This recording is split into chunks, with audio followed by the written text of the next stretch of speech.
we explain creativity in the workplace. This is Sean, a product manager working on the launch of a new sailboat. The presentation has to be ready by 9 a.m. tomorrow. Sean feels stressed because he's missing the big idea. Sean's supervisor, Vincent, wants to help him. He's read that creative spaces lead to creative work.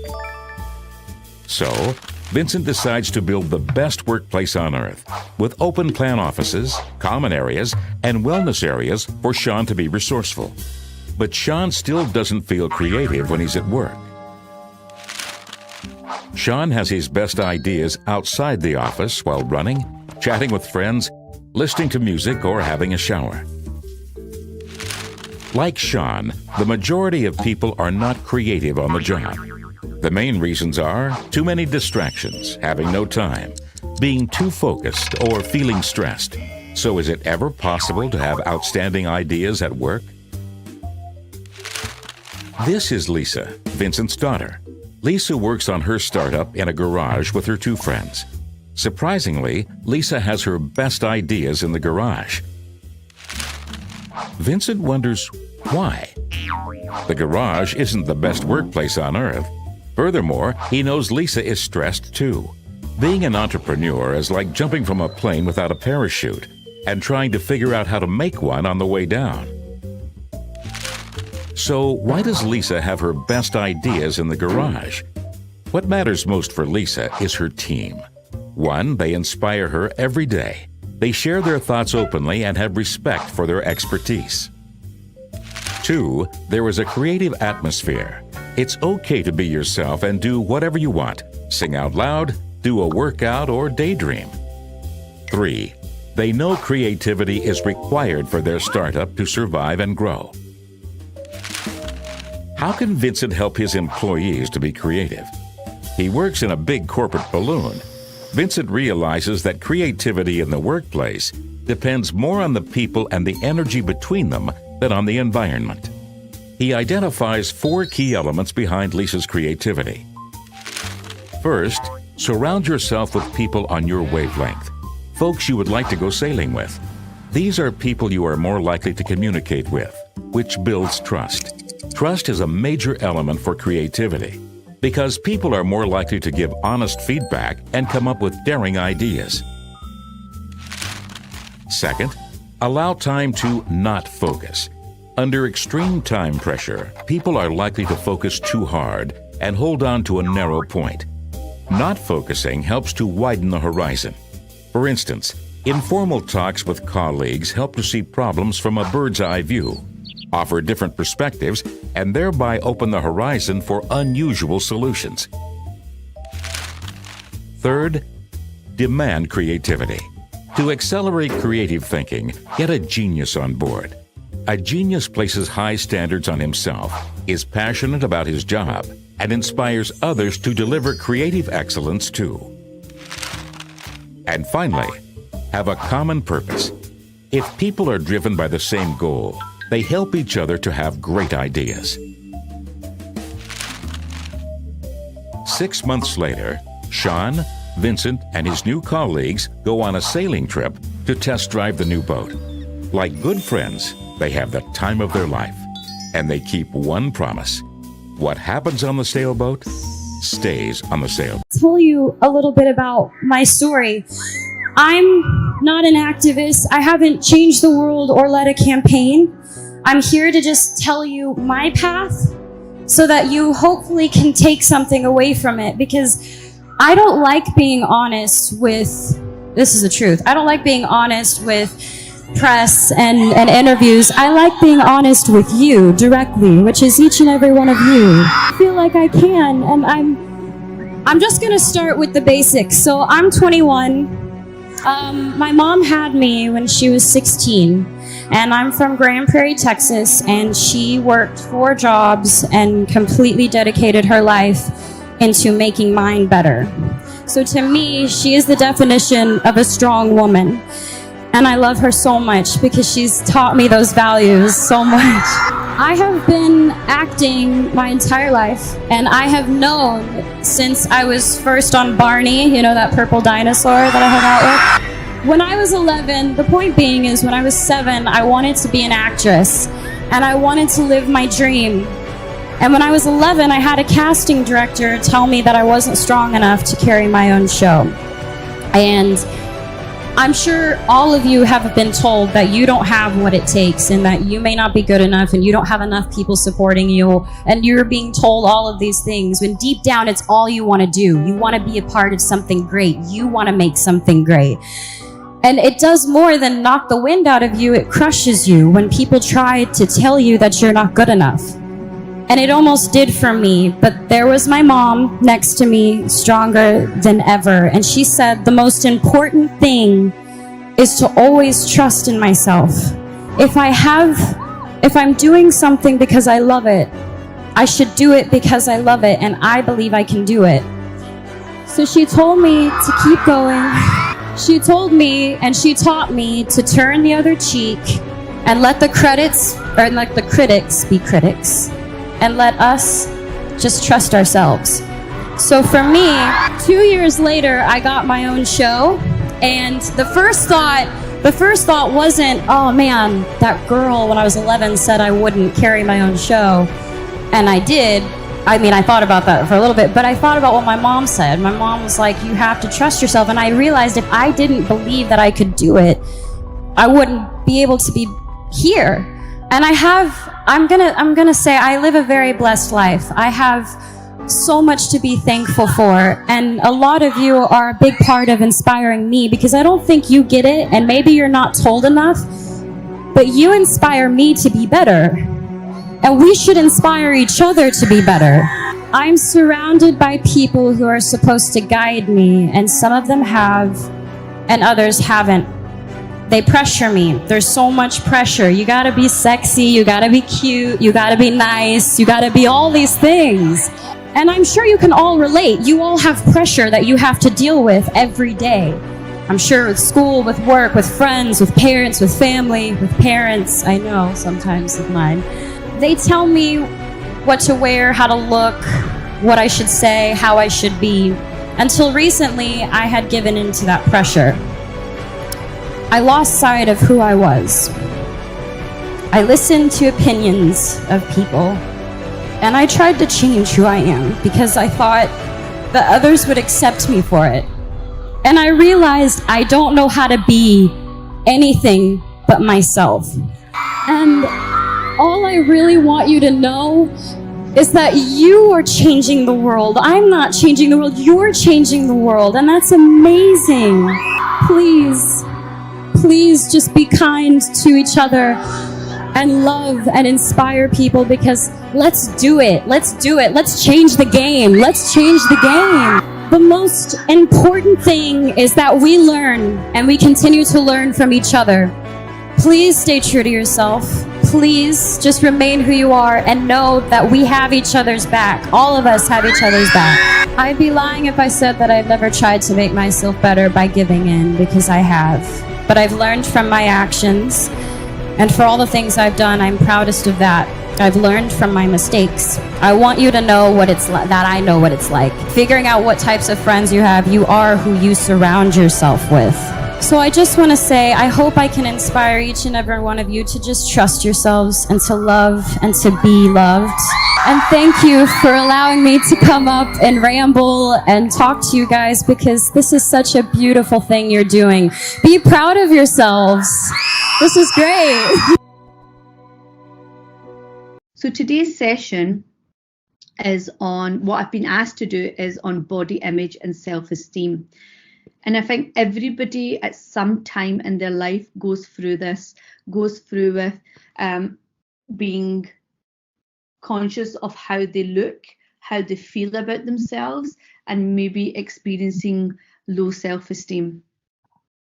So what I wanted to start with, rather than myself just come out and give you a lecture, normally the way I work is in a group setting and on a one-to-one basis. So the clients or the students who's with me will tell me what's going on for them. So this is where I'm asking you guys, what does body image mean to you?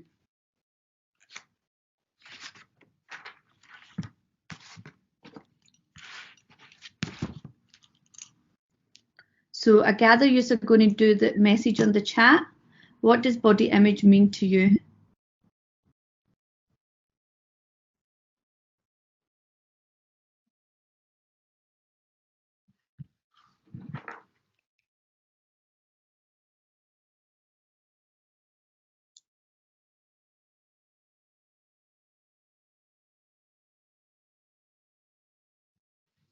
How you view yourself, your own feelings of self-worth, okay? And is there anything you want to share about how you do view yourself? Or we can do that later. So that's open to that, okay? Anyone else about what does body image mean to you? Because it could mean different things to different people. It doesn't mean it's a set concept, just one doesn't fit all. And this is when it comes to mind.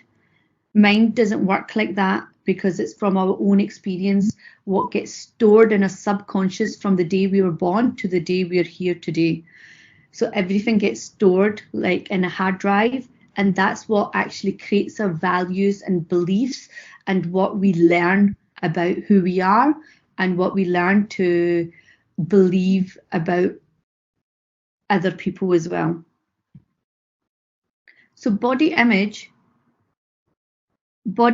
can be translated by, as one of the viewers said, is how we think about ourselves. So it's about, what do you think about you?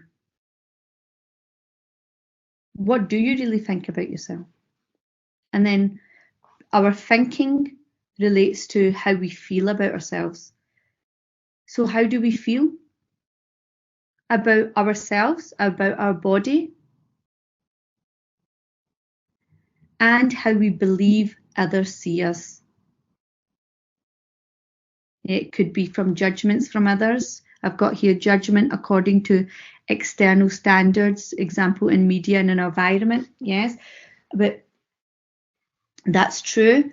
But mainly, what is body image? What is it? It's about what we think about ourselves.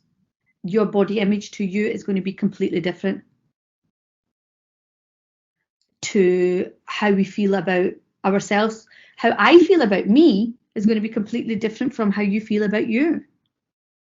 How we believe others see us. And do we know that for a fact, how people see us? Do we know that for a fact? Are we just making up those stories in our head?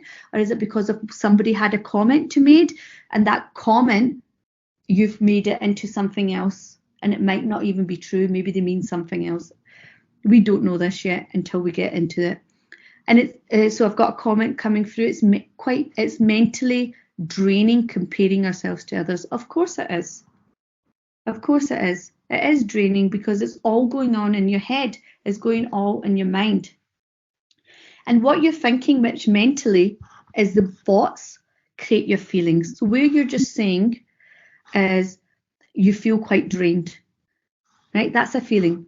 And it's from your thoughts that you will get those feelings. So how do we think about ourselves? What's the things that people say about themselves? So this is just a few examples. How we think about ourselves, we might say, you think you're fat. Maybe when you look in the mirror, when you try something on in clothes, you're overweight because you're maybe not the size. Is it as a model walking past, I think it's a size 6 or an 8 in the magazines. And when you look at your clothes size or even clothes sizes within the shops, different shops have different sizes, that you might be a 12 in one shop and might be a 14 in another. And when you pick up that item of, say, jeans or a dress, and you're thinking, oh my God, that's a size 14, but I was a size 12 just, I don't know, 2 months ago or something. And then you start thinking, it's just all these thoughts start going through your head. When you look in the mirror or you compare yourself to others, you might think you're ugly. And what does that mean for you? What is ugly? What ugly is, what's that comparison to? And then Islamically, can we be ugly? Allah's created us perfectly. Other things we might think about ourselves is too short, or not tall enough, or too tall, can't wear heels.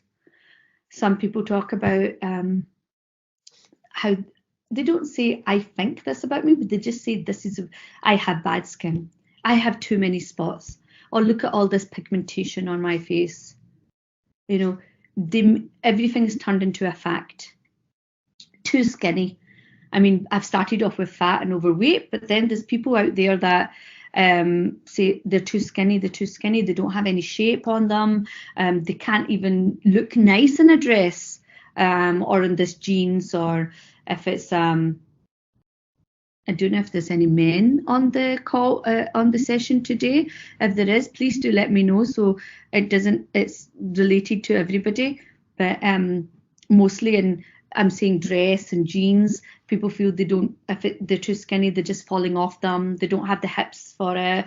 You know, all these things we're thinking about ourselves, and I've only picked a very few. I'm sure you guys can give me some more here, because this is meant to be interactive. So do please feel free at any time just to send your messages through, and I'll relate them to the presentation. But all these things what you're thinking about yourself, aren't they negative already? Yes, they're negative. And then, as I said, thoughts create feelings. So the feelings are got to do with these thoughts. So then we feel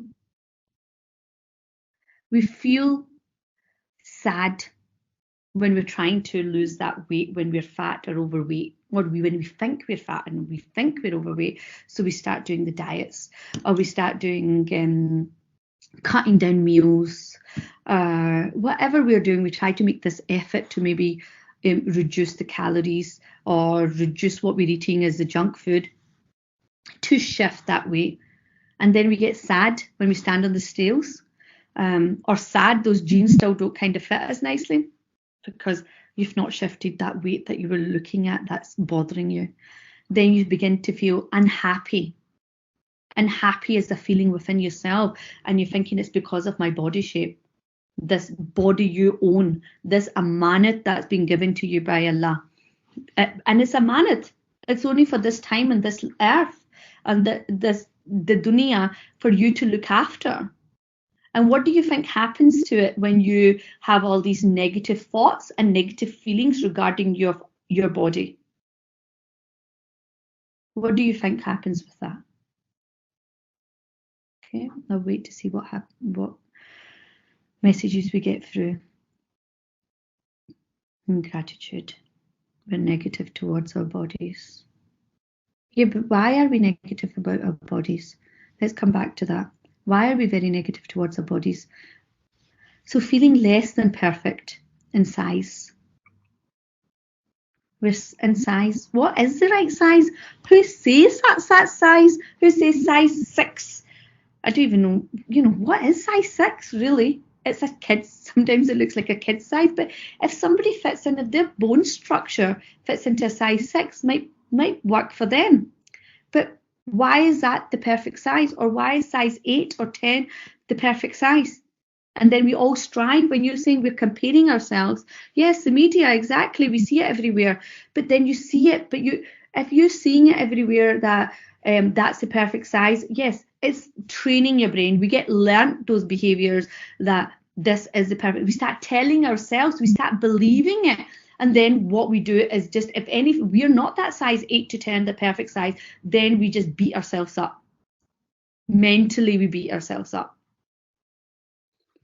So then because of that, we start feeling not good enough. I'm not good enough because I don't fit into that size. I don't look like that magazine. Or nowadays it's the Instagram or the Facebook or the Snapchat now with all the filters. Everybody looks perfect with filters. Who doesn't? Clear skin, gorgeous eyes, and the Snapchat filters. And I've only recently discovered Snapchat.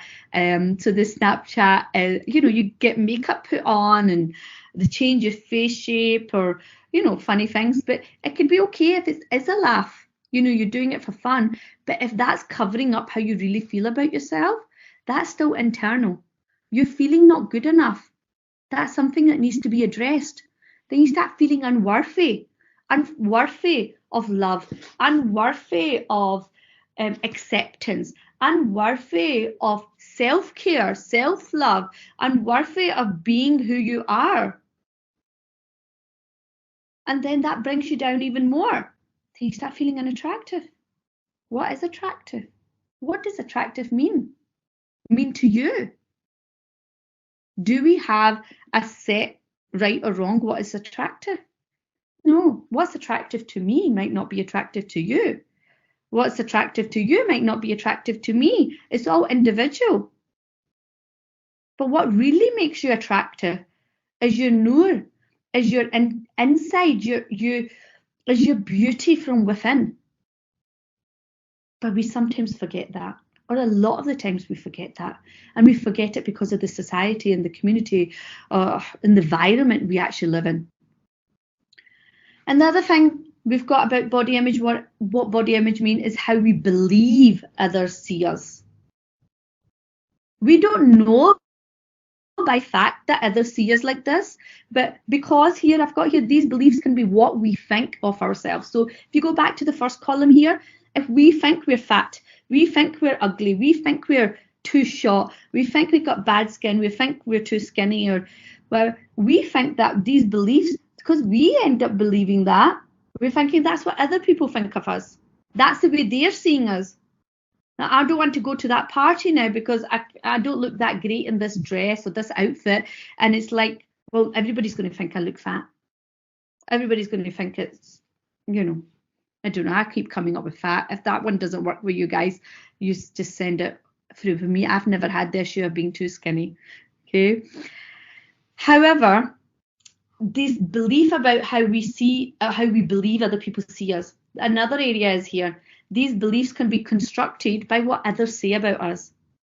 You know, it could be family, growing up with family, or with friends or students.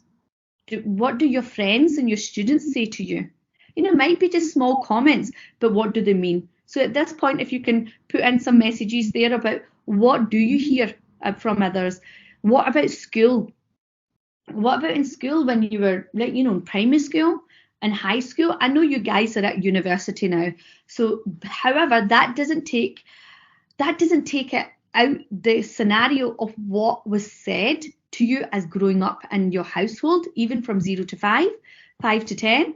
You know, while you're at primary school, and then when when your big transition for you when you're leaving primary to go to high school. That is huge when you're the smallest people there because you're in first year. And when you're in first year or even at primary school, you know, there's a lot of bullying going on at school. And the bullying becomes verbal abuse. And what is it? Taunts that they say. Maybe you were in the back end of that. Maybe getting the taunts with these things when we're saying you're fat, you're ugly. This could be racial taunts, etc. as well. These things you start storing all in your subconscious. And even when you don't really realize why you behave a certain way consciously, subconsciously it's all stored. Subconsciously is all stored there. So even within family, and as my cousins, I was discussing this when I was doing the information for this webinar, and I remember my cousins, like, we were like one of us in each family was just by fun or by love, you just call Fatty, come here, Fatty, whatever, however they say it, they call him Fatty. But when you look at the pictures and you look at them and you're thinking, oh my God, they were nowhere near fat. But maybe, you know, they say that they call them out of fondness, but just because my cousin, this cousin on this side, was the less thinner than her sisters and her brothers. And then the same with the other one. It was just because she was less thinner, but she was still really thin. She was nowhere near fat. But they've grown up with this self-image of being fat. No matter what, they still feel fat. And actually one of them is a size 8. The other one must be a maximum of size 10, even if she is if she is that. She did a size 8. And till this day, she's like saying, oh, my tummy is out to there. I've got fat. Where does that come from? Where does that come from? It's because I remember those days that they were just called that just for fun. And that is not even the bullying at school or taunting by anybody else or even your friends. This was family because you're being in that family on a daily basis. Is anybody out there relating to what I've said so far? Is this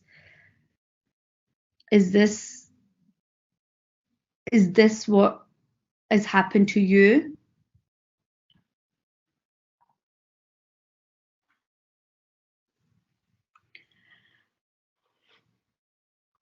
Okay, so yes, a lot of adult insecurities do with body image, but do you mean that for yourself? Your adult insecurities has got to do with that? Are you meaning, yes, but are you meaning that, yeah, you're understanding what I'm saying, or you're saying for yourself? Because it would be good to know, and that way I can address for yourself. Okay, great. So this is where this point is, this next slide. I'll address everything as I go along, and don't worry, at the end I'll give you contact details as well, because the work I do is working individually with people who, and we can go back to that time or that area in your subconscious mind, because it's all stored in your brain, your mind. Alhamdulillah, it's such an incredible place of how it can store and create things for you, but unfortunately it can do all the negatives for you too. So look at the next slide here. Other than the absolutely gorgeous, cute baby here, you know, we were all like that one day. So innocent, carefree. We weren't born with these. We weren't born with self-esteem issues. We weren't born with worrying about body image. Where did it come from? Where did it come from? Just look at that picture. That's a sweet baby. This is how we were. We were born like this. Then we grew up, and growing up within that environment, growing up with that negative self-talk, growing up with what people have said to us, what we're seeing in the TVs, what we're seeing in adverts, what we're seeing in the billboards, what we see in social media, what we see in magazines. All that starts creating our values and our belief systems. But if you look back, really, this is where we started. This is where we started. So they're all learned behaviors. They're all learned values and belief systems. And they get stored in our subconscious mind.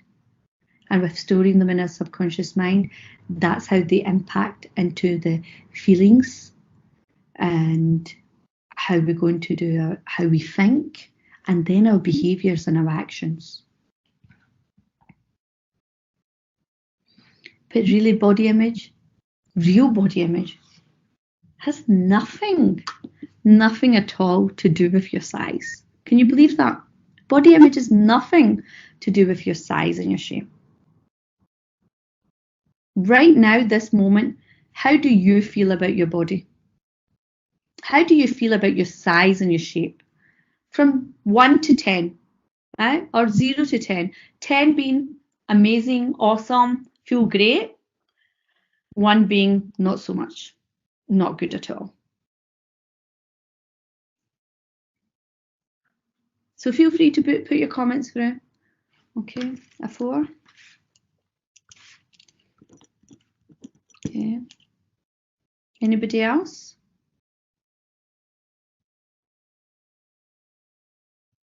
Okay, sure. I'll repeat that. How do you feel about your body just now? Your body image. So 10 is you feel great.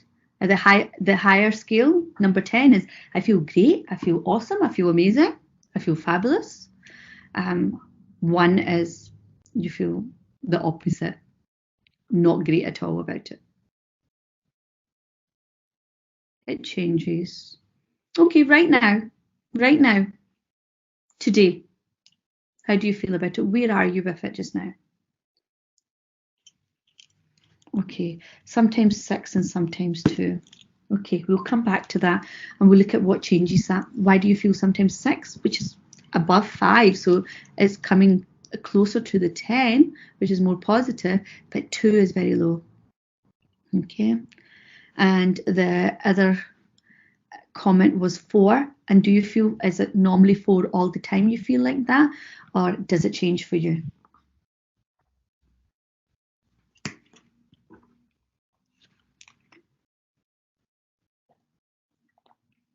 Okay, pretty stable.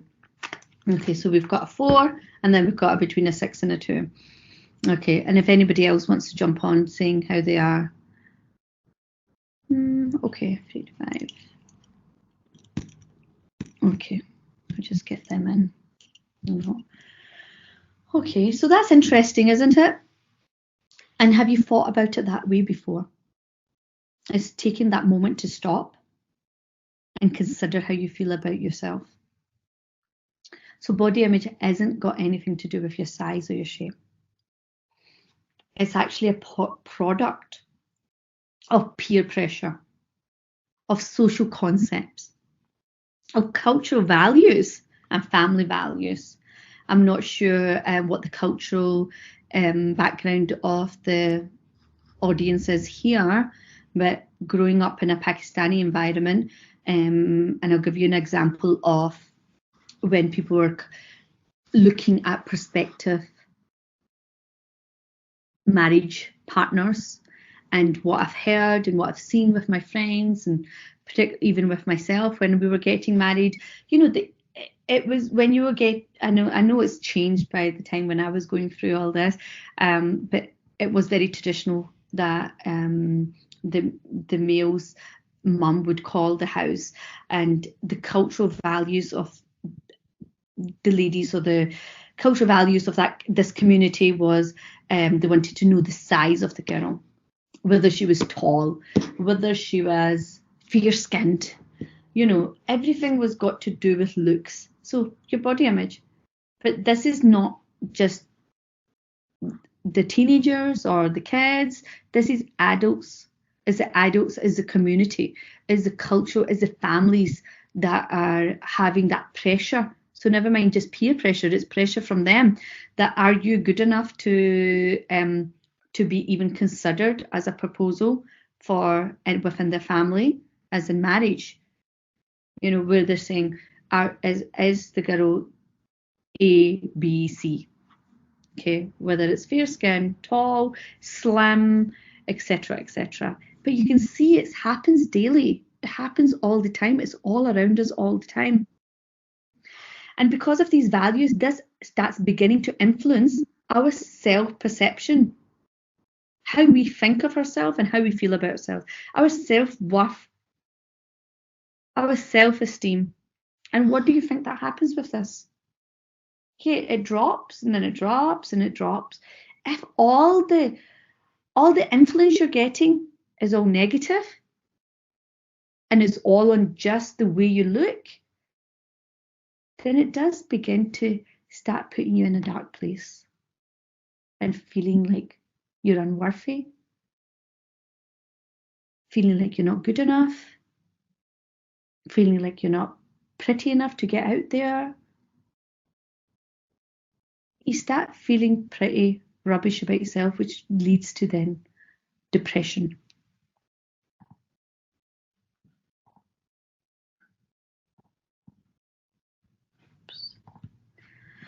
So these negative influences that I can't even see my screen. Negative influences. Look at I've just put a range of people, you know, youngsters, adults, like siblings. These negative influences, that's what allows our lack of confidence. If we're already feeling low in confidence or low self-esteem, this makes it fester. It just takes it deeper and deeper into this dark hole. And if it's constant negative, if you're not getting positive in it, if you're not getting anything better out of it, how is it going to get better for you? How are you going to start feeling more confident? How are you going to start feeling high self-esteem, feeling good about yourself?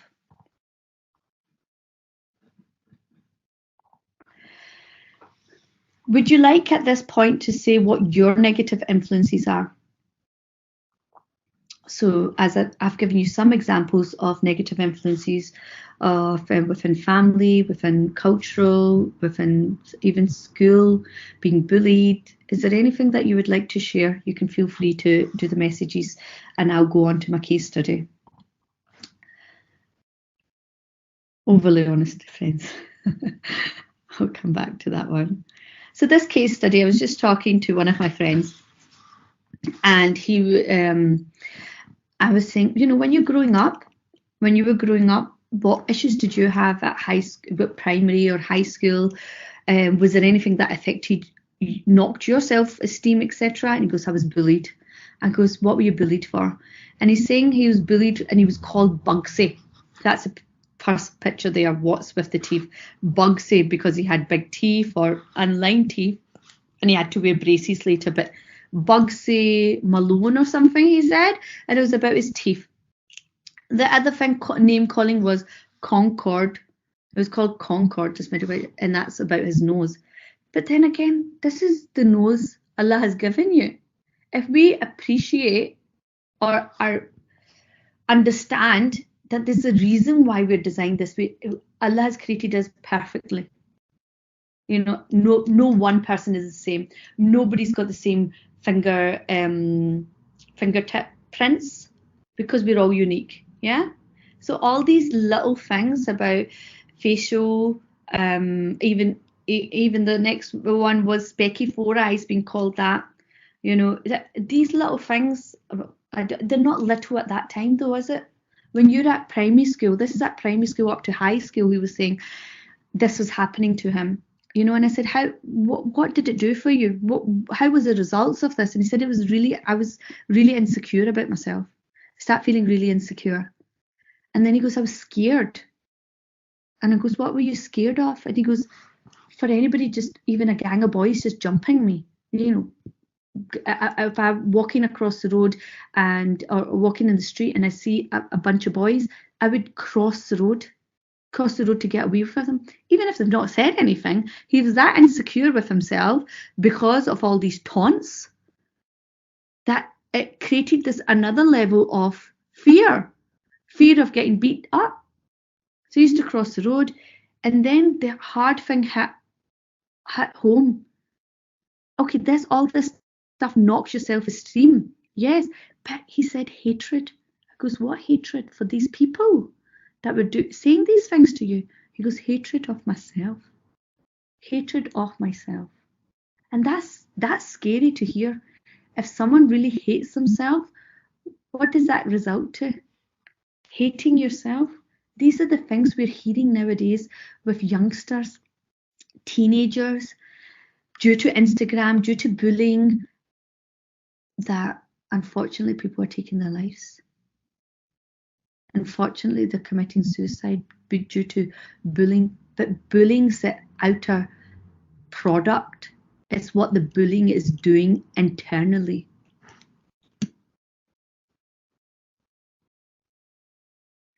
Okay, this is your part, guys. I think I've talked enough.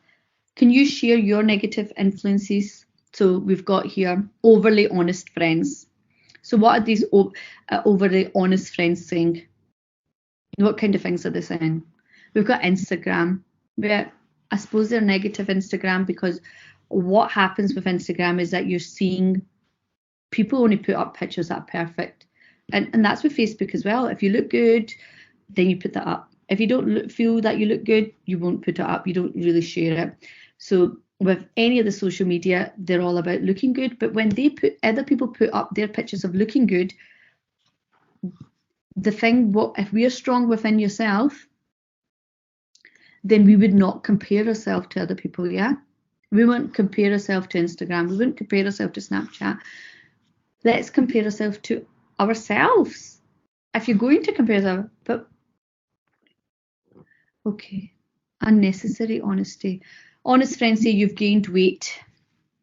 Okay, compare your body to theirs openly. All right, okay. Yes, so basically you're not asking them, how do I look?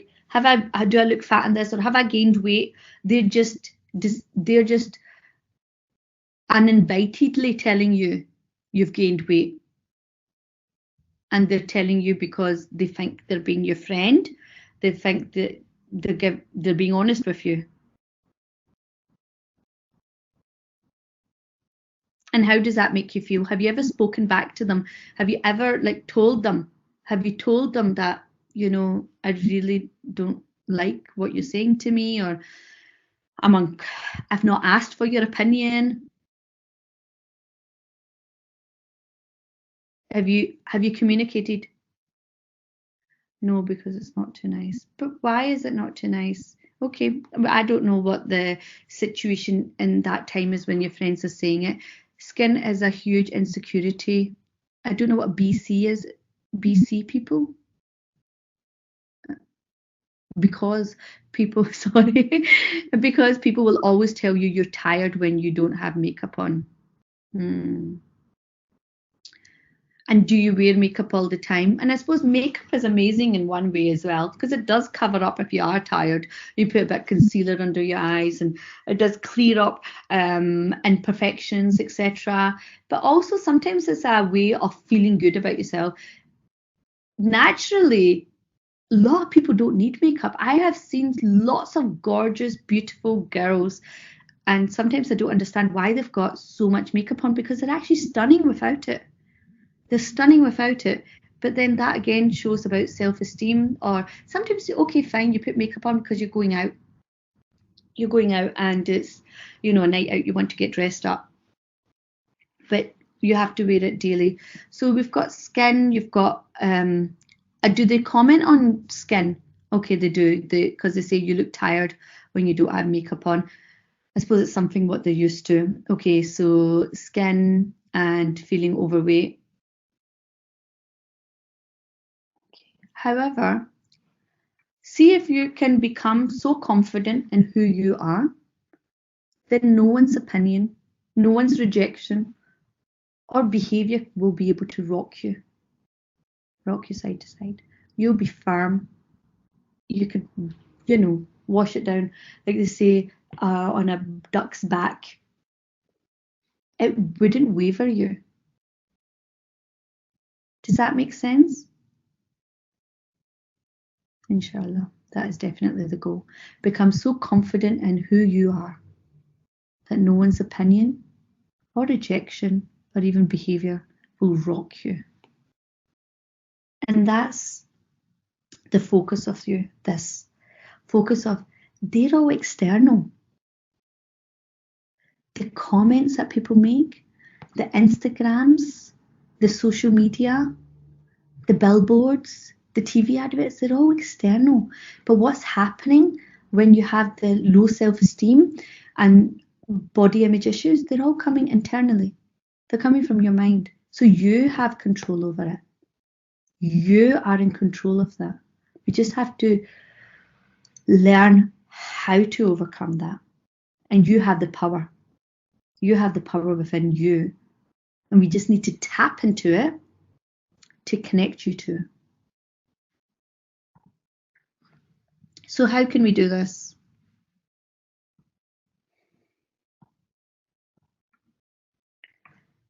You don't have to have a perfect body to have a good body image. Do you? No. You don't have to have a perfect body, and whatever perfect body means to you, to have a good image, body image.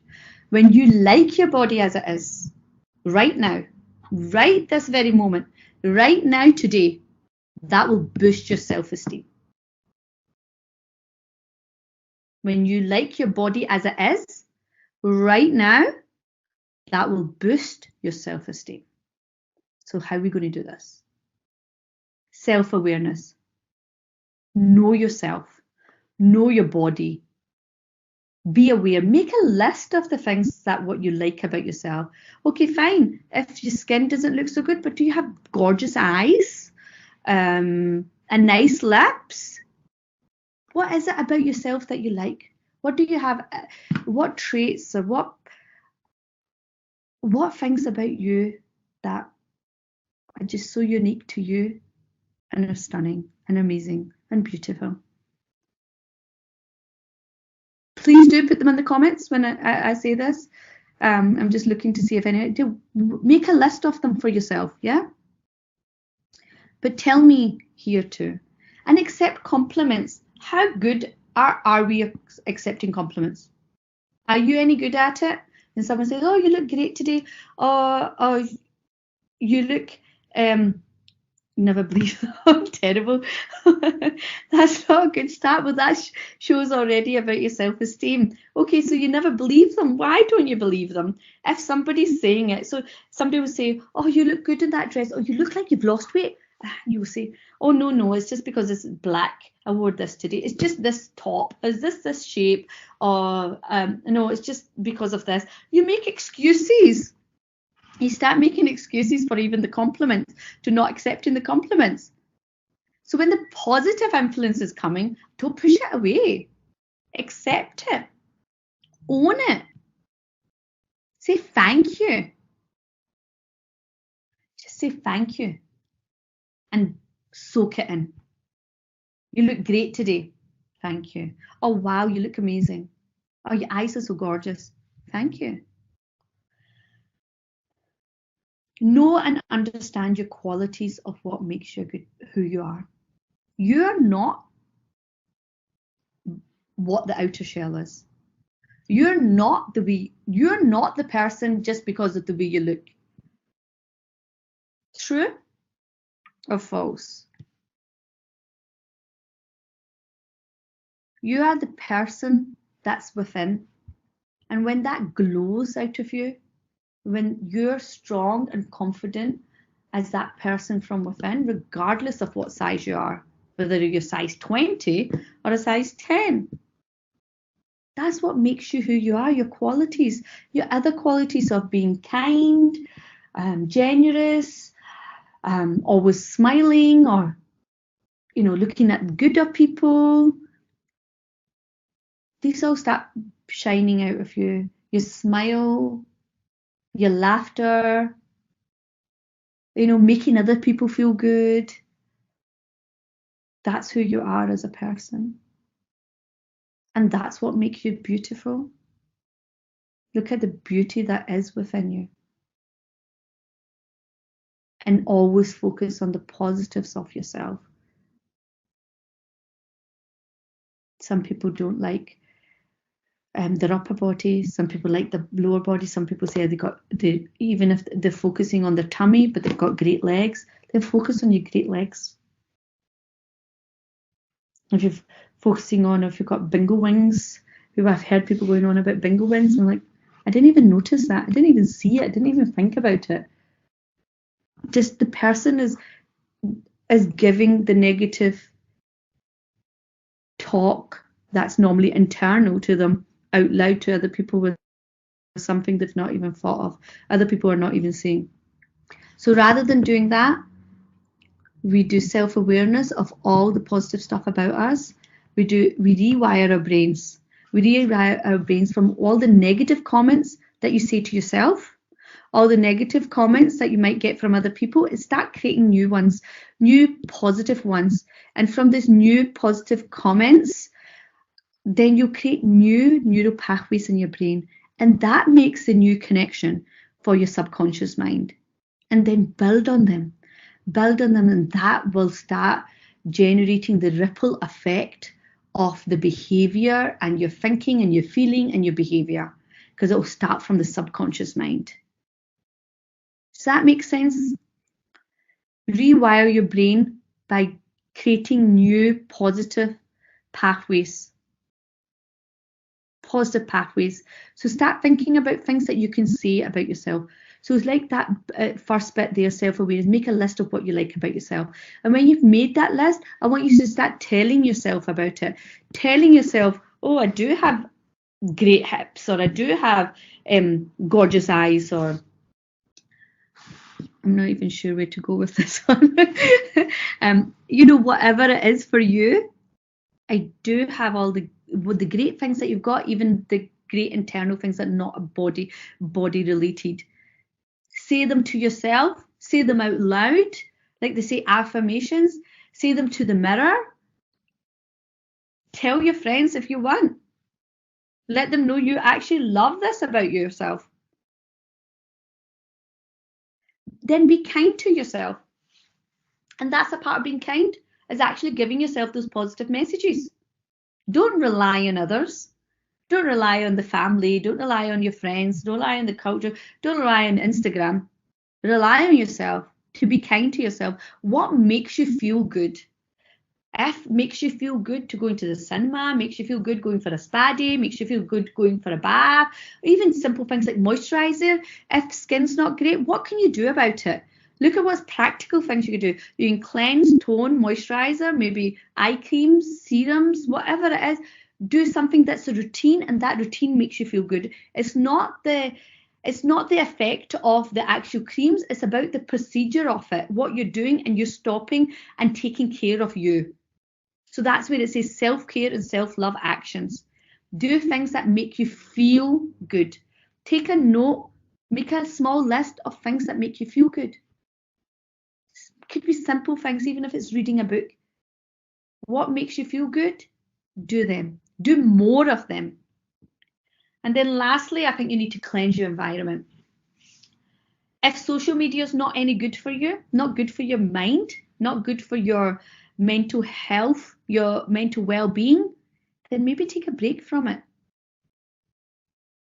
Take a small break or cut them out. Do what you need to do for you, because you're the most important person. You are the most important person. If you can't be in a great place yourself, with yourself, you won't be able to help others. Maybe cleanse your environment of negative friends. If they're not any good for you, possibly consider moving away from them. If they're making you feel worse about you, maybe they're not worth being around. Do they value you as an individual? Do they value you as a person? If they don't respect and value you, maybe they're not the ones that are right for you. I'm aware of time, but I'll try to speed it up a wee bit, okay? Spend time with people who make you feel good about you. So cleanse off the negativity and then inject the positive. And those people that are giving you the compliments, spend a wee bit more time with them, but also spend more time with just you, being you, writing a journal. Write stuff every day, a gratitude journal. That's an amazing thing, and it's really good. Not just the simple things of saying, I'm grateful for a house or food on the table, alhamdulillah for body. We've actually got 2 arms, 2 legs. We can walk.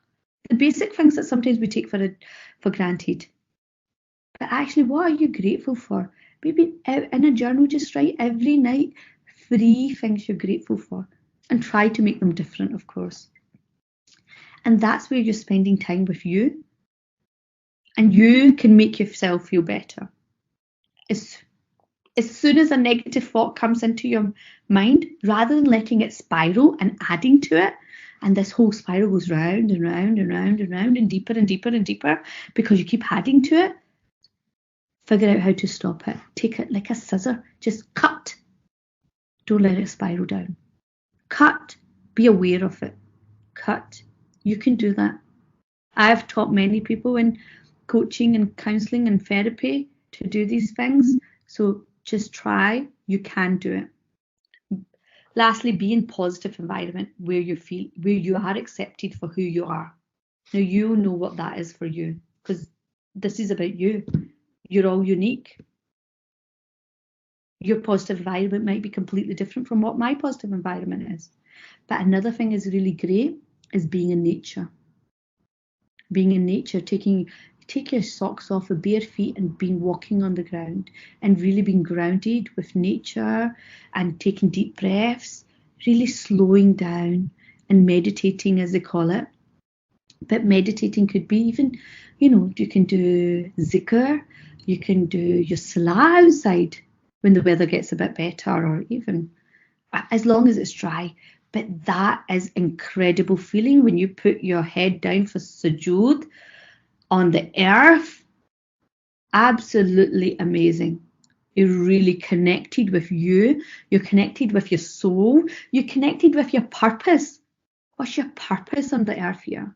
What's your purpose of you? You as an individual. What is your purpose? And then you start feeling that strength and that energy through that ground, coming right through your feet, into your legs, up, right over to your head and to your mind, especially when you put your head down. All of it's so connected, and it's an amazing, amazing experience. This is something you need to really do. Try it out.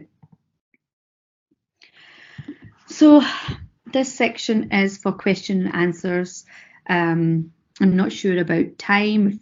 Just now I know we're way over time because we started late, but we do have, I think it depends on what, 5 minutes. Okay, fabulous. Okay, 5 minutes. We've got 5 minutes for question and answer section. So I've just put on the last slide. So please feel free to send your messages through with your questions. And but in the meantime, I have put on the screen here what the website is, so you can have a look at the different areas I work with. And the Facebook page, I think we've got the link with Fosis anyway, and it's Ash Coaching. And then I've put my email, and I've just noticed there's a typo in it because I did it so quickly. So Virgin Media, I don't know if I can just change that just now while you're on there.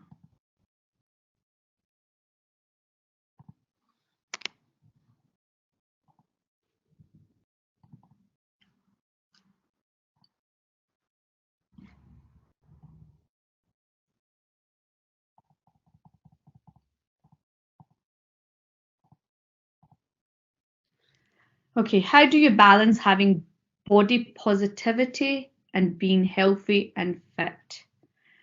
How do you balance body positivity? So I think you need to start from the beginning. Okay, one of the things would be, how do you feel about your body? So with yourself, we had sometimes you're 2, sometimes you're 6, right? So that, like, that's quite a big. It's like sometimes you're feeling not too bad and then you dip to quite low. What is it that making you do that? What's happening? So we get the signal of it. What is it, a trigger? Has somebody said something? Something you've seen? Is it something something's happened and you feel like you drop down to 2? Okay. So when you get that core thing, then you work out from there. Being healthy and fit, I gather that would simply be, being healthy would be looking at the way you eat. Okay. Being healthy is about your routine. So either too much sugar is not good for you, not just because of putting on weight and calories, also because it gives you that high. You get like the energy going straight up, and then straight away you're going to feel the slump of it. So that's not very good for mental health either, because you're feeling that drained after it as well. Fit, you need to see where you are in fitness. How fit are you right now? Do you work out? Do you exercise at all? Do you go walking? Do you go to the gym? Do you have a daily routine? Do you have a weekly routine?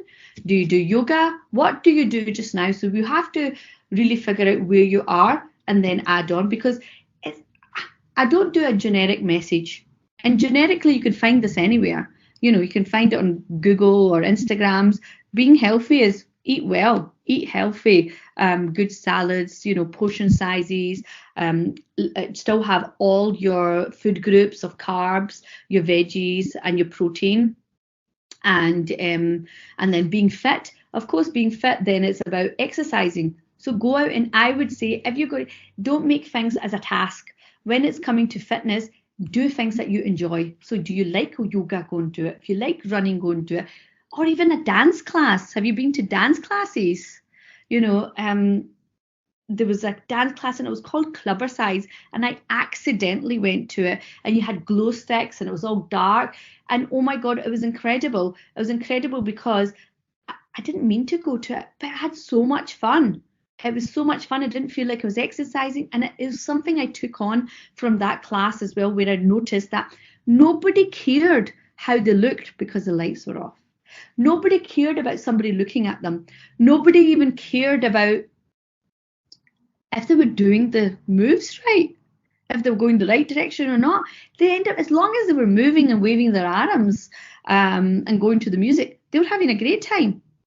So they enjoyed it, and the people were coming back every week to that class. And that's what was helping them keep fit and feeling good about themselves. So you need to find things that you actually enjoy. Yes, you know, we do become human nature, we become impatient for waiting for results.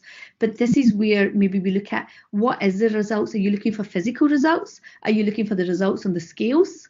Is that what you mean when waiting for results? Is it for how you feel in that pair of jeans? Because remember, your time of month changes how the jeans are going to feel if you're bloated. Also, if you when you've eaten something, if you weigh yourself in the morning or you weigh yourself later, that might change the numbers on the scales. They're not really real results. So it depends what results you're actually meaning. I would suggest focus on the results of how you feel. How you feel. So when you go out for exercise class, if there's a friend you can get joining in with you to do something with you, or even netball, you know, some sports, do something that you enjoy and you can have a laugh at. It feels fun, because when you do that, it doesn't even feel like you're not waiting for results. You're not there for a number on the scale or fitting into by the next day or the next week, fitting into that pair of jeans. You're actually just enjoying yourself. And when you're enjoying yourself and endorphins are releasing, good serotonin levels in your body, then you're going to feel good about yourself, and that's going to bring your self-esteem right up. I started the gym, and after not seeing results for a month, I gave up. What were you doing at the gym? First of all, how often did you go? How was your eating when you were going to the gym? But actually, are you aware it's actually probably after the month that when you go to the gym that you start seeing the results? Because even though you need to know what results you're looking for, the results you might be looking for is you might be firmer, you might be more toned up, that's still, or you might be building a bit of muscle, and because you're building muscle, it's not going to change on the scales. So there's lots of things when you need to see the results. There's not one magic answer here, but don't give up. That's where I'm getting here. If you don't see the results, you've got those expectations. So maybe take a step back of what your expectations are, what you're actually looking for. Don't give up on yourself. If you give up on yourself, how can we expect others not to give up on us? We can't give up on ourselves. It's like that body has been given to us by Allah. That's your amanat. We're here to look after it. And if a way to look after it is fitness and health, but the way you treat your body, of how you feel about it, I gather that's amanat as well. How we feel about what Allah's given us. I don't know, it's just something to think about. However, the thing of gym, fitness, healthy, they're all external again. They're actions you can take. But before you take those actions and have them going on continued, you have to go back another step. You need to go back. It's like motivation. When they say motivation, where is the motivation coming from? It's coming from the mind. It's coming from internal. So what will motivate you to go and look after your body? What will motivate you to be healthy? What will motivate you to sustain it? So one thing you're saying is results. But what if we change the results over for you? And I'm happy. I know this is very, like, as a webinar is different when we're with one-to-one, maybe do a consultation and look at what's going on for you, because it might be something completely different than what you think it is. And then doing a few sessions, whether it's the stress or the anxiety about body image and self-esteem, if we just get that connection switched over from the right part, from the root cause, the rest will just fall into place. Then it's easy. And this is where we fail when we're looking for the external, when we're looking for the external results. We're looking for the external approval of others. That's all external. If we can sit down and look at ourselves and sit down and think about all the things we're grateful for, all our good points, all the wonderful things about us as a person, as an individual, that is our body image, and that's our self-esteem then. And that will give you what level you're at. And that level isn't determined by anyone else, it's determined by you. And only you can change it. Only you are in control of this. So if anybody's in a position, please seek help. Help isn't a bad thing. It's not, I know sometimes it's a taboo about going for therapy. What if you need it, then get support. Go to someone and get it from the root cause, and then life will be easier for you.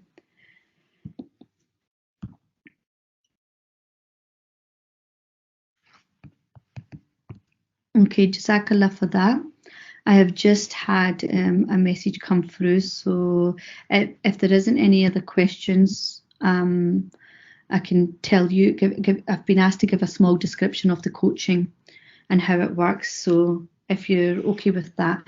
So what packages at the moment I do, so the areas I concentrate on, and you can have a look at the website for lots of areas I've worked with people.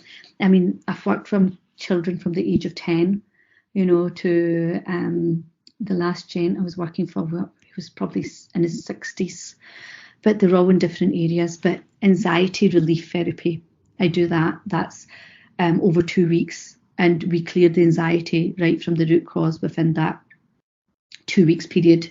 So it's a 2-hour session and another 2-hour session the week after. I have a life coaching program, which is a transformational life coaching program, which is on a 10-step program. And this 10 steps area covers everything.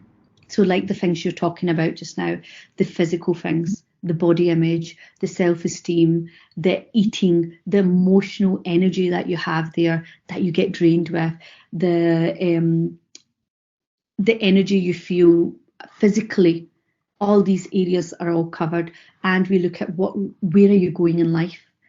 So the coaching is all about, it's not performance coaching, it's all about coaching about how you are about yourself. So it's all about self-awareness, and when you learn about yourself, then you can take the relevant steps.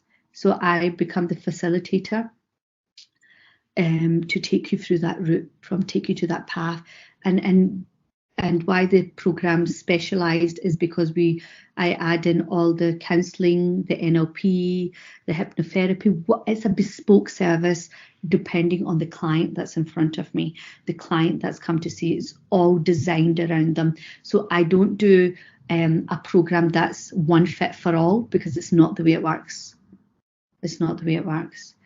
The other thing I do is empowerment events. So recently I've had lots of empowerment events. I do monthly empowerment events. So it's called, that's for women, it's Women Empowerment Tribe Meetups, and it's on the last Thursday of every month. So the next one's the 25th of April, and it's at the Glenhill Hotel at 9:30 to 12. And that's for everybody. It's for any woman that's there, and we do self-development workshops within it. And it's a good networking element as well. You don't need to talk about your problems if you don't want to. If somebody wants to discuss things, we can look at it. But it's all about networking and being in that environment, that positive environment. That's what I've created, a safe place for people to feel comfortable to be who they are and learn how to be better with themselves, be empowered to be a better version of you. Okay, so that's the 3 areas I'm focused on, and obviously I do the one-to-one sessions too, but really the packages are the best thing. So you can contact me on any of these, the Facebook, you can follow the page, you can have a look at the website and email me. On the website there is a contact me page, and you can complete it of what area that you want to look for help, and we can do a 15-minute consultation free over the phone. And then we can arrange a meeting if you like. Is there any other questions before we close for today? And I want to say a big thank you to the team who've invited me along to do the webinar, as it was my very first webinar. I'd never done it before, didn't even know how.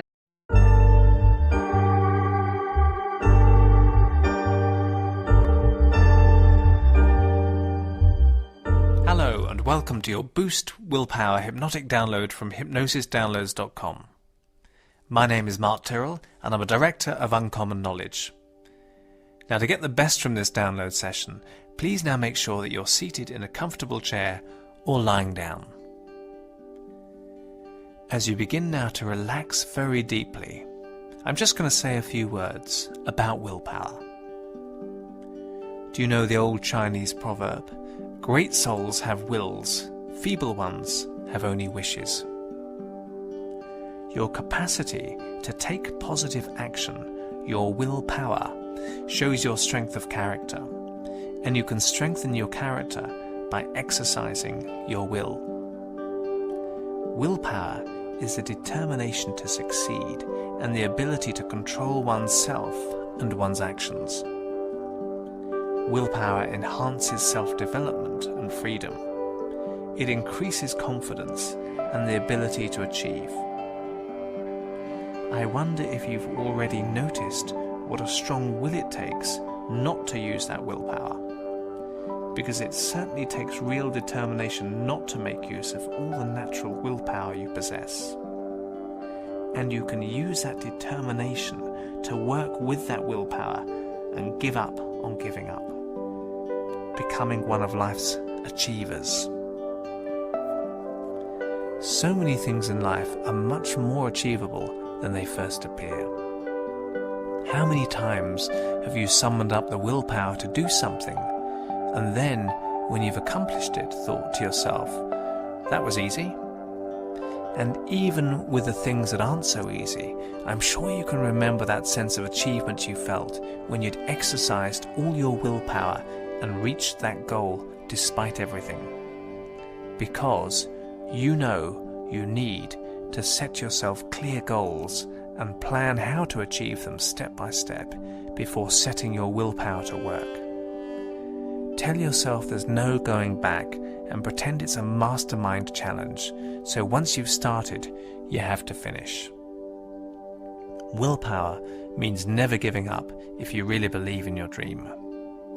Willpower is an energetic intention, an energy leading to compulsive and sustained action directed at bringing about your plans and dreams into reality. And hypnosis can increase the power of your will because hypnosis also depends upon a narrowed focus of attention. Willpower is a laser-like beam of what we call intentional focus.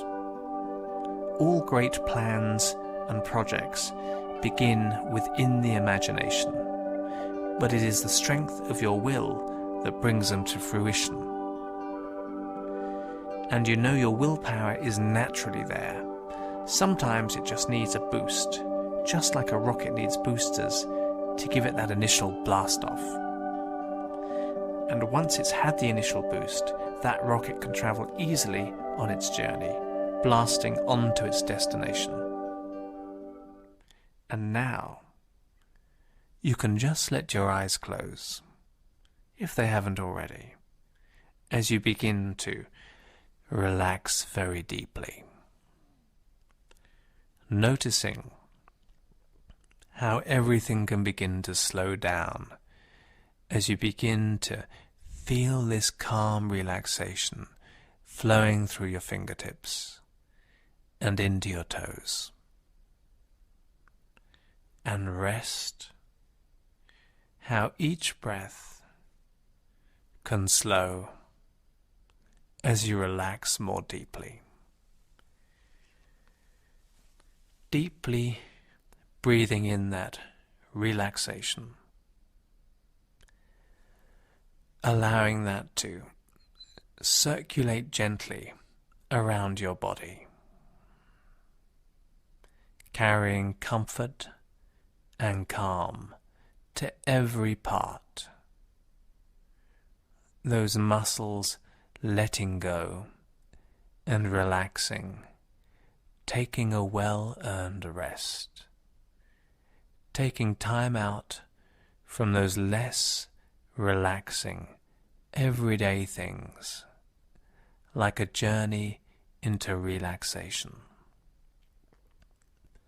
Soothing and calm. Massaging deep inside, digesting that calming warmth, allowing that wave of relaxation to surround you now, like a warm glow, wrapping itself around you like a soft blanket. Every muscle and fiber slowing down, vibrating gently and gratefully, allowing that rest to soothe every cell, feeling the relaxation that can hover in between those cells, spreading outwards, over and through and around you. That wonderful calm that only such deep relaxation can bring. How time can slow and almost stand still.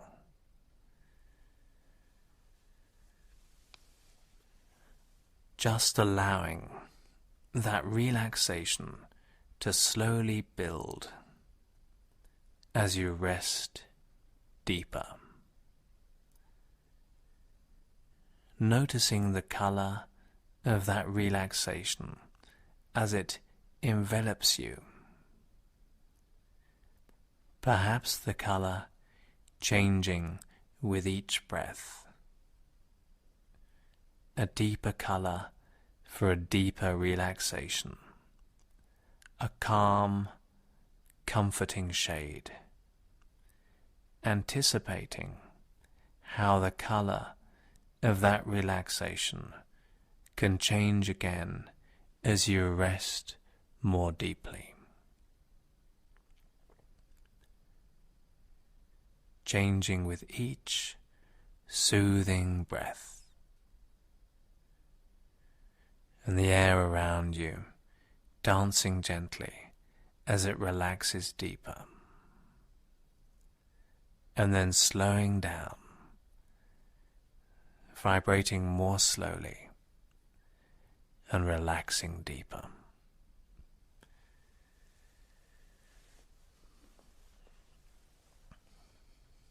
And I wonder if you can imagine standing on a great wall, a great wide wall, perhaps the Great Wall of China, looking into the distance as the wall snakes out of sight far away, hugging the contours of the land, the rolling hills, dipping up and down, almost like a roller coaster, smoothly following every contour, sinking deep into the valleys and climbing through the mountains,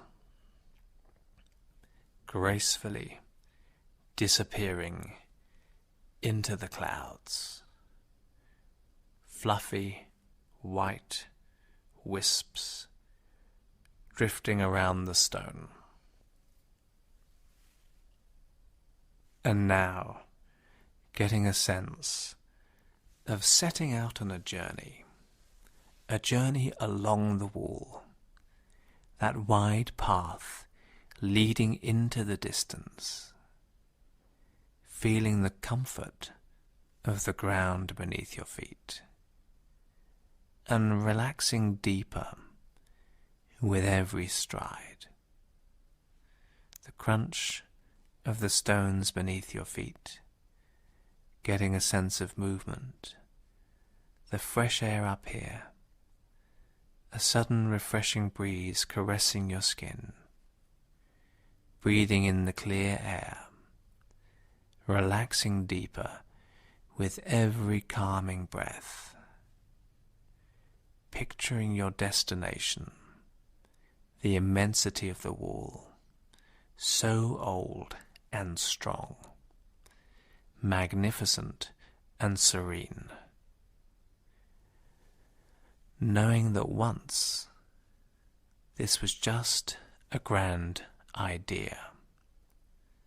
Maybe many people laughed at the idea, the notion of a wall thousands of miles long being built in days before cranes and technology and building equipment reached sophisticated levels.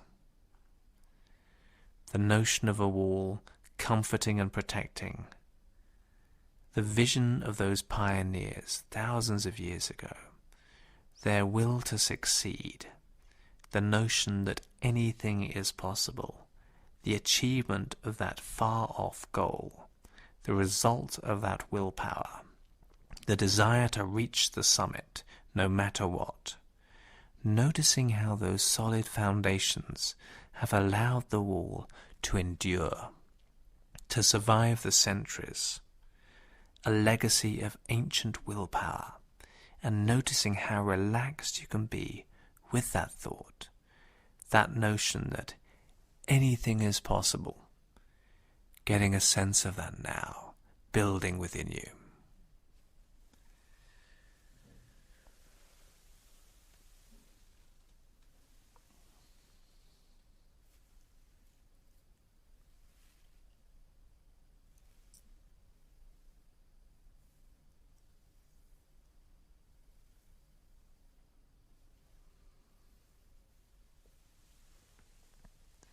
And now, thinking of those areas in your life, those projects and goals, where having this supreme willpower will allow you to put those endeavors into overdrive.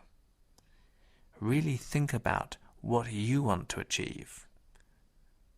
All those areas where you just need that initial boost, that willpower boost to set you off on your journey. Just as a rocket needs that initial boost, setting a true course to those goals, allowing that willpower to naturally take over.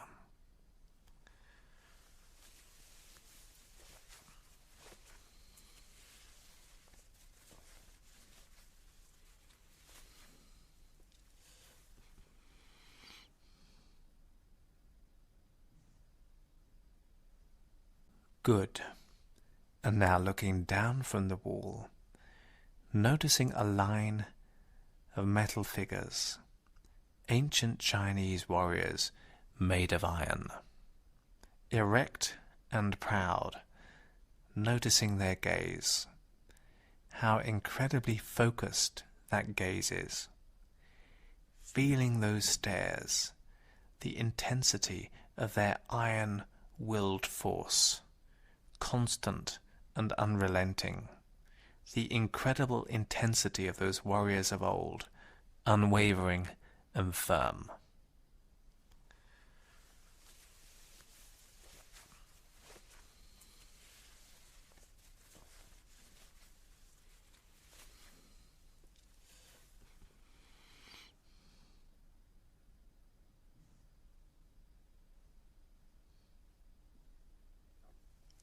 That's it. And now notice those iron figures, those iron warriors, come to life. And turn those stares of pure will towards a chalice of magical liquid. Almost like a laser beam homing in, that combined will, the incredible intense stares of all those iron-willed warriors, focused and coming together on one chalice of magical liquid. That combined will, that irrepressible combined iron will floating into that chalice, filling it up with pure and utter willpower. Noticing how that liquid can change colour as the chalice fills. The colour of pure willpower, a magical elixir glowing with energy and vitality.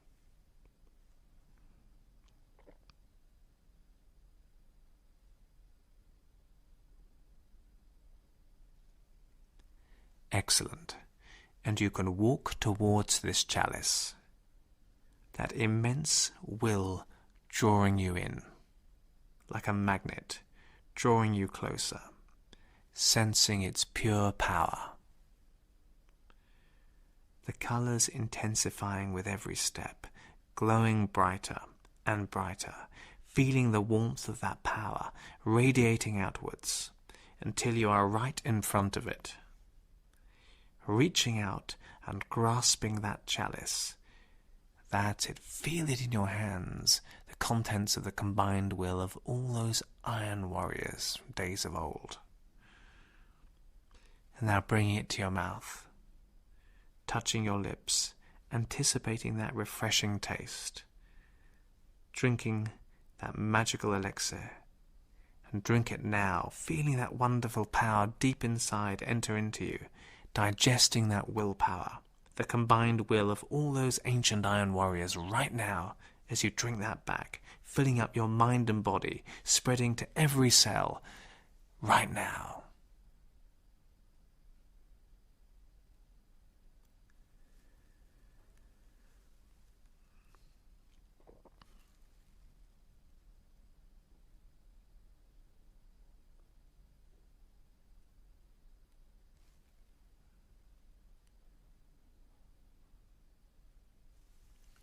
Good. And now, drifting forwards in time, taking that ancient iron will with you, that's now a part of you, it's now inside of you, that wonderful old power, that intense combined willpower, noticing yourself achieving those goals, setting those targets, using that willpower to keep going when others fade, easily and naturally, with energy and purpose, driving forwards, feeling that sense of self-empowerment and freedom right now, noticing doing those things in your future that you're going to do.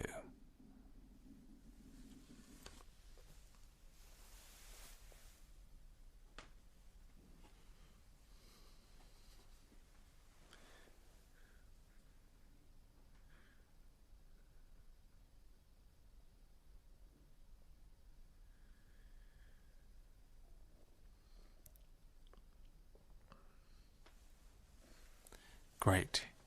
And now further into the future, knowing how well you've used this willpower, enjoying those achievements, that sense of a job well done, noticing that tasks that used to be daunting can be undertaken easily with real focus, intentional iron focus, using that powerful strength of will, just getting a real sense of that now, really exerting your iron willpower in future times.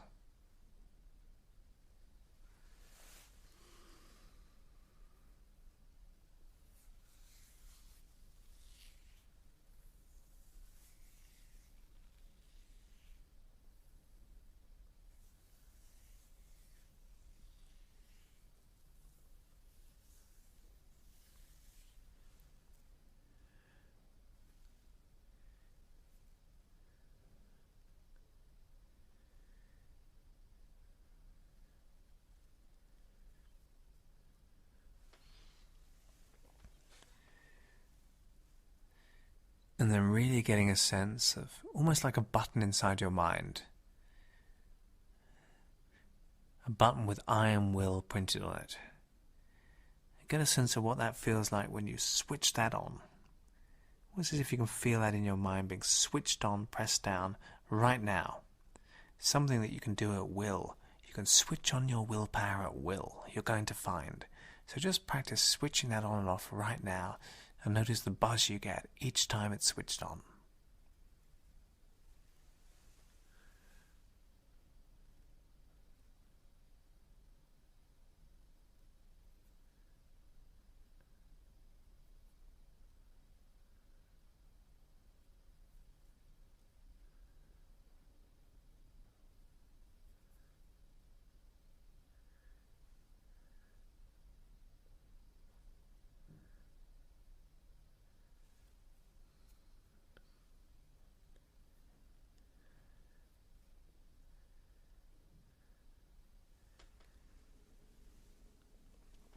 and now, drifting back to the here and now, bringing with you all that strength of will, that wonderful willpower, your unconscious mind knowing you've learnt well today, knowing you can access this power anytime you need to, naturally and easily, coming back to the room with a renewed sense of energy and vigor, becoming more aware and opening your eyes. Excellent. And remember, the more you relax to this download, the more benefits you're going to notice. Remember also to check out other useful and associated sessions from hypnosisdownloads.com, such as improve concentration and focus and achieve your potential. My name is Mark Tyrrell of Uncommon Knowledge.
For folks who don't know, this is Ryan Macklin. He is an engineer turned game designer turned tech writer, and he focuses on empathetic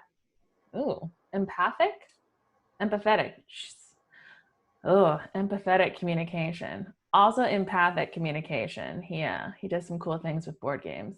And he does work at Google. And for those of you who did not see the picture earlier, he is a very giant kitty who is nicknamed the Blessed Orb. So I'm going to let them take it away and do their presentation, and we can have questions afterwards and continue introductions. So, I mean, we're all here as doc writers, and presumably you want your writing to impact people, right? You want to help someone with a vexing problem, or empower them with key knowledge, or win them over somehow, get them back to what they want to do, and you certainly don't want to make their day worse. And to do that well, you've got to understand people. And this should be easy since we're all people. I mean, maybe I won't speak for y'all, but like, I'm a people. But this isn't. I mean, we already know this isn't, but like, you know, it is one of the big struggles of tech writing. Folks come to your material while they're panicking, while they're wishing they were anywhere else, while they're angry, wanting to turn anything to a fight, and all sorts of other emotions that makes our job not straightforward. So how do we handle writing for people? So as Rose said, I'm Ryan Macklin. I'm a text and UX writer at Google. I'm in the Ann Arbor, Michigan area. I have an aforementioned cat, with the Instagram will be at the end of the slides, I promise. I have many tattoos and also anxiety, depression, and PTSD. I got a little trifecta there. But that trifecta drove me to take empathetic written communication as a personal career focus. And today, my talk is about distilling a framework I've worked on for years into roughly 25 minutes. So, kind of get on with it. My thesis boils down to that empathetic communication means meeting your readers where they are. And they come to your work in all sorts of different emotional states. And there are dozens and dozens of these nuanced states, so I've simplified them down to these 5, what I'm right now calling personas, but I'm actually workshopping a different name right now. It's sort of like what you might see in like a brand new UX study, but it's not about what the users are doing, but what they're experiencing internally. As you can probably see now, I had a lot of fun making them. This is Avery, our anxious armadillo, Blake, our bored bear, Cam, our curious cat, Finley, our frustrated ferret, and Pat, our proud peacock. But it's kind of silly to introduce them because you've actually already met them. You've already written for them. You've already been them. You just maybe haven't thought deeply about them because they're so baked into the experience. So let's really get to know our friends here and see how we can help them out. So we'll start with Avery because I leave them sitting in the waiting room, like they're just going to get more and more anxious. And Avery's already pretty anxious, so which we'll dive into why. But first, what does Avery's mental state mean for us as writers? Well, it's that Avery doesn't feel safe. Someone coming to our work in this sort of distress state is going to be hyper vigilant. They don't feel safe right now. They're reading our instructions or our email or our UI or whatever. And their brain's being chewed on by their anxiety. Their attention is pulled to perceived dangers, which means that they're either not paying full attention to us or they're paying the wrong kind of attention to us, where they'll fixate on something on the screen we don't expect them to. And that gets their anxiety spiraling out. Before I go further into Avery, I really want to call this out. Be really firm about this throughout the entire talk and in life in general. There's absolutely nothing wrong with Avery. There's nothing wrong with Avery having anxiety. That emotional space is valid, and it comes from somewhere legit. Maybe it comes from our app or service or documentation or something like that. Or maybe it comes from something that has nothing to do with us. But either way, it's legit, and there's nothing wrong with Avery. There's nothing wrong with this state. We're not trying to fix a person here. So Avery being everywhere, imagine someone who's on edge because they're expecting an important call. Or someone who is going about their day all chill before hearing a sudden car honk close by. I mean, you've probably all been in the situation where suddenly your heart rate is elevated, right? In that situation, you've got a little Avery surfacing. Same as if someone is apprehensive about making an embarrassing or detrimental mistake in our app or service, or like sending a mass email with broken links, or deleting critical data. And I am calling myself out there in both of those cases. And this is something you'll see in all these personas, this concept that it doesn't really make a significant difference whether the emotional state is because of our app or service, or if it's because of something totally unrelated to us. Because they're still users in natural states of mind, and they're still trying to get something out of the material. There's some slight elements to it that are there, but really, I approach this problem from a emotion first, reason second philosophy. So how do we care for our Averys? So one thing, definitely make no mistake, what we do as documentation writers, as sort of any role like this, is a form of care work. Helping people in distress is a form of care work. And in this case, 2 of the techniques I keep in mind for Avery are keeping to a sense of tone intentionality and making sure there are clear paths out. And tone intentionality is about watching the language you use to avoid reinforcing emotions that spiral, like anxiety definitely spirals. For instance, I avoid the word hopefully in instruction text. So that give a sense of maybe this will, maybe this won't. I want to encourage that in the mind of an Avery. And I make sure that any uses of caution or warnings are actually worth the elevated heart rate that they could trigger in an Avery. And the other technique involves making sure there's a clear escalation path, a path to some sort of support material, someone to contact, etc., in case the anxiety builds to a point where it feels impossible to process the information, where they can't really process the information by themselves, and they need, or feel they need, which is effectively the same thing, that they need to get somebody else involved. Or they get information that's framed in a different way that might help them break through sort of the anxiety barrier that's in their head. And I mean, these are just like 2 techniques. I'm going to share a couple techniques in each of these slides. I'm sure you have plenty of other techniques in mind, and I'm actually trying to catalog a lot of these for a much bigger project. And you can probably maybe guess that Avery could be an entire 25-minute talk alone. Because the effect of anxiety on cognitive processing is not, not a thing like, oh yeah, it happens, and you sort of, move on. Although that is literally what I have to do in this talk to get through it. But yeah, like I said, so I'll stop here, and you'll kind of see as I go through this that the other techniques I mentioned will refer back to Avery, and some of these other techniques can be used in some of our other personas. So. Let's go ahead and move on to Blake then. This is me cosplaying as Blake by being very tired and low. And this is the sort of person that we're going to be engaging in now, which is our board bearer, Blake. And we're going to go on by being a little bit meta first, because there could be some Blakes right now listening to this talk. As I sort of overly hinted at just a moment ago, some Blakes are tired either physically or mentally. So they're not an engageable friend of mine. You can kind of cue before I've had my coffee drip, right? And some are dealing with depression or dissociation or situational sadness, which are very hard psychological states that are so consuming. And some may just be disinterested in this topic. I don't know why they're here. Maybe because a coworker or manager told them they should watch this, and but they're not necessarily engaged yet. These are all ways in which a person can manifest their Blakeness. Now, some of the Blakes out there, they weren't Blakes to start with, but they turned to Blakes because the content isn't what they expected, or the delivery isn't connecting with them. And again, both of those are absolutely legit. And there are plenty of other reasons, but hopefully this is sort of enough to broaden your sense of empathy when it comes to this sort of disengagement.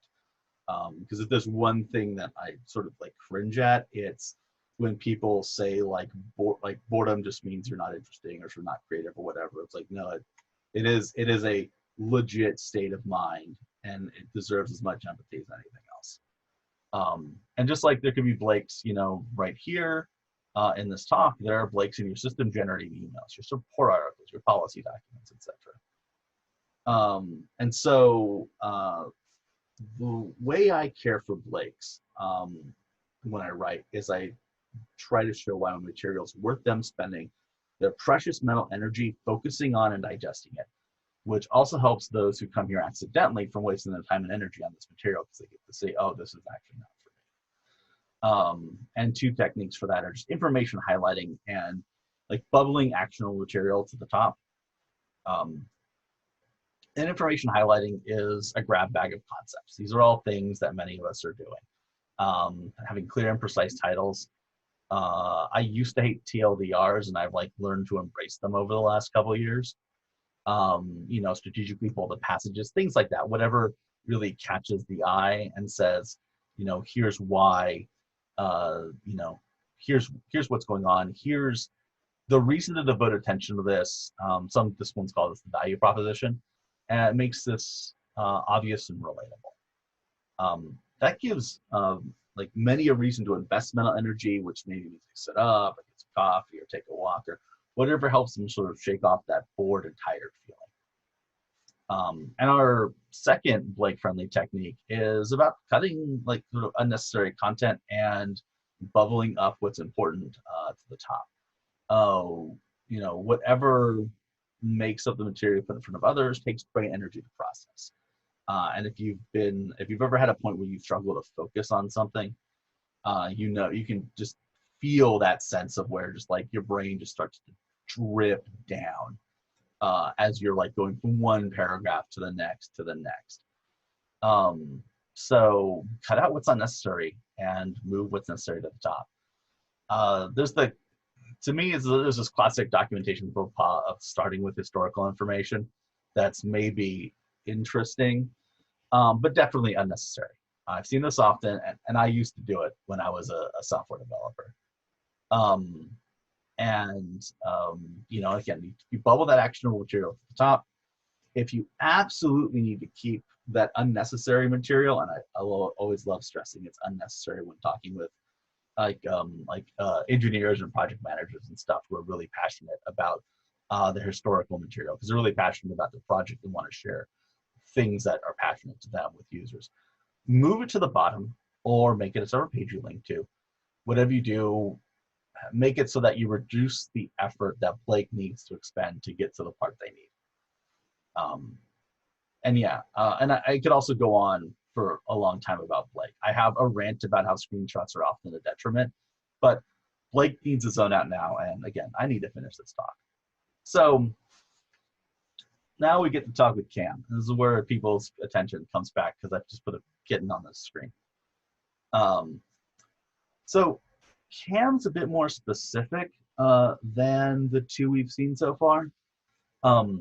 After talking with Blake, you would think we'd be excited to have some Cam, since being curious is the opposite of checked out.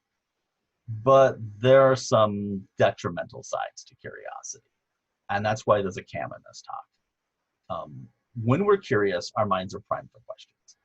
When there's a question stuck in our heads, we're hungry for the answers. And it's part of our human nature. Again, I'm making an assumption here about our humanity to look for those answers. And it's human nature to cough in the middle of a presentation. So if you've ever had some random bit of trivia trip you up, like what's the next line of that song? And you couldn't keep from, pulling out your phone to look it up, you were compelled to close the loop in your head, created by that question popping in.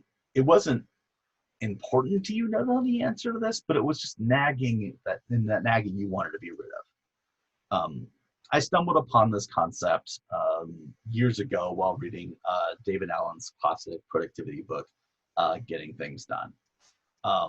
He talks about how the mind can only hold on to like so many unresolved loops before it's essentially at a bandwidth. Questions of the mind operate in that same space. It's part of how clickbait headlines work. They pose a targeted question in your mind to get you to click on the link to close the very loop it created. And that's important because while the reader interest is desirable, unregulated curiosity presents hurdles for us. And those cams, they're kittens pawing at any random laser pointer. And every link on your page in your email or something like that is something that a cam will paw at. And instead of focusing on the body material, they'll see something like this. And this is something I see a lot in automated email notices. Like, hello, due to our blah, blah policy, which is a link to some doc, you should take some action. Let's say the actionable part now. And in a reader whose curiosity is regulated or not engaged in the first place, that's not an issue. But for unregulated cams, that's an interesting link. Maybe clicking on the link and reading it briefly satisfies their curiosity, but it's as likely they find something new on that page to be curious about. Some of the laser pointer from the side or related topic section, and so on. And they're on a different journey already before you've cemented in your original communication that they need to take some action. The mental loop that you wanted to create in them was cut short. So from that, we'll go ahead and let Cam go chasing something. So bye, Cam.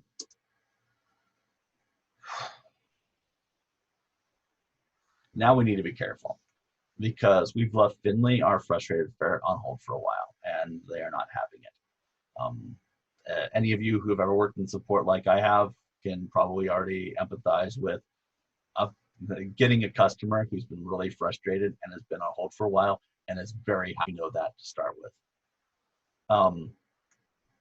Like these people, they're frustrated before they get in our queue. All of that time that they've been waiting sort of adds up to that micro frustration on top. And that frustration is a communication fog, which is not unlike anxiety. The thicker the fog, the harder it is for a support agent to break through it.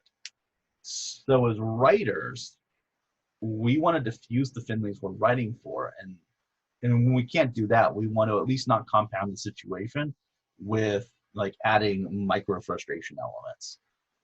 Because that's just going to make that frustration fog harder for someone else's job. And Finley and Avery are cousins in a sense. And just like how Avery could be anxious because of our product or from something external, Finley could be frustrated again from our product or something external. Getting cut off in traffic, or getting into a fight on Twitter, or finding out they didn't get the promotion they fought for. Then they try to log into our account, it doesn't work. What might have been an annoyance in the moment now is like a full-blown meltdown. And to their credit, some Finleys do try to regulate themselves, recognizing that lashing out doesn't help, but they and we, when we're dealing with them, are still playing at a higher difficulty level in getting them help because they're in that combative brain space. And that combative brain space means that Finleys are looking for a win. What if our docs can't help a Finley? Can we still try to give them a win before they contact support? I think we can. And this is where my first technique comes into play, which is about empathetic acknowledgement. You've probably encountered this with UIs that apologize for inconveniences, or support docs that acknowledge a situation that what the user's dealing with isn't fun. And other places where passive text that we write tries to imprint the feeling of like, hey, your feelings are valid. Hey, we see you.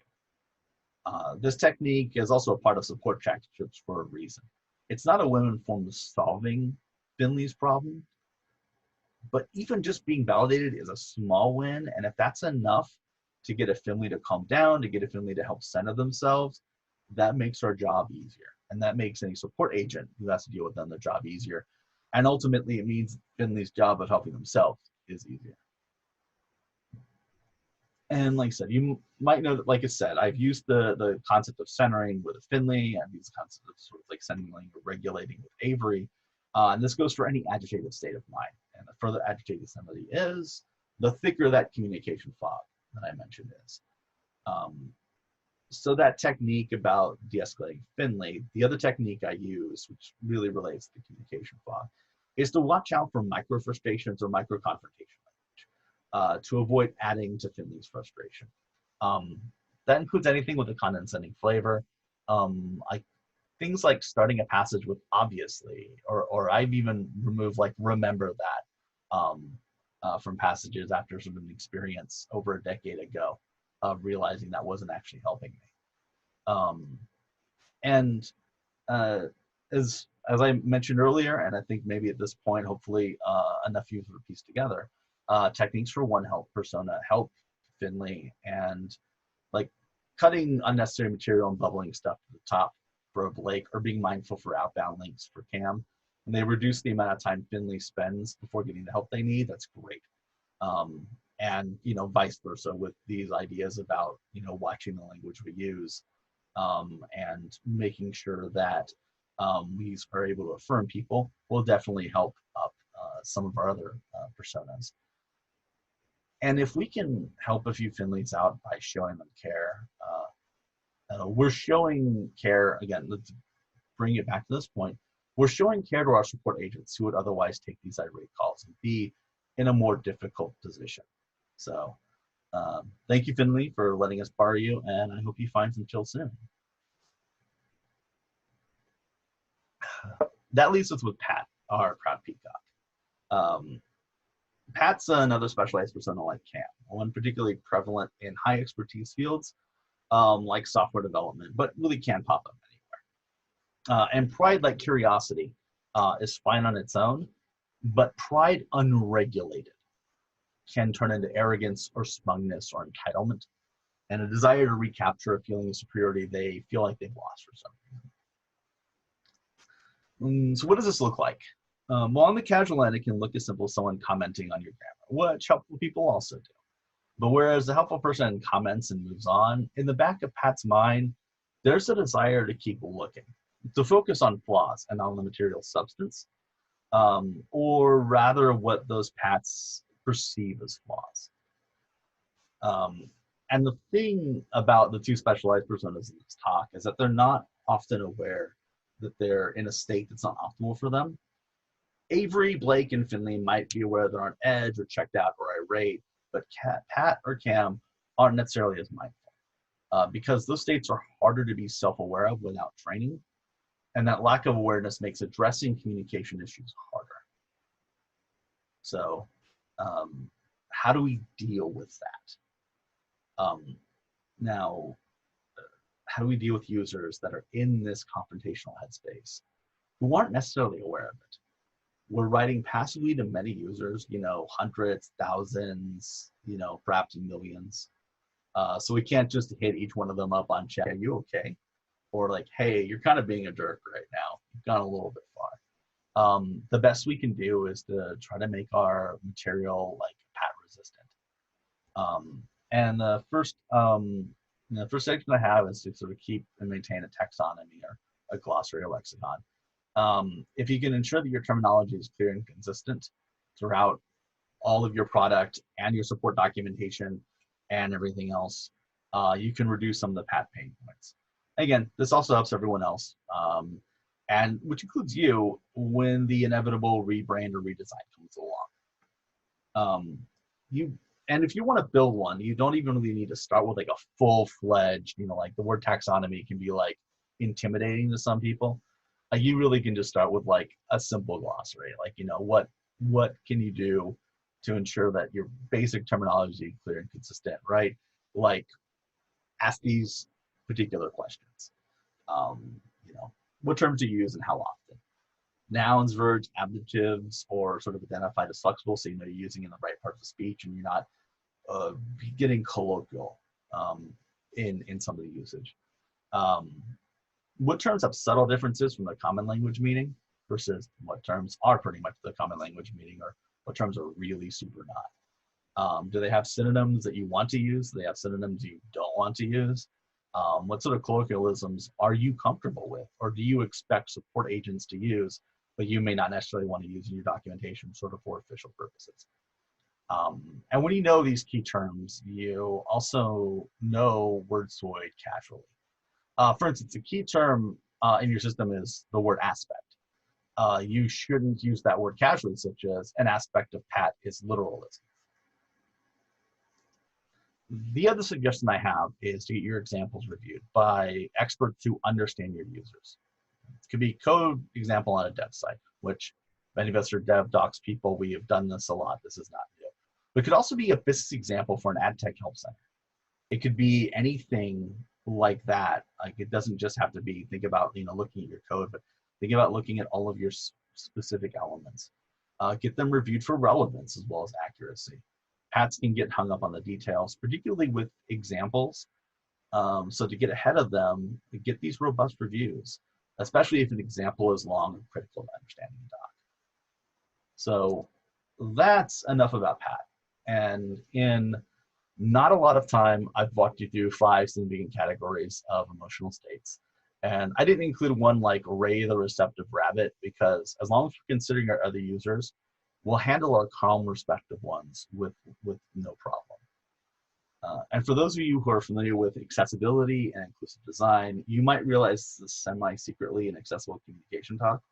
And it follows like a similar philosophy to accessibility, which is where when you make your work accessible to more people, it benefits everyone, not just those people.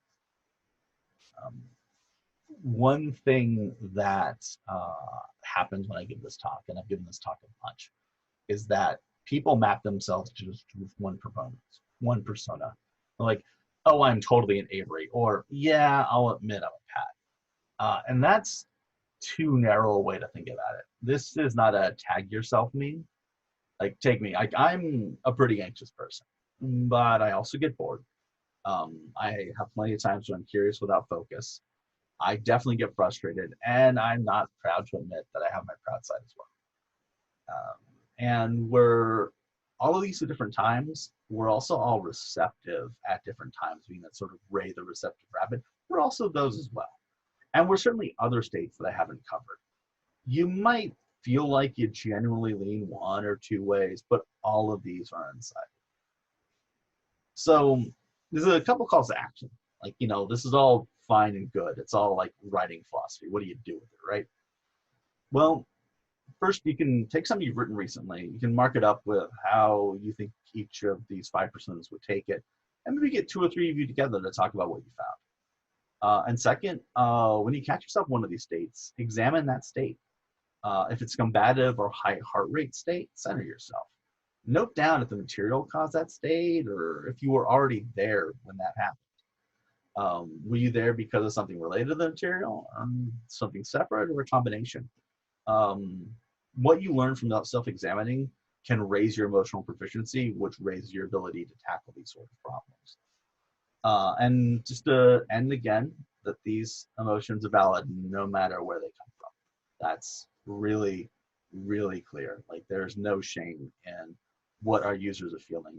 I don't want to, ever in sort of this talk or anything related, suggest that that's something that we should think about. So again, this is me. I'm Ryan Macklin. I just got back on Twitter, and again, my cat has an Instagram.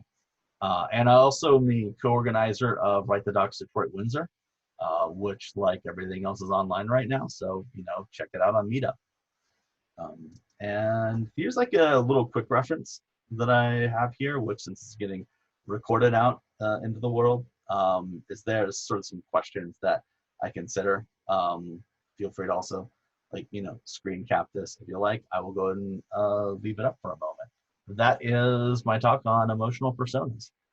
Thank you, Ryan. Are you happy to take some questions? Either folks can post them in the chat and I'll monitor that, or people are more than, for those who are happy to do audio and video, please feel free to jump on that way.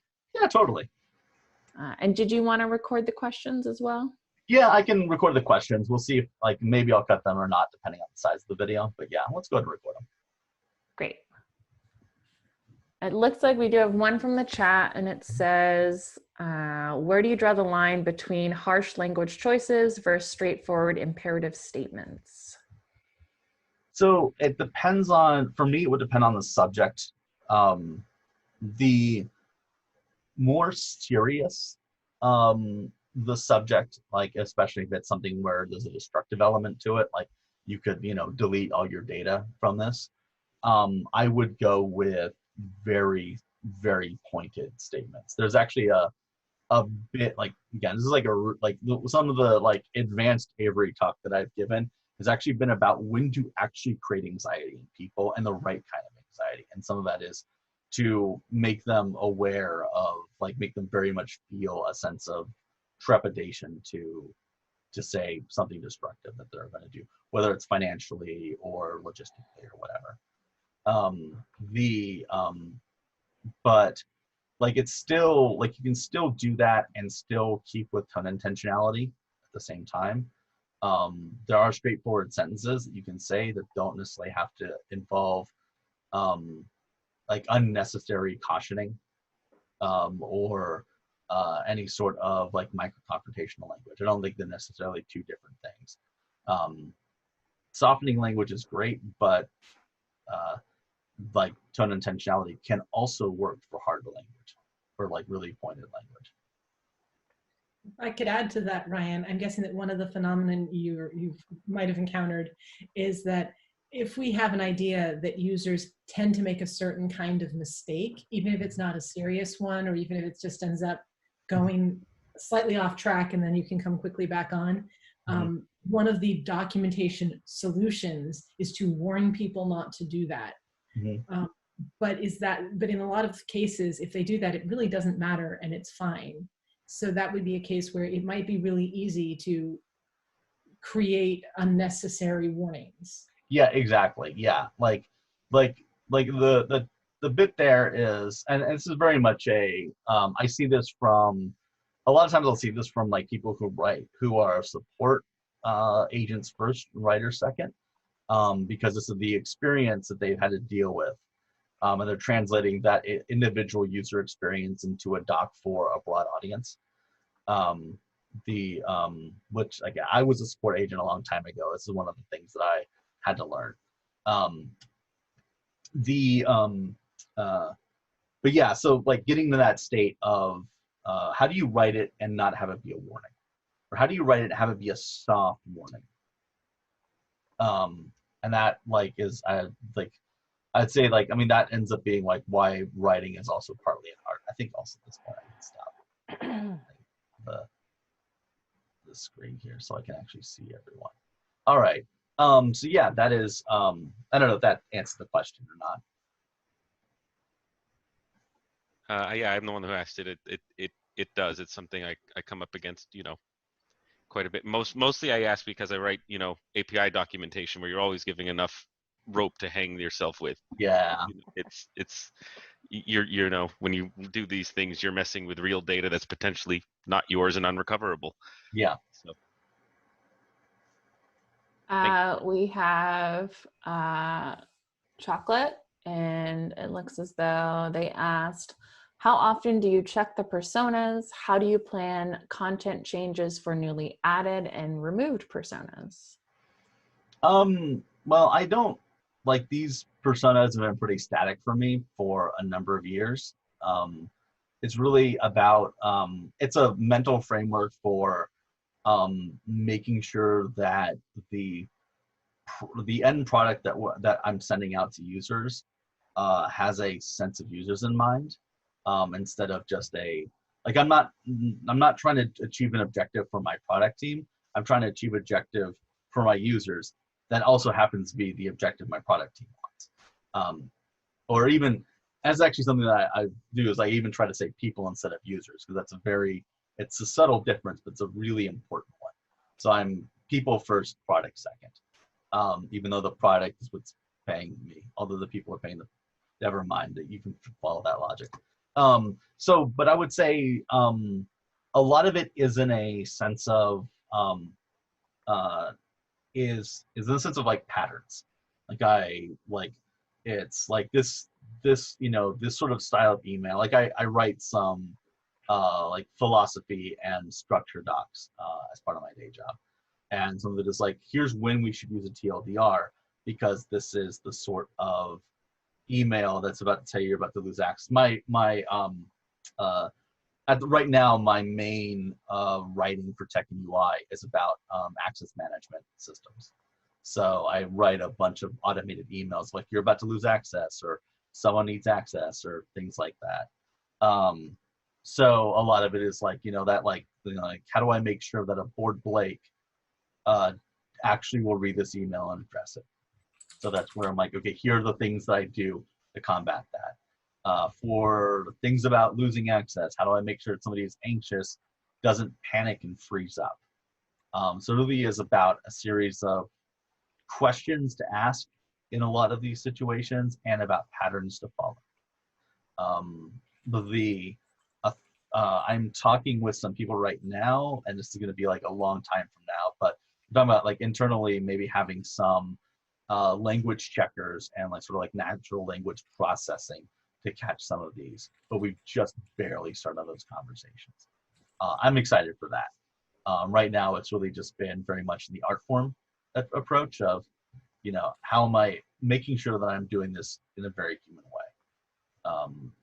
But yeah, and when I've done this long enough that it is just sort of baked into my process in general. But it is so it's really just how I write, how I think about the patterns that are in my head or documented somewhere that I bring to my writing.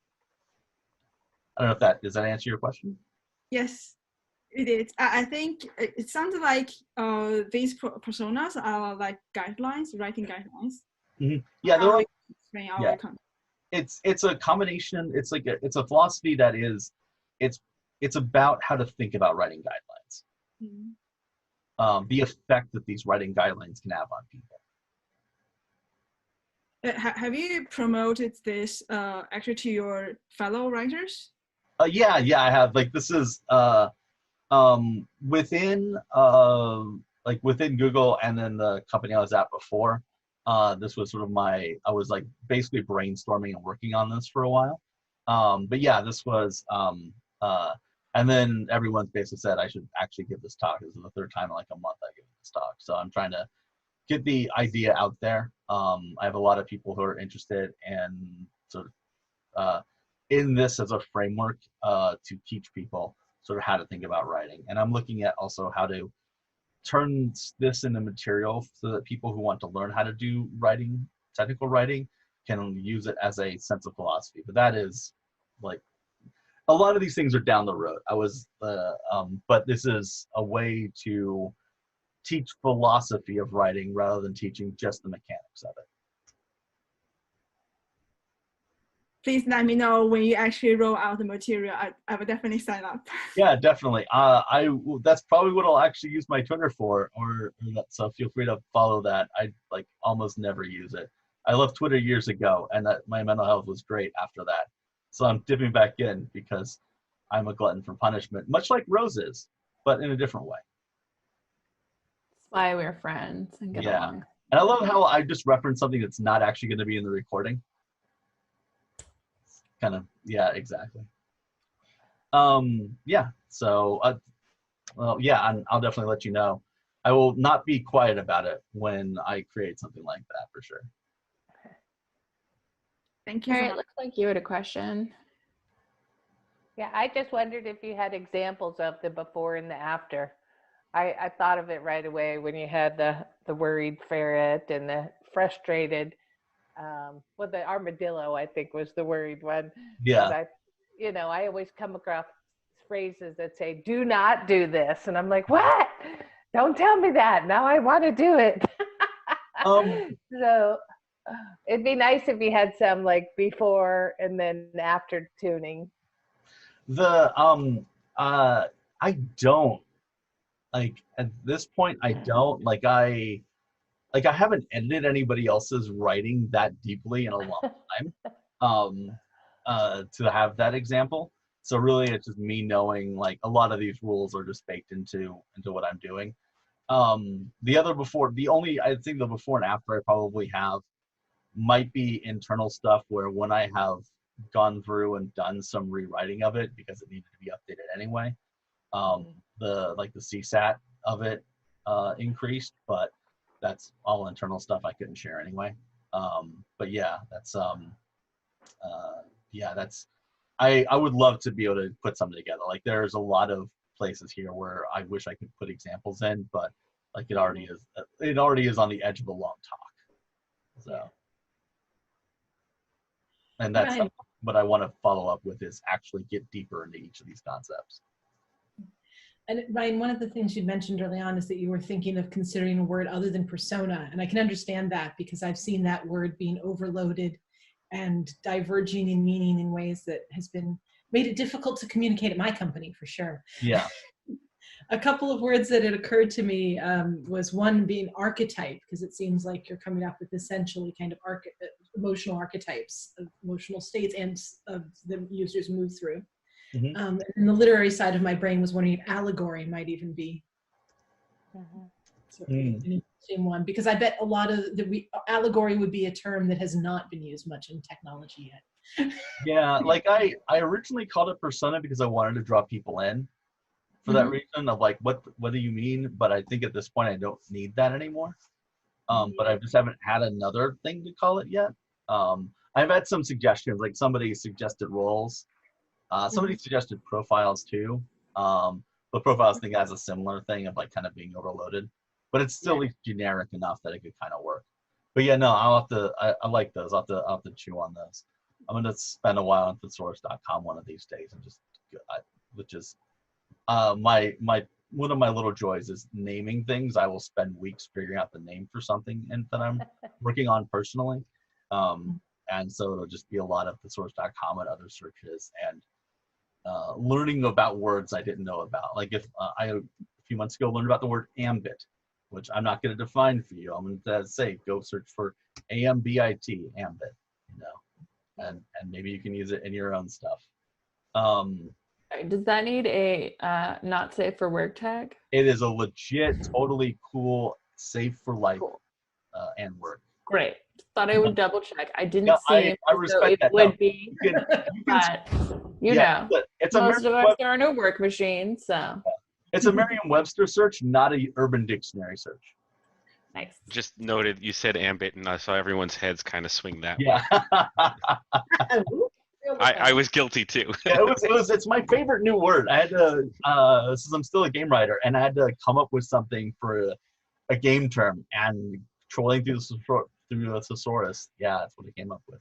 It's a good word. Yeah. Yeah. Any other questions? I'm also happy to turn it over to the Happy Times.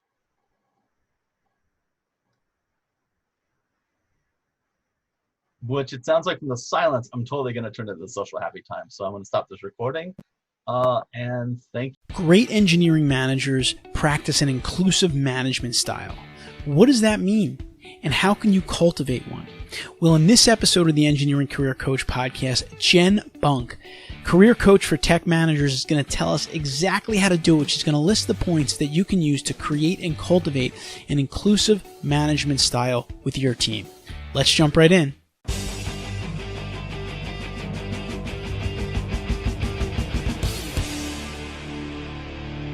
All right, and now I'm excited to welcome in our guest, or I should say welcome back our guest for today, Jen Bunk. Jen is a career coach for tech managers, and she is the CEO of the People Stack. Jen, welcome back to the Engineering Career Coach podcast. Thanks, Anthony. So awesome to be here today. So for our listeners and our audience that maybe didn't hear the last episode with you and aren't familiar with what you do, maybe in your own words, give them a little bit of a background on how you spend your days. Yeah, well, how I spend my days, my mission and our mission at the People Stack is to help technical managers upgrade their careers, to really walk the path toward whatever it is that their dream career is. And that means commanding a premium salary of at least $200K a year if you live in a high cost of living place like, say, San Francisco or the Bay Area. It's going to be higher than that. Maybe it'll be a little bit lower in certain parts of the country, but it's really getting paid for the value that you're adding, and doing that with a Zen-like work-life balance. So that's really what it is that we do. We focus exclusively on coaching technical managers. That's awesome. And like you said, everyone can give some kind of value. And I think a lot of engineering managers, technical managers, they're giving value, but they're not necessarily getting in what they should in return. And sometimes they're just not comfortable, making it clear what that value is. And I don't think you need to do it in a way that is, necessarily like they're bragging. But I know even like in my life as a consulting engineer, it was important to kind of let the clients understand the value that we provided to them, so that they knew that what differentiated us from maybe other consultants or other engineering companies. And some people are uncomfortable with that, but if you're uncomfortable with that and your competitors are not, then you're kind of going to lose out. So I think what you're doing is very, very important, and I'm really happy you're doing it. So thanks for doing it. Yeah, thanks a lot. All right, so we're going to talk today about an inclusive management style. We're doing a lot of research at EMI. We've identified kind of 4 key drivers of great engineering managers being an inclusive management style, providing career growth opportunities for their team, interpersonal engagement, and the ability to manage projects. And we're going to talk to Jen today. We're really going to touch on 2 of those, the inclusive management style and interpersonal engagement. We're going to focus a little bit more on the inclusive management style. And so, Jen, let's kind of dive right into this, because it is an interesting topic. It's certainly something that listeners out there can start to do in their careers if they want to, kind of create that that kind of atmosphere that's much more comfortable for their team. And I know that one of the first things that you like to focus on, or kind of in the list of points that we're going to go through, is building trust. So maybe we can start with that. Yeah, absolutely. So it has to start with trust. So when I think of inclusive leadership, I think of how do we include everyone who we possibly can. And that means not only making sure that you're communicating to everyone that you possibly can and including them in conversations, but it also means empowering everyone that you possibly can. So if you're an engineering manager and you have a team, that means empowering everyone on your team, and hopefully even everyone in your organization to do what it is that they are great at. So and you can't do that, and you can't create that space for making sure that everyone's included and has their room to shine and show their superpowers. You cannot do that if you don't have trust. So it has to start with building trust, and it's not just a one-time thing. That's the other thing that I would add for now. That we can talk about this more and unpack it even more. But like, it can't just be one conversation that builds trust. You got to start somewhere. And so it starts usually with one conversation, but it's really about a series of conversations that are going to happen over weeks and months and often years. And that's how trust is built. Yeah, that's great. And I like that point there at the end of how, it can't be a one-time thing. I think that with these 4 key drivers, I mean, we can tell an engineering manager, a technical manager, like, here are 4 drivers that if you do these things well, you're going to become a great manager. Your team's going to love you. So that's great. But you can't then take those 4 things and go through them like an engineering punch list and just say, done, done, done, done. It's more like something that you need to cultivate habits. Like I always tell my kids, build better habits, always build better habits, build better habits. So you got to cultivate these habits around these 4 drivers all the time in your career, and all the conversations with your team, and all the emails with your team, and all the correspondence with clients and different things. And so I think that's an important thing to highlight here at the beginning of Jen and I's conversation, because as we go through some of these different points, these are things that have to just become normal for you, that have to just become all the time things. And it happens for great managers. It happens even if you go into sports and you look at the teams that tend to win consistently over and over. It's because they're building better habits and doing all the right things. So that's something to keep in mind. So Jen, the next point that we want to dive into a little bit is, getting to know your team. Talk about that. Yeah. So a lot of times people say, okay, great. I understand that I need to build trust. How do I do that? And there's no easy way, like we just talked about. It's about developing those habits, and that happens over time. It's really about thinking about your career and building the path to leadership mastery as a marathon. But how you start is with conversations, and how you start is really by getting to know every single one of your team members, every single one of the people who you work with, all of the stakeholders, all of the decision makers for the projects that you're working with. And so when I say know them, often what I tell my clients is know them to their bones. And what I mean is like know them, like know their soul, like see the inside of them and enter their world and really understand where it is that they're coming from. And then you even take it to the next level and you say, okay, I can actually even appreciate where they're coming from. Like, because it's one thing to keep it intellectual and say, oh yeah, I get it. Right? Especially if you've been there before, right? And you've experienced something that they've experienced before, or been on a similar project before, or have a similar personality. It's really easy to build trust with people and to know people, and to appreciate people who are the same as us and have similar backgrounds and who have been on similar projects as we have, or if it's a kind of project that you've been on before. That's really easy. The challenge comes when it's people who are different backgrounds, or maybe there's something new and contextually, it's a new kind of project or a new kind of challenge to tackle. So it's really, then it becomes even more important to really know where everyone is coming from and appreciate that, like really understand who they are as a person, their personality, their beliefs, their values, their experiences, their triggers, like what might trigger them, like the negative and the positive triggers, like what might trigger them to like just be very, to get angry or to get maybe even hostile or aggravated or demotivated. And then also like what are the things that tend to put them in those kinds of states, but then also the positive side of it as well. What gets them motivated? What really gets them in a place of joy, and I want to do this, and let's do this together, team. And so that happens over time, but the only way that you can really do that is through a series of conversations and a series of communicating with people and really asking the questions and listening so that you can really appreciate where it is that they're coming from. Yeah. And again, it's another one of those things, as you can see, which is a pattern here that, you have to do on a regular basis. You have to continue to do it. You're not going to get to know someone overnight, right? So you're constantly doing the learning. And another thing that this, I think, really kind of highlights is one of the bigger challenges of engineers and technical professionals becoming successful managers is the variable that gets thrown in once you become a manager, which is people, right? People are like totally different. It's not like an engineering equation. It's not like a problem you can solve. Every person is different. Everyone acts differently. Everyone has different communication patterns, different responses to different things.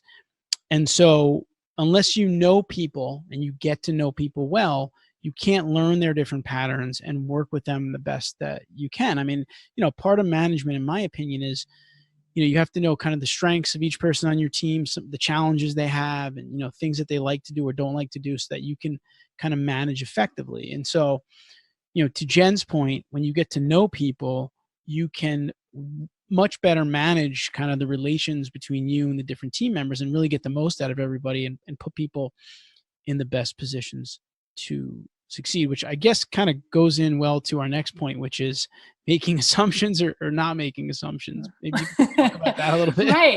Right. And so sort of dovetail out of this, like we're talking about, and to tie it back to the larger idea of inclusive leadership, right? There's no way that you're going to empower others to be their best and make sure that they're actually included as part of this game, as part of this fabulous journey of building whatever it is that you're building together. There's no way that you're going to be able to do that without trust, without really knowing that.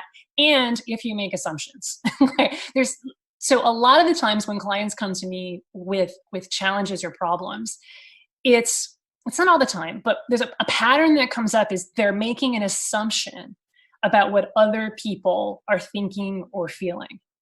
When really the way to kind of solve that problem and just nip it in the bud is just ask, like, I'm curious, why did you say that? I'm curious, why did you make that decision?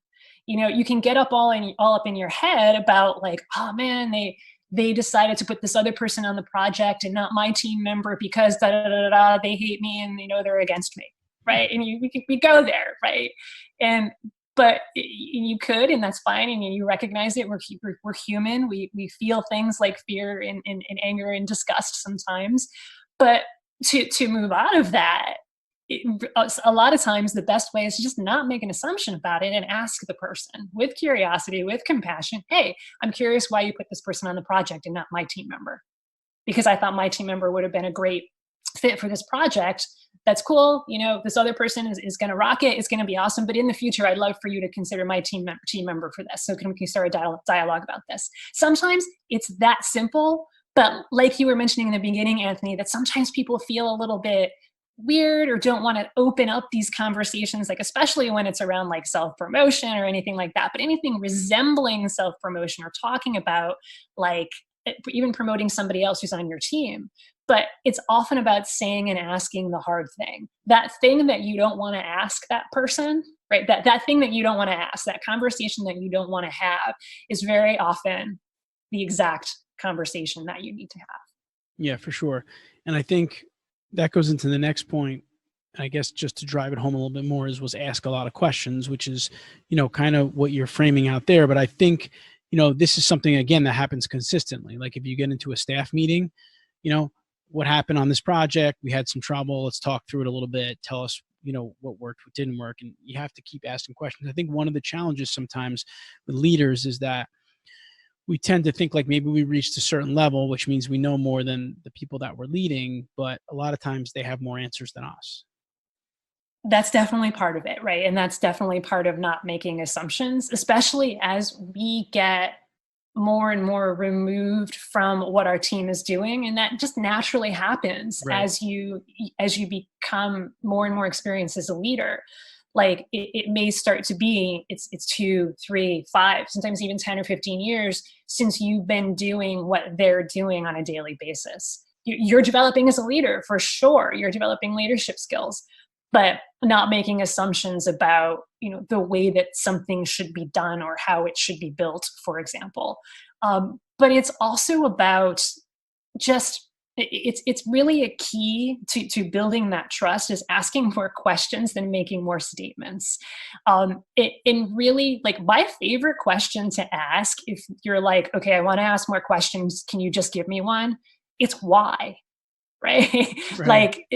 Because often what's missing from this whole equation of making sure that people are truly included as part of a mission is that there's no mission.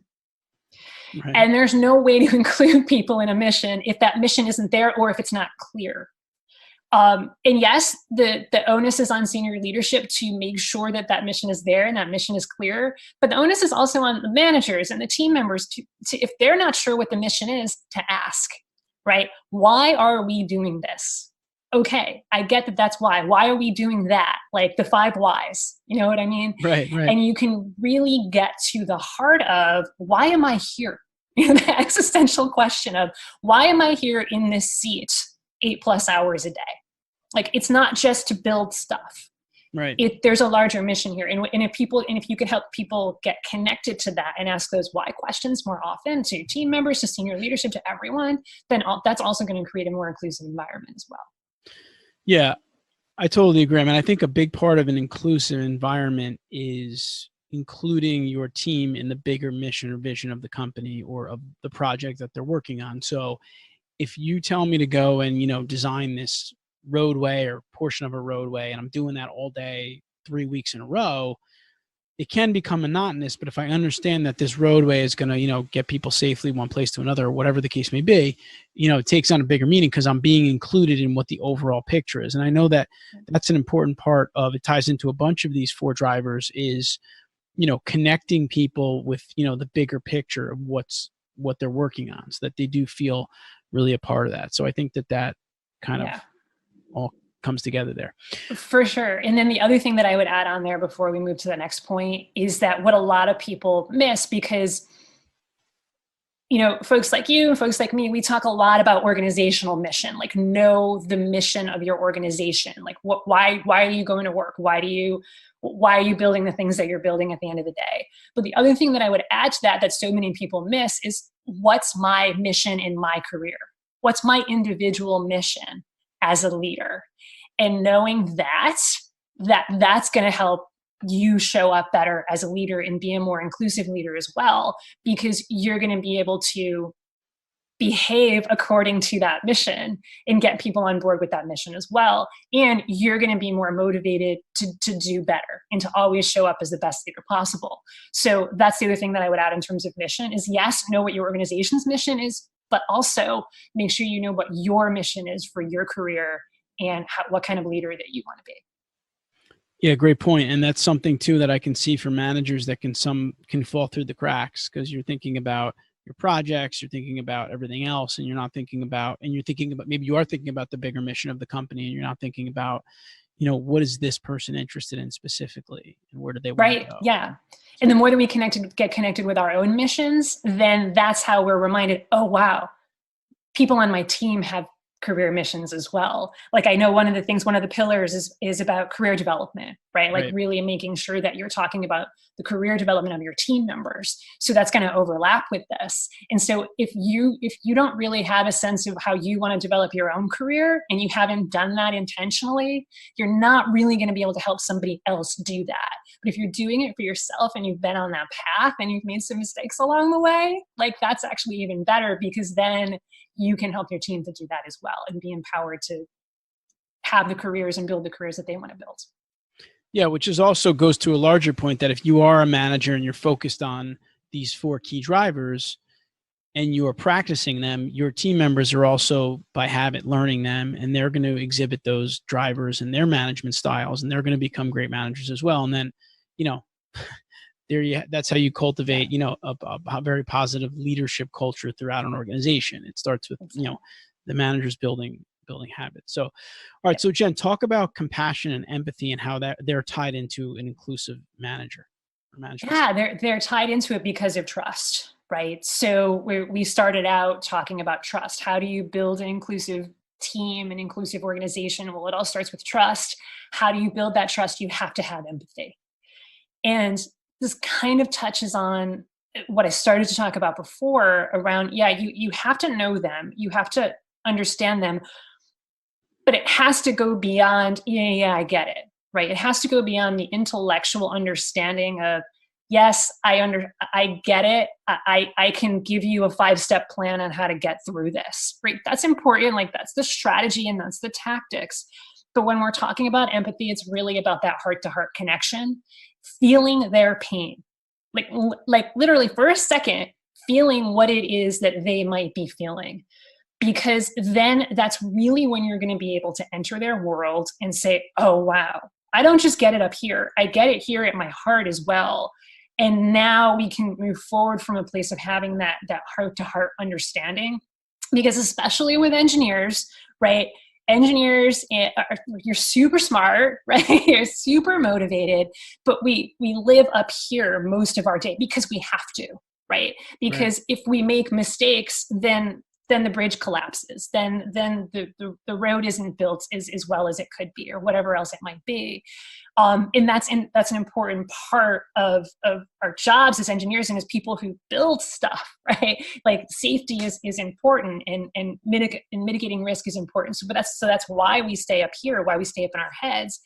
But it's really kind of cultivating that muscle and that habit of learning how to move out of your head and into your heart, and having that empathy and having that feeling for another team person, for another team member, or for another person. That's, you know, if there's a number 2 thing that clients come to me the most with, it's, you know, how do I deal with this person? I don't get it, right? So number 1 is don't make assumptions, but then number 2 is really kind of feel what it is that they're going through, right? Like, for example, a team member might be underperforming, right? And for some people, where we might go is, oh, man, what's going on? Like, you're not motivated. You gotta just start working harder. And like, you might start to get frustrated with them, or who knows, right? They're underperforming, and you just start to blame them, and it just becomes this whole thing. So you notice how you might be making assumptions there without having a conversation with them. But when you do have the conversation about, okay, you're not performing up to par anymore, what's going on? It's really about listening to them and understanding where it is that they're coming from. Now, I'm not saying to make excuses for anyone. Like, we have performance standards that we want to meet, right? And it's about getting them back up to those performance standards. Like, for example, they may be going through something at home. Like, maybe their mom just died and they didn't tell you, and you don't know that. And by the way, they're not going to tell you that unless there's that trust. But let's say something catastrophic happened in their family, and they're dealing with something outside of work. You want to create that space for them to be able to share that with you. And then you could say, okay, I'm going to give you, a couple of days off so that you can go grieve and spend some time with your family. My heart goes out to you. And then you can come back, after a couple of days. And so we can all, sort of experience that and feel that in our hearts, because even if you haven't experienced that exact thing, we have that capability as humans to have that heart-to-heart connection. So that's what the empathy is really about. Yeah, and I think while empathy can be, difficult and you need to really practice it, I do think that what engineers have going for them often is that in most cases they've been through the engineering ranks like the people on their team are going through now. So they kind of do have somewhat of an understanding of what they're going through in terms of the career ladder and, what they're dealing with on some of the projects and with some of the clients and some of the stressors involved in that, which I think for me was always helpful in management as an engineer, because, I felt like in those ways I could relate. But I agree with Jen in that getting to know them also more on the personal side will help you even more with that, because you'll be able to relate to some of their other situations and circumstances. So that's very helpful. For sure. So our last point here, Jen, before we jump into our take action segment, is talking about controlling people, what we can and can't do. Talk about that a little bit. Yeah. One of the things, so if we're talking about inclusive leadership, and really the larger goal here is, how can I be the best leader I can possibly be? How can I show up as that superhero leader and make the largest impact that I possibly can? And one of the larger concepts that often comes up when people ask questions around this is control. And often where people get stuck is they're focusing on things that they cannot control. oh my God, my boss hasn't given me a promotion, right? I've tried and tried and tried for the last 3, 6, 9 months, 2 years, and my boss just won't give me a promotion. And if you focus on it from that perspective and have that internal dialogue going on, what you're focusing on is, in the way that you're looking at it, is what you can control. Because at the end of the day, let's just say in this case, it would be your boss's decision whether or not to give you that promotion. You cannot control your boss like a robot and just make him give you, and like reprogram your boss to give you a promotion, right? But instead, you can focus on what we can control, which is how we show up. So what we can control is how we respond to other people. So yes, your boss may say, yeah, I'm not really sure. There's still a few more skills that need to get upgraded before you get a promotion. So you can choose in that moment to play the blame and shame and how dare you game. But if you do that, then you're focusing on what you can't control. But if you say, okay, I get it, there's still a few skills, there's still a little bit more measurable impact that I need to give and show in these areas, what can I do? How can I show up? So like that's one bigger example that has much more higher stakes, potentially higher stakes results there. But even if it's just like, I don't know, someone like blows you off or something, like you're supposed to meet with them, right? You're supposed to meet them at 10 o'clock and you're sitting there and you're like, where's Jane? Like Jane's supposed to meet with me. Right. If you play the blame and shame game, where's Jane? Oh my God, Jane's always late. I can't believe it. Ugh, she's so terrible. How can she do this to me? But like, you can't control whether or not Jane's on time. Like that's Jane's choice. You know what I mean? Poor Jane. If there's Janes out there, we love you. But instead you can say, all right, gee, I wonder what's going on. Like, again, turn on that compassion and that empathy. Oh, wow, I hope Jane's okay. I hope everything's okay. And then just focus how you can respond in that moment. All right, cool. I can spend 15 minutes. I can respond to some Slack messages. I can respond to some emails. And if she's not here in 15 minutes, I can just decide that she either forgot about it or something else came up. So it's focusing on what we can control versus what we can't. We can control other people. We can control our reactions and how we show up.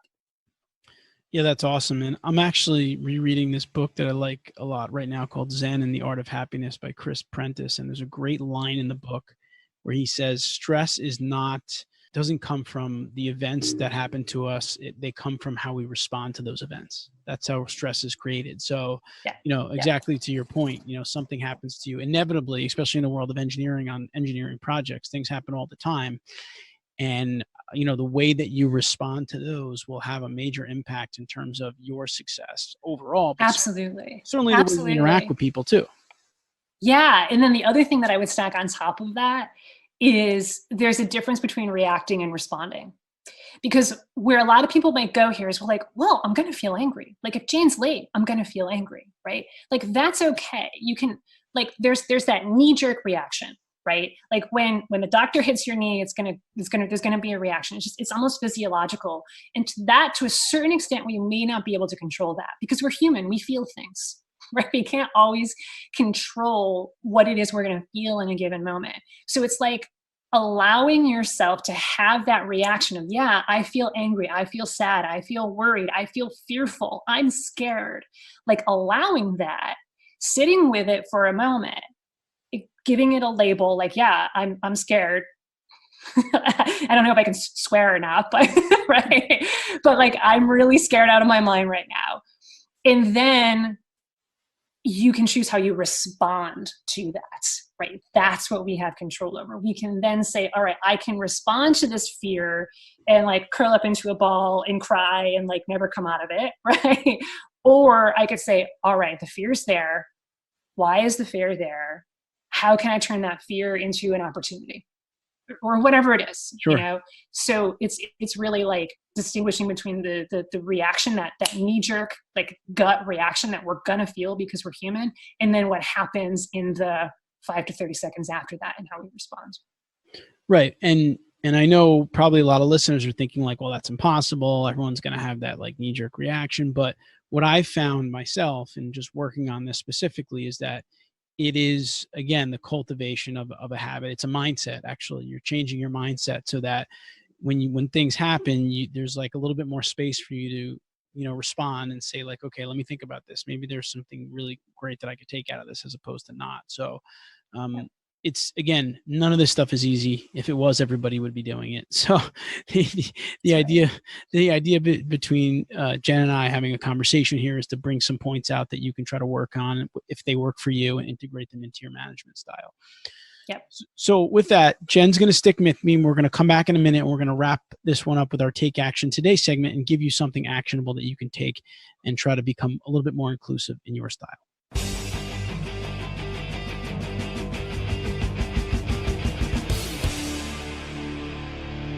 All right, we're back with Jen Bunk. Jen is a career coach for tech managers and CEO of the People Stack, and today we're talking about an inclusive management style, which we found to be one of the 4 key drivers of successful engineering managers.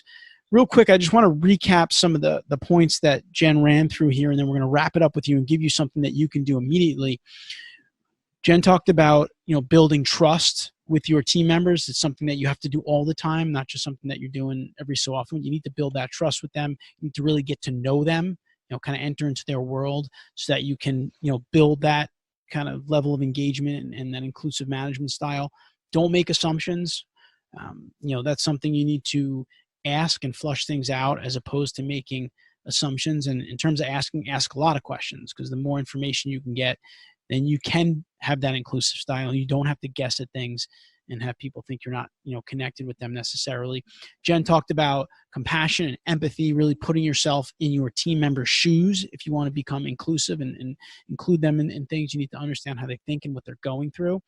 And then lastly, we talked about controlling what you can control. You can't control what other people do necessarily, but you certainly can control the way you respond to it. And so kind of cultivating that mindset. So all great stuff, Jen. What we want to do now is give our listeners maybe one thing. They listen to this and they're maybe on their way into work. They're on the bus, on the train, on their commute. When they get there, they want to start to be more inclusive. What can they do? Ask more questions. Ask more questions than statements. Right. So take a look and be more mindful of, okay, what I just said there, was that a question or was that a statement? And set a goal that in any given day, you are going to ask more questions than making statements. Because when you ask questions, then that allows you to then build trust and get to know people and not make assumptions and have empathy for people and control what you can control. It gives you that perspective that you're not going to have if you didn't ask the questions. Very often we get into statement making mode. So that's what I would challenge everybody to do, is get out of statement making mode and ask more questions. Awesome. And again, that is something you could do today when you get to the office. You get into a staff meeting, get in a conversation with someone, ask some questions. And to Jen's point, you do have to be careful, because sometimes we go into it saying we're going to ask more questions, but we start asking a question and we end up with a statement, like we ended up saying something. So all of these things are things that what you need to just do is be aware of them, right? Changing anything begins with awareness. And if you catch yourself and say, okay, I'm making a statement instead of a question, let me make an adjustment. As long as you can stop yourself, you can make that adjustment. And I think that's what management's all about. It's continually improving, continuous improvement, refining your tools, your strategies, the actions you take. And if you keep working on it, there's no doubt that you can develop these 4 key drivers, or develop in each one of them. And I think the inclusive one is important because it ties in closely with some of the other ones, like we talked about, the engagement, the providing career growth, right? They're kind of very layered together. So Jen, thank you again for coming on the podcast for a second time. We're really taking advantage of all of your insight here, and we do appreciate it and how you really laid those out for people. And real quick, before we let you go, if our listeners want to learn a little bit more about you and some of the programs or the coaching that you offer, what's the best way for them to do that? You can check out our website. It's thepeoplestack.com. Awesome. Jen, thanks so much for your time. We appreciate it. Yeah, thanks, Anthony. Had a great time. I hope you enjoyed this episode. Please leave your comments and/or questions in the comments section below this video. Also, if you'd like to view the full show notes for this episode, visit engineeringmanagementinstitute.org or see the link in the video description. There you will find the key points discussed in today's episode, as well as links to any of the resources, websites, or books mentioned during the episode. Until next time, I wish you the best in all of your engineering career endeavors.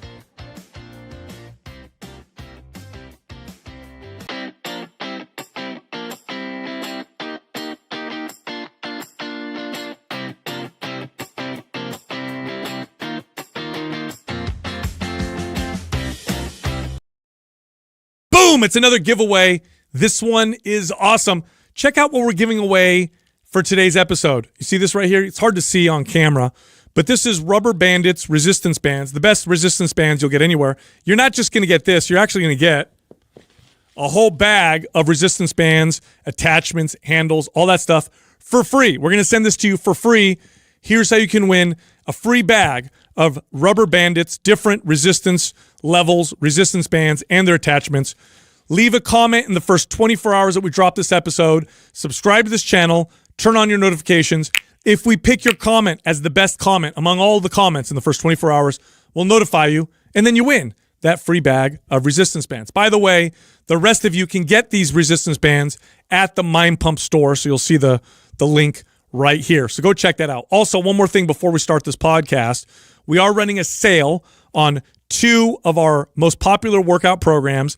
MAPS Strong and MAPS Powerlift are both 50% off. Go check them out at mapsfitnessproducts.com. Just use the code AugustSpecial with no space for the discount. All right? Enjoy the show.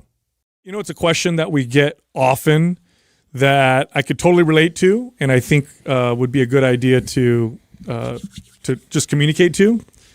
It's the following. Like, what would be a good workout plan if I like to work out every day? Or can I train my body every day and get great results? Or would I get faster results working out every day?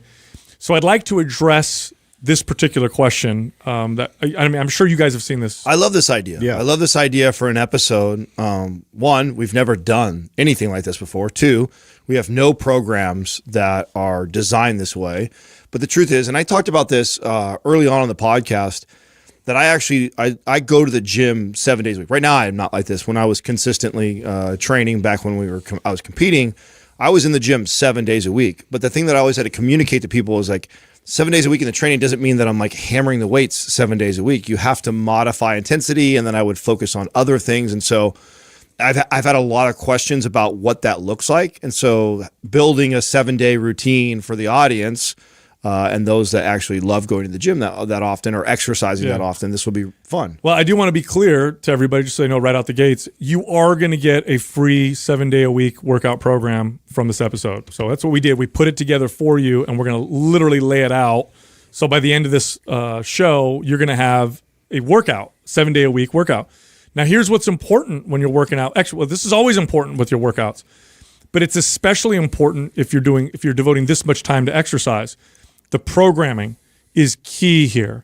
It is very easy when you're working out daily to overdo a certain component of your workout, which can cause joint pain, inflammation, or just cause overtraining, or cause too much of a stress response, which will result in your body actually not building muscle, but rather losing muscle and setting itself up for more fat storage. Because when you're stressed, when your body senses too much stress, it wants to protect itself. 2 ways to do this. 1 is reduce its caloric requirements, because for most of human history, stress meant we didn't have enough food. And number 2, improve its ability to store more body fat, because body fat is an insurance policy against the most common form of stress for most of human history, which was not having enough food. The irony is that the more days that you're training in the gym, the more technical, the more challenging running your program is. Totally. If you're only lifting 2 to 4 days a week, more basic. It is more basic, and you can get away with the routine looking pretty similar. You could get after it the same those 2 to 3 days every time you're training and be okay as far as intensity, as far as what you're training. But you start getting 7 days a weekend, the frequency that you hit the muscle group, the intensity that you do it, the type of training you do every time in there, it gets more and more difficult, which the reason why I find that ironic is that I think people would think that, 7 days a week, the more I train, the more results I'll have, or the better it will be for me. And no, I actually think the more you're in the gym, the more difficult it is to know how to program correctly so that you don't run into what you call the recovery trap, where you're just kind of spinning your wheels all the time. Yeah, the irony with that is you're in the gym and it's difficult to kind of program that, but on the other end of that, the consistency is something that's a lot easier, because when you break it up throughout the week and you're only there, let's say 2 to 3 times, during the week, it's really the motivation to keep that up, to keep up that routine tends to fall down quite a bit. Well, this is exactly why I did it. So, and Sal talks about this, right? Sal talks about, his consistency, and like he knows that if I didn't train in the morning, I wouldn't be as consistent as I am. And so he's carved that time off. That's his time. Nothing gets in the way of that. This is what I felt about getting ready for shows was I had to decide, like, this is my time. Like, I had a very strict routine in order to be consistent. And so I didn't like the idea of, a 3 or 4 day a week training program where I've got 3 or 4 days where I'm potentially off or not going to the gym. I needed, I know that every day, and back then it used to be 12. It's dialed in. Yeah, 12 to 2, I'm going to the gym. Nothing gets in the way of that. I built all the rest of my life around that time, so nothing got in the way. But I know that I can't go to the gym and train the same way 12 to 2 every single day, but I'm going to go to the gym, and I found that it was easier for me to stay consistent with something like that. This is, by the way, this is a documented psychological phenomenon. So on one hand, working out every single day means that you have to carve out time every single day. On the other hand, it is easier to stay consistent because it's a daily routine. But your drug manufacturers knew this a long time ago. So, like, for example, old school birth control pills for women, right? They'll take the birth control. This is the old way of doing it. A lot of birth control now has changed. But in the past, they would say, okay, take these birth control pills for X amount of days and then create an artificial period where you go off for 7 days, you get your period, and then you go back on. Here's how they designed the birth control pills. You take them every single day. Yeah, 7 of them are sugar pills. Right. Yeah. Why did they do this? It dramatically improved and increased the consistency, because when people went off for 7 days, had to remember to go back on, you would have people messing up their schedules. Now, supplement companies know this as well. There's a reason why supplement companies will often attach their product to a daily routine. Take this in the morning, take this before bed, take this with lunch. Things you do every single day, because you're more likely to be consistent. So working out every day or carving time out every single day for a lot of people is actually easier to stay consistent. I agree. Than it would be to only have 3 or 4 days when you could say to yourself, well, I've already worked out twice. I don't think I'll work out tomorrow. Before you know it, it builds up, and now you missed your workouts for the week and you got to start over the following week. So let's talk a little bit about the components of what a 7-day-a-week workout routine would look like. By the way, this routine is designed to maximize muscle building, performance, fat loss. Essentially, this is a routine that's essentially going to train your body to look really good and move really good. And we did it this way because most people watching this are probably in that category. They want to look really good. They want to perform really well. And that's generally most people's goals. Yeah, it just sort of covers the broad base of, getting that kind of functional strength, also building muscle, but like applying adequate recovery and, implementing that so you have structure for each one of these days. So I love this too, that we're doing this, because when we started to piece this together, it looks very, very similar to what my 7-day routine is. And the first thing that we kind of agreed on is the first rule that I gave myself. So I knew one of the rules I said was, okay, if I'm going to be in this gym 6 to 7 days a week and I have a big goal, I'm trying to get on stage, do these things, I have to be careful that I don't overdo it. And so I had this hard rule of, like, I would never allow myself more than 2 really hard training days. And by hard, I mean like compound lifts, high intensity type of training. Yeah, heavy weight going after it. Very demanding I days. wanted to separate those out by a few. Obviously, I wouldn't go hard back-to-back days. I want to give a couple days in between. I want 2 of them are like my intense training sessions where I'm going after the big major lifts. I'm getting after it really hard. And then the other days I'd have to modify around. Yeah, I agree with that 100%. I think if you're working out every day, 2 days a week, hard is perfect for most people. You want to center it, like Adam said, compound lifts. This is where you do your squats and your bench presses and your rows. This is when your rep range can be between 6 to 12. You're training at, near failure. In other words, your sets, you're taking them to, 2 reps before failure. So it's a very intense working set. You're doing about 1 exercise per body part and about 3 sets per exercise. And typically you'll start with the large body parts and go down to the smaller ones. And, as we get through all of these points that we're going to make, I think, we'll give you guys more specifics in terms of what that workout's going to look like. Ideally, Adam said this, you want the 2 workouts, the 2 hard workouts, to have some space in between them. Right. Mm-hmm. So if I were to do a week of this, my 2 hard workouts would be Monday and Thursday, for example. So Monday, hard, heavy workout. Then I do a couple other different workouts, which we'll get into on Tuesday, Wednesday. Thursday, another hard, heavy workout. So that's the first one. Here's the second piece that I think is very important. Well, let's address the why. Okay. You know what I'm saying? Like why not back to back? Why not 3 days in a row of hard, intense lifting? Yeah. You can definitely do 3 days a week of hard lifting, but not when you're working out 7 days a week also, right? That's just too much for most people. If you're only working out 3 days a week, you could do 3 hard workouts, but not if you're working out every single day. Yeah, and plus we know what the research says. You talked about this in a recent episode that there is a sweet spot. It's somewhere between 9 to 20 sets.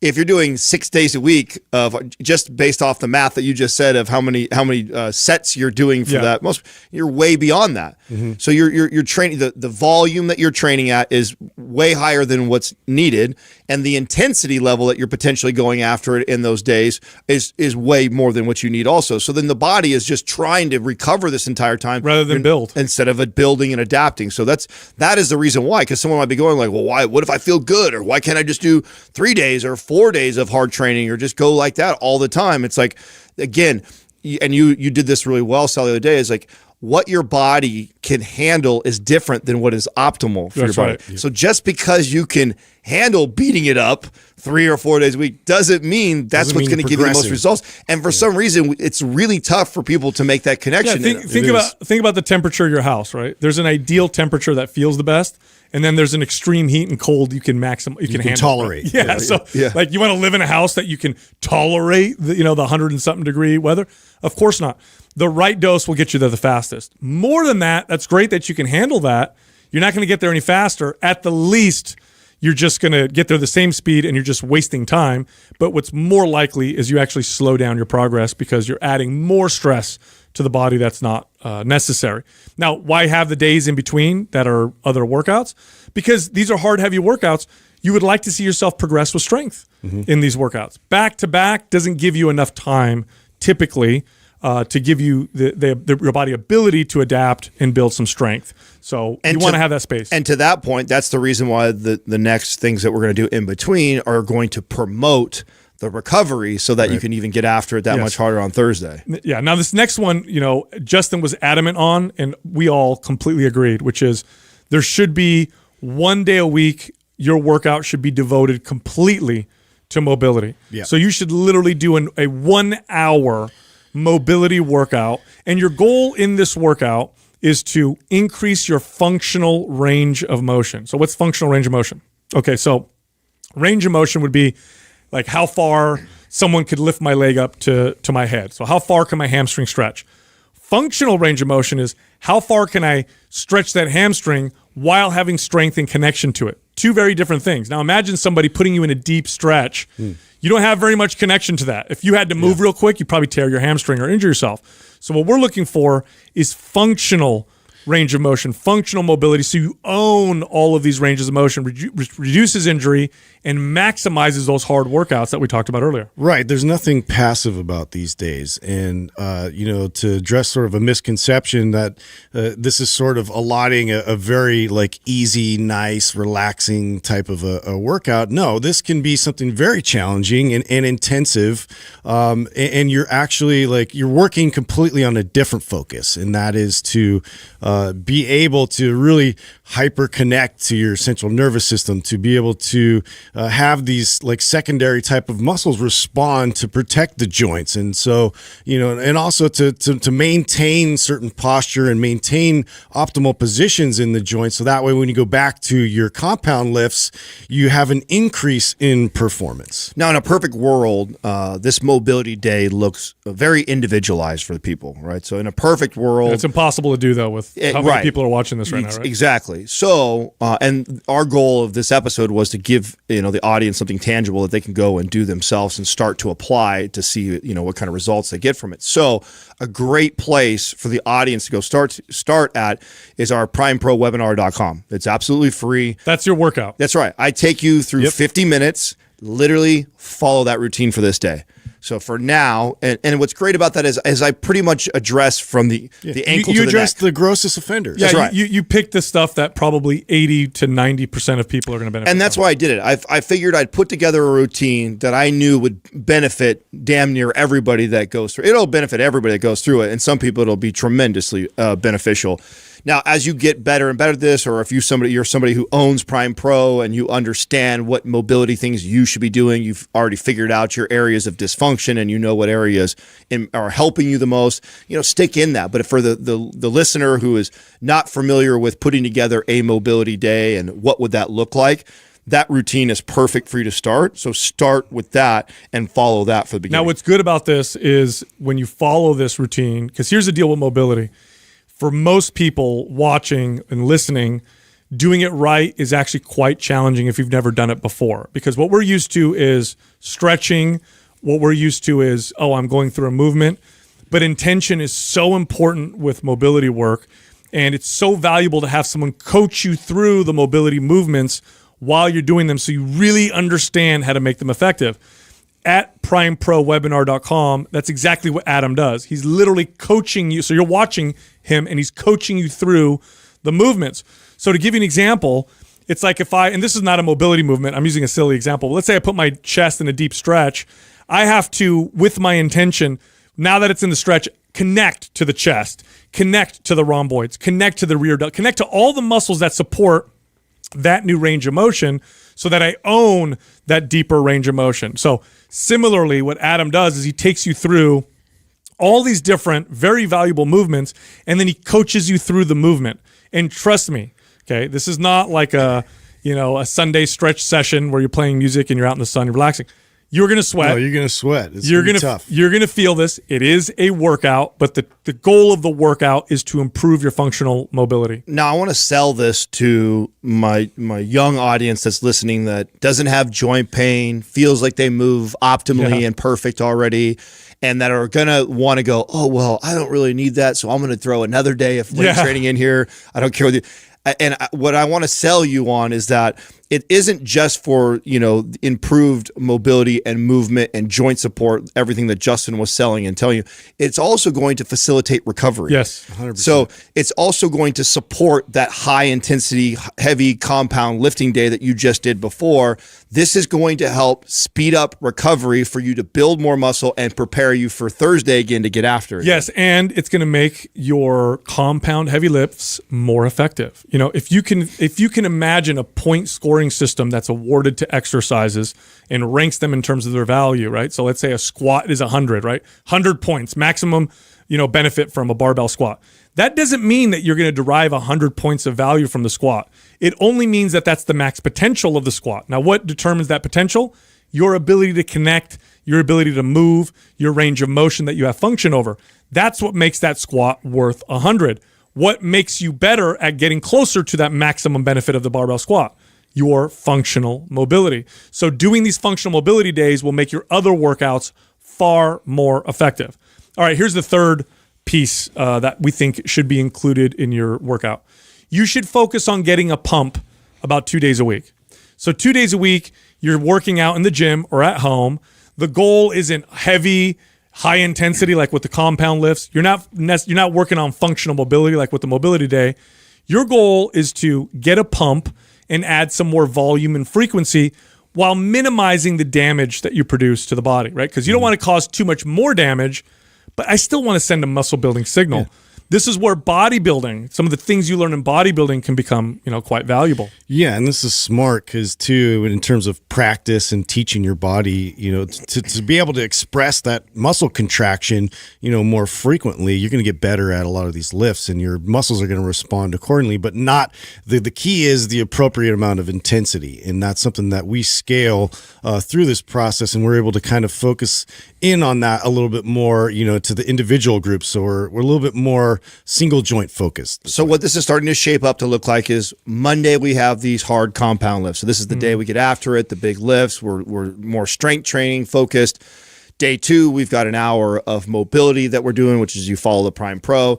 Now, day 3, we're moving into what we would call like a focus type of session where we're doing more isolation type. So this is like cable push downs and bicep curls and lateral raises and a lot of movements like that. Very similar to anybody who's bought or gone through our MAPS aesthetic program. We have what are called focus days that complement the foundational days. The compound lifting that you're doing on Monday, that would represent like our foundational days that we build in most of our programs.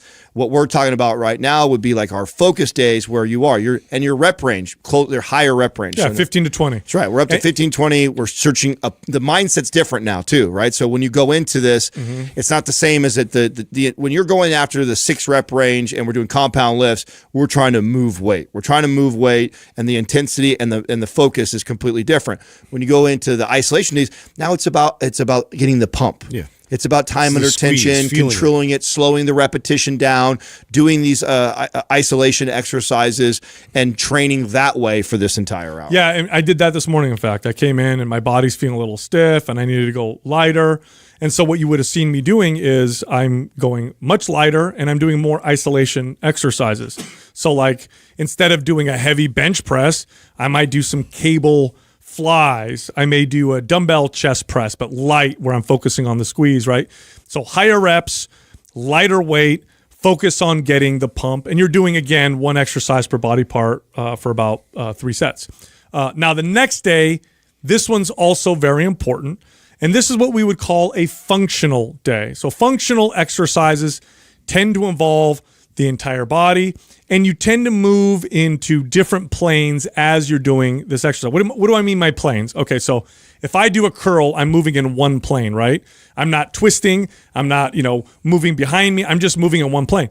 Functional movements tend to get you to move in different ways all the way through to get your body to communicate. So to get your upper body to communicate with your lower body, to get your left to communicate with your right, to activate what's called proprioceptive ability. Where's my body in space, right? So like a good example of a functional exercise that would fall in this category would be like a Turkish get-up. You do a Turkish get-up, it's not a shoulder exercise per se. It's not a core exercise per se. It's not a leg exercise per se, although all those muscles are activated and more. But what it's doing is it's getting the whole body to move and communicate together. And this is important because our joints are capable of so many different angles and has so much range. And if we're not expressing that, then our body starts to sort of downregulate and starts to prune off the abilities that we have. And this is just trying to reinforce, a lot of the capabilities that we already have. So we need to be able to train that and plan that out. So, I can get them to respond appropriately, going back into these regular barbell type lifts. Well, it also lends itself so well to getting great at the compound lift. So going back to these intense days that are your biggest bang for your buck, or what are probably going to build the most amount of muscle on you, you get really good at a Turkish get-up, and you go back and see what your overhead press or what your squats look like.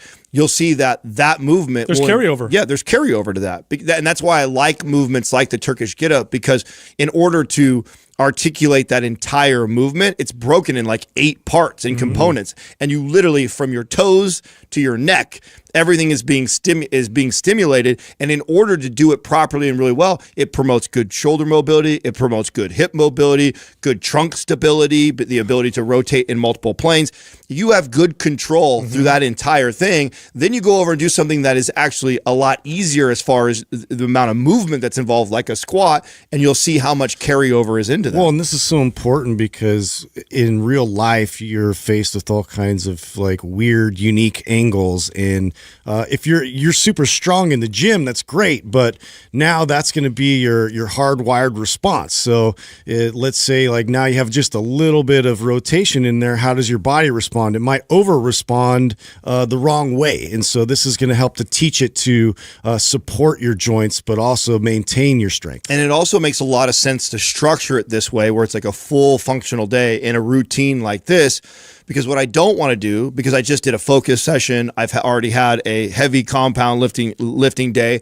I don't want to tax individual muscles the same way. I want to get a full body workout. I want to promote blood flow. I want to promote recovery. I want to work on control, stability, range of motion, get stronger. All those things are going to come from this functional day, but I'm not going to get my triceps hella sore from a Turkish get up. Your shoulders are going to get hella sore, or your legs are going to get hella sore from a movement like that. You're not stressing the muscles as much as you're stressing the communication between the muscles and the movement, which benefits all the other workouts and has value in and of itself. I remember when we first started the podcast, Justin was definitely a very functional, he's still, right, very functional training guy. And he convinced me to give a windmill a try. Now, I've always been able to deadlift a lot of weight, very strong on that exercise. I went to try a deadlift, and I couldn't even get, a windmill, and I couldn't even get in the position. It's like my body didn't know that movement. So I'm like, I got to practice this, right? So I started practicing the windmill, and I got to the point where I could do it with like a 70-pound kettlebell, not a ton of weight, but huge improvement from not being able to do it at all. I was blown away that my deadlift went up. Yeah. I was stronger in my deadlift. Now, I could break it down and be like, oh, my QL got worked better and things are stretching in my hip. But the reality is when I did my deadlift, I just felt more stable in my lift. And I didn't expect that. I didn't do the windmills to get a better deadlift. I did the windmills because I couldn't do that movement. And it kind of freaked me out. But the side effect was I got better at my deadlift. So there's lots of value for muscle building and strength performance. So even if you're not a functional person, you don't really care, you just want to build muscle, one day a week of this, you're going to still touch all the muscles of your body. So you're still sending somewhat of a muscle building signal, but it's going to make your body move better and communicate better with itself. So when you do those other lifts, those heavy lifts that are building muscle, you're just better at them. And I want to stress this to the audience that this will be new to, is fall in love with the process of improving the movement more than trying to prove that you can do more weight. Yes. So just because I'm strong enough to go out there right now and grab a 60 to 100 pound kettlebell and hold that and do a Turkish get up, I know that I won't be able to move through the whole exercise beautifully. And that's the goal on these functional days, is to really improve the movement of it, not necessarily, I could do a 100 pound kettlebell when I do a Turkish get up. It's like, yeah, but if it looks like shit, who cares? Yeah. So when you do these functional exercises that we're going to lay out for you, the goal is to get great at the movement. So notice that all these days have different mental focus. That's the challenge of 7 days a week. 7 days a week, every time you go in the gym, you got to switch your mindset. It's not always going to be the same. You're not going in with the same mindset all 7 days. Each day you have to kind of change, like, okay, this is the focus today. Today it's all about mobility. It's all about the intention of the movement, and it's about connecting really well and moving controlled and slow. When I'm going after compound lifts, I'm getting after it. I want to move as much weight as I can. When I'm going into these isolation days, when I'm doing more of the pumping exercises, it's about time under tension and control and form and feeling a pump in the muscle. Now I'm on functional day. Functional day is all about the movement. Can I make this movement beautiful? Can I make it look perfect? Organizing and putting it all together. Yeah. And that doesn't mean that you can't scale up or progressively overload. But the goal is the movement. That's right. Perfect the movement first before you start to add load to it. Totally. Don't add load to a crappy movement pattern. Right. That totally defeats the entire purpose. All right. So this last point that we're going to make is one that now comes from our collective wisdom. Now, I know I use that word to replace the word that, old, because we've been around for a while. But the truth is, we've trained people for decades. We've been working out ourselves for decades. And this last piece is extremely valuable. Don't leave it out. And don't worry, we'll sell to you why it's so valuable. And that's this. 1 day a week, you're going to do a 1 hour hike or walk outside. That's the important part. You got to do it outside. Now, every time I talk about this, here's what fitness fanatics think and then what they say to me. So they think, an hour of activity. I'm going to burn calories. This makes lots of sense. Why do I got to do it outside? It's raining. It's snowing. It's hot. Like, why don't I just do it on the treadmill? Here's why. It's not about the activity. That's nice bonus. But the reality is that it's really about being outside. What about when it's hot or cold or raining? That's going to give you even more value. We now know that challenging your body's ability to deal with the elements strengthens your body's ability to adapt in a general way. So what does that mean? It's a hormetic stress. When you're lifting weights or working out, what you're asking your body to do is to adapt, right? If your body didn't adapt, it would be a waste of time to work out. Like, I'm not getting any stronger no matter what I do. Like, okay, why am I doing this, right? Or I'm not strengthening my body, or I'm not burning body fat, right? All of those are adaptations. Your body builds muscle because it's adapting to stress. Your body burns body fat because it's adapting to a particular stimulus. Same thing with improving performance. Your body's ability to handle the elements, to get comfortable in the elements, is an adaptation system. And if that is weak, just like if any other adaptation system in your body is weak, it's going to affect all the other adaptation systems. Now, because modern life is so comfortable, because we have air conditioning, heating, we have atrophied this particular adaptation system. And this isn't just my theory, okay? Look at the studies, for example, that are done on hot and cold therapy. Look at the studies done on saunas. Do you know that regular sauna use, which is just heat, okay? Just heat by itself.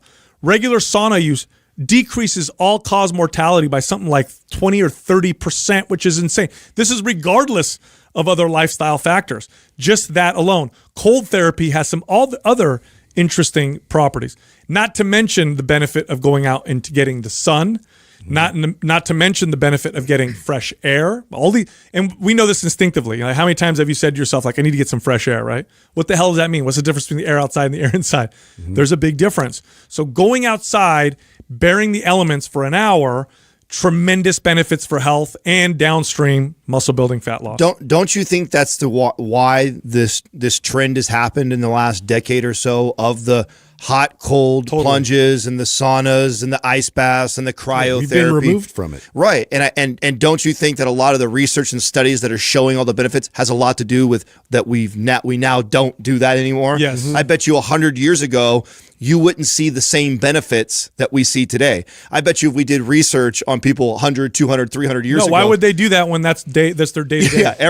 Every day they were fighting the elements like that, and so their body had to adapt, had to get strong to handle all that, where we've been in this cush lifestyle for the last century that we haven't been challenged this way. So then out comes all this research to show, oh my God, look how beneficial the cold plunge is. Look how beneficial the hot sauna is. Well, I think the reason why those things are so beneficial today is mainly because we've neglected it for so long. We live in flat, like sterilized environments that don't challenge us at all because we want to make our life easier, right? That's been the whole goal with progress, is to make our lives less challenging. And when we remove the challenge, we're not stimulating the body like we need to, and we're not we're breathing recycled air, we're not getting sunlight, we're not getting a lot of these things that spark and stimulate the body in a certain way that's going to help to protect us when we actually get challenged. So whenever you find yourself feeling like, oh my God,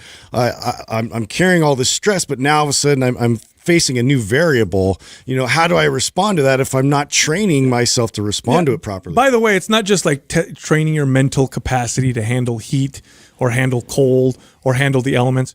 Your body actually adapts to be able to handle these things a lot better. Like, I'll never forget as a kid, at the time he was in his 70-something-year-old grandfather visiting from Sicily. He's obviously old, and he's a different old than you see, today. He's an old, like, poor Sicilian old. So he's been around, he's worked hard, right? He comes to visit, and he goes to work with my dad and I. This is when I would help my dad in the summers, and we're mixing cement in the summer, and it's hot, and I'm 15 years old. I work out, I'm spry or whatever, and I'm dying, and my grandfather's whistling while he's mixing cement. And I'm like, this guy is made of something completely different. I remember also spending the night in their home up in Sicily with no air conditioning. He didn't grow up with air conditioning. And these are cement houses. It was sweltering, and he's smoking a cigarette inside. And I'm just dying. I can't believe it, right? I also know I've had friends who've come from different parts of the country. I had a friend who came from Minnesota, and she would, in 62 or 63 degree weather, which for a Californian is freezing, okay? 63 degrees here in San Jose. I'm wearing a sweater and sweats. She was in shorts and a tank top. And I remember asking her, I'm like, aren't you cold? And she's like, it's warm outside. She goes, you have no idea. I grew up in Minnesota. Yeah. My body's adapted to the cold. So your body adapts to these types of things. You can train this in your body. And believe me, when you train your body in a way to adapt to these things, all your other adaptation systems start to follow suit. So your body ability to build muscle, burn body fat, get stronger actually becomes reinforced and strengthened. So go outside for an hour regardless of the elements. Now, I want to make a point before we lay out and give exactly what these 7 days are going to look like for the audience, because I have a feeling that this episode will be one of the ones that go viral. Just these types of topics, especially since we're giving away a complete workout. This is a free MAPS program. Right. So since we're doing that, I know that this is going to reach a lot of people that have no idea who the hell Mind Pump is. So if you've been listening for a long time, I don't feel I need to convince or explain everything that we just went through. But what I know is if you come across this, someone shares this for the first time you've heard us talk about stuff like that, the biggest mistake or the number one mistake that will be made with this program is wanting to do more. You are going to, oh, I feel good today, so I'm going to do this now. Or, oh, they had a hiking day, I don't feel like going and doing that, I'm going to do another one of those Mondays. Or what if I do a 5-hour hike? Exactly. The idea of this was if we were going to construct a routine that you are training 7 days, an hour at a time, every single day, what type of stuff would I build for a client of mine for optimal results? This is for somebody who's trying to build the most amount of muscle, burn the most amount of body fat, or just be as healthy as they possibly can, strength and longevity wise. This is what that routine would look like. So do not fool yourself and go, oh, well, I'm more this person, so I'm going to do more of those things. Or I'm less of this person, so I'm going to eliminate those one things. Trust the process, follow this routine for at least 30 days, and watch what happens. All right, so here's the breakdown. And if you're listening on the podcast, you can write this down. Luckily for you people watching on YouTube, we're going to flash this workout up on the screen so you can literally screenshot it. Can we put it in the notes, Andrew, too? Yeah, that's a good idea. Let's put it in the notes. We'll save all these in the notes so someone can literally just kind of copy and paste. Yeah, and this is literally, we're writing out the workout for you. Okay, so Monday and Thursday are your heavy workouts. Here's what your Monday workout looks like, okay? You're going to start out with barbell squats, then you're going to go to barbell bench press, then you're going to go to barbell rows, barbell overhead press, curls, dumbbell or barbell is fine, skull crushers, slow sit-ups, and calf raises. All of these are for 3 sets. All of them are for 6 to 12 reps. The Thursday workout, so I'm skipping a couple days. That's because we're going to have other workouts in between, but we're talking about the heavy compound lift workouts, right? The Thursday workout is going to look like this. It's going to start with deadlifts. Then you're going to go to incline press, pull-ups, Arnold press, hammer curls, dips, your reverse crunch, and then your calf raise. Again, 3 sets, 6 to 12 reps. The mobility workout, which you're going to follow the Prime Pro webinar, right? So you're going to do this particular mobility workout, and I think we have the mobility workout set up for Saturday, if you were to follow this exactly, is literally go to primeprowebinar.com and have Adam coach you through the workout. After you follow that for 2 or 3 workouts, you'll probably have a good idea on how to do it on your own. But I highly suggest you have him coach you because mobility is probably the most complicated or hard to understand of all these. And this can be done in the gym and watching it on your phone, or this can be done on your television at home. You don't need equipment for this. That's right. You could do this just on the floor, right? The pump workout. So these are the ones where you're trying to get a pump, 15 to 20 reps, more isolation exercises. Here's Tuesday's pump workout. You start with lunges, you go to dumbbell flies, dumbbell pullovers, then you go to lateral raises, band curls, band press downs, and planks. By the way, resistance bands are excellent for pump workouts. They provide very little damage to the body in comparison to weights or machines, but they still send a very good muscle building signal. Strength athletes use them all the time exactly because of this. I put bands as the trigger session workouts in MAPS Anabolic, which is very popular, specifically because of what I just said. Minimal damage, you still send a muscle building signal, and you get a great pump. Friday is the other pump workout, right?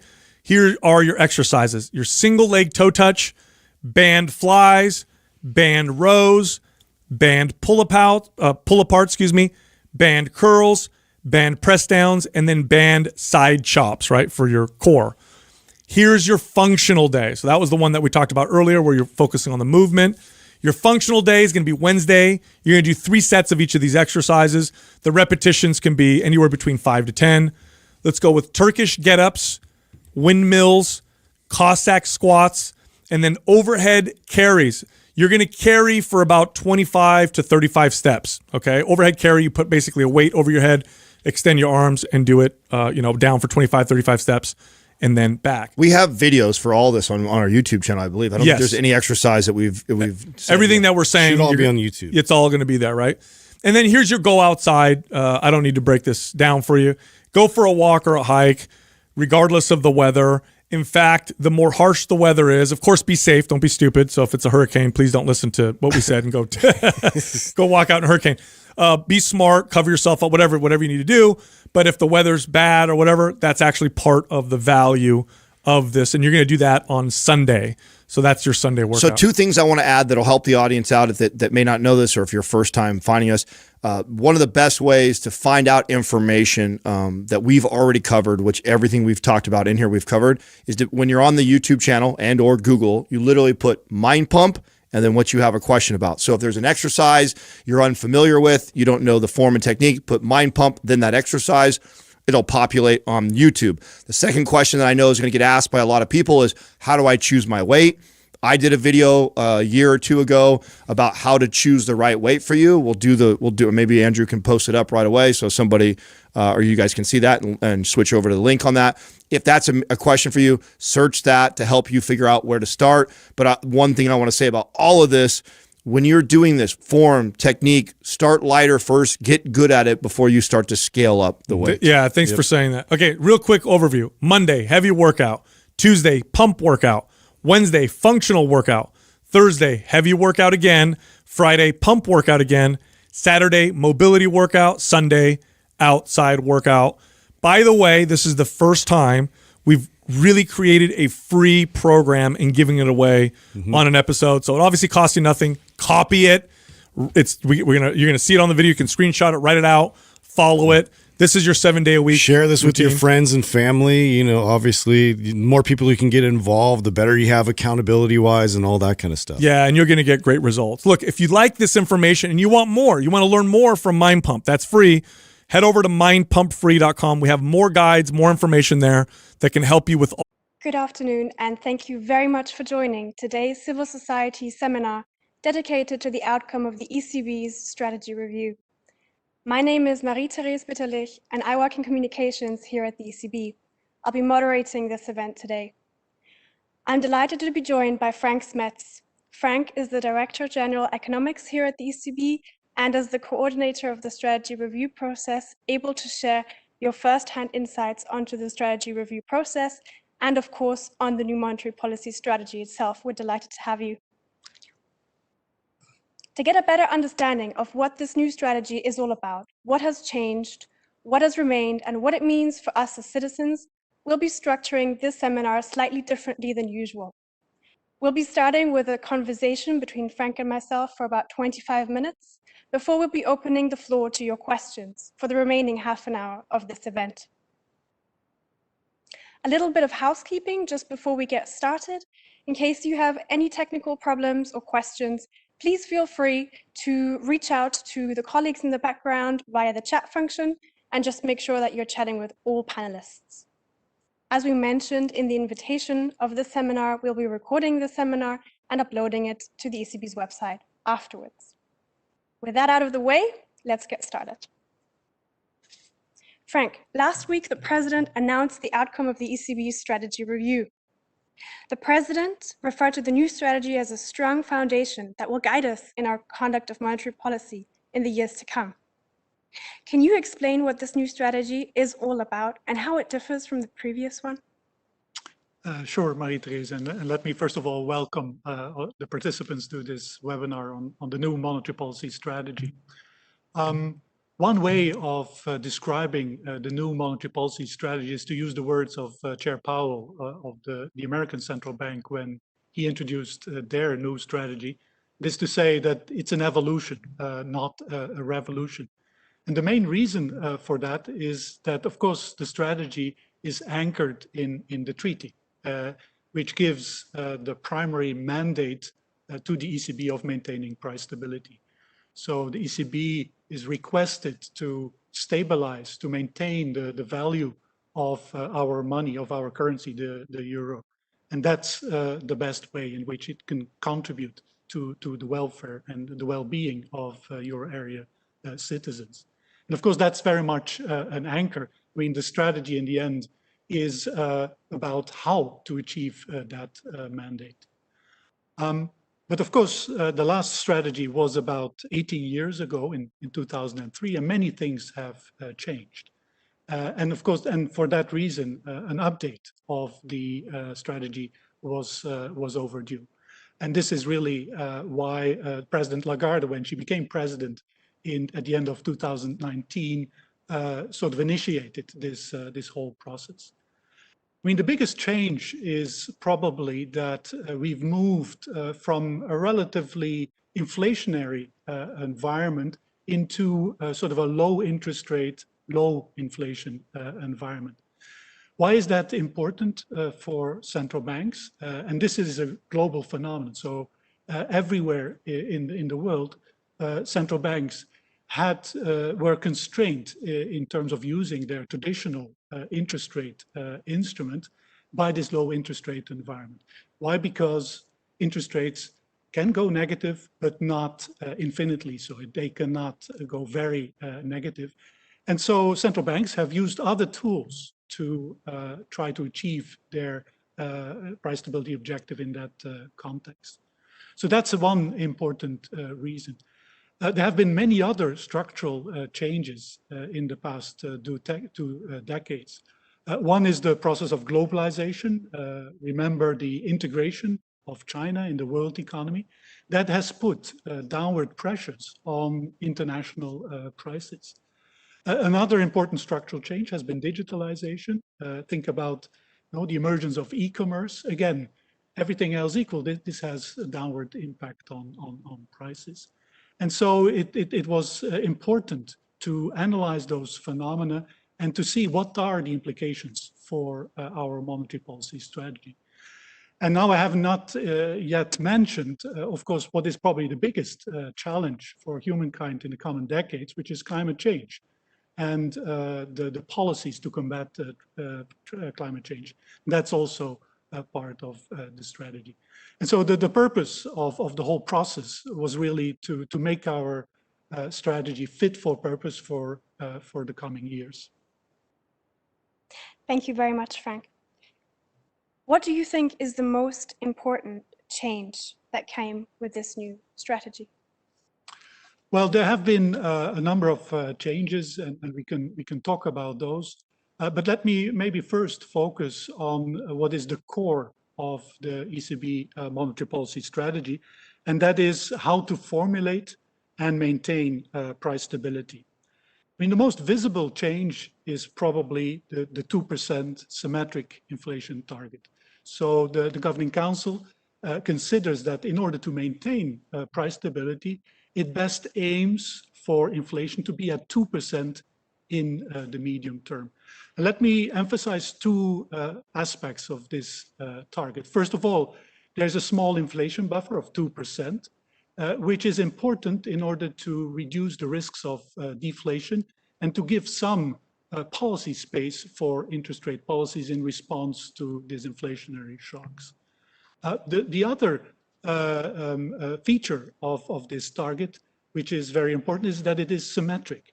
So the Governing Council, the ECB, views upward and downward deviations from this target as equally undesirable. We don't like high inflation, we don't like deflation or low inflation. And so this is a very important part of this announcement that the 2% is not a ceiling, which is sometimes how our previous sort of definition of price stability was perceived. 2%, of course, is very much a norm amongst central banks in the global economy. If you look at the Fed, the Bank of England, Bank of Japan, they all have 2% inflation targets. The second important change in the strategy statement is that the Governing Council recognizes that in order to maintain this symmetric inflation outcomes around 2%, it has to take into account the effective lower bound on interest rates. Again, the fact that interest rates cannot go very negative. I mean, the current policy rate, most important policy rate, is minus 50 basis points. We probably can reduce that more, but not by much. So what are the implications of that recognition?